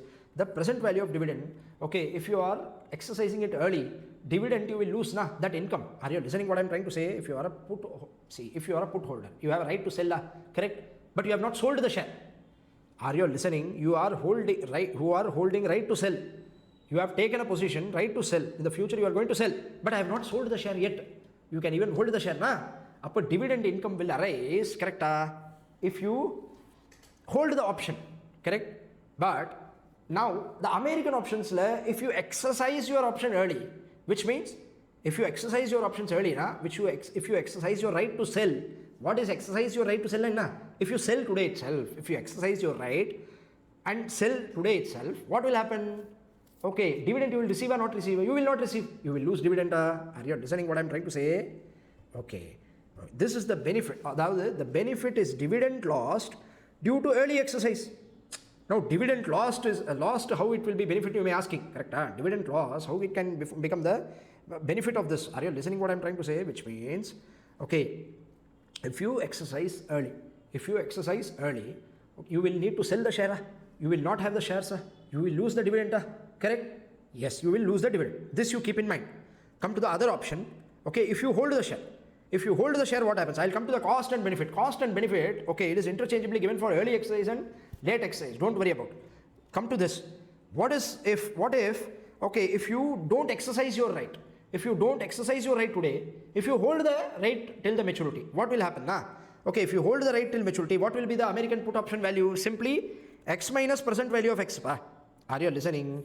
Why? Because today, okay, see, whenever you are holding till maturity, okay, if you exercise today itself, whatever is the benefit, you will lose that benefit, that becomes a cost. Are you listening? Very simple, yeah. When you are exercising on the date of maturity, okay, okay, what is the benefit? Okay, the benefit which you derive by exercising early will become the cost if you exercise later. Understand, yeah? So, if you exercise, okay, on a later date, okay, you ignore today and you exercise on the date of maturity. Now, what will happen? Okay, you will lose the strike price minus present value of X is there, If you exercise today itself, what is the benefit? Strike price minus present value of strike price, correct? The difference between strike price. See, very simple. If you exercise today, you will pay the strike price. You have right to sell, you will get the strike price. And you will reduce the present value of strike price, correct? Are you listening? The difference which you will earn. But if you exercise later, okay, if to be written, if exercised on maturity date, are you listening? If exercised on the date of maturity, what will happen?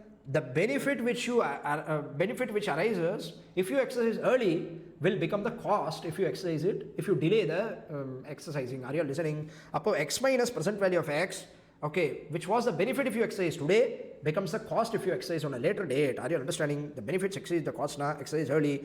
If the benefit exceeds cost now, if you will exercise cost to benefit analysis, simple terms, you will try to value, okay, using these two methods and try whichever is beneficial, you will try to understand. We have a question for this in the regular batch we used to discuss.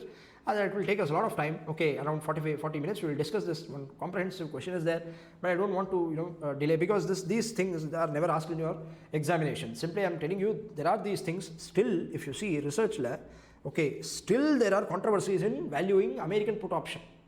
Still there are controversies, various opinions are there, okay, contrary opinions are there with respect to the American put option if you take standard odds. Okay, this is there. Another the controversial area still under research, okay, more or less, okay, many varying opinions are there. They have not concluded it as such, but this is the way in which they want to calculate the, value the option of this, value the put option, where dividend is involved. That's the issue. When there is no dividend involved, okay, you can value based on cost, Black-Scholes model and compare. Okay, right. With this, I'm closing the session for the options. Okay, comprehensively we covered, I think, around 6.5 or 7 hours we have covered. Okay, take the advantage of this, fully covered. Questions I couldn't practice. Of course, you need to practice. See, wherever we have revised, not only for this chapter, all the chapters, questions I have not covered all these questions. But okay, for examination, solving questions is also important. So many variety of questions are there in your workbook. Anyone's, question bank you can take. Okay, you have the institute material, you have so many questions, variety of questions, correct? You should solve. Take your pen and paper, you should solve all these questions. Don't depend on just because you understand the concept is not enough to score marks. That also you should do. Just like, solving questions alone will not give you marks. That also, understanding concept is also important. Just like that, solving the questions is also as important as understanding the concept, right? So with this I'm closing the session. Okay, you can go through, and the next segment we will discuss portfolio management, then mutual funds. Portfolio management and mutual funds I cannot segregate, so I'll discuss it together, or together in the sense, okay, first we will discuss portfolio, then it will be followed by mutual funds. Thereafter we will decide we'll discuss forex or advanced capital budgeting or interest rate risk management, anything we will discuss. Okay, I'll put the order number while uploading. In this sequence you should see whatever sequence I'm recording, in that sequence you will listen. Okay, you will try to listen and cover the portions. Okay, thank you.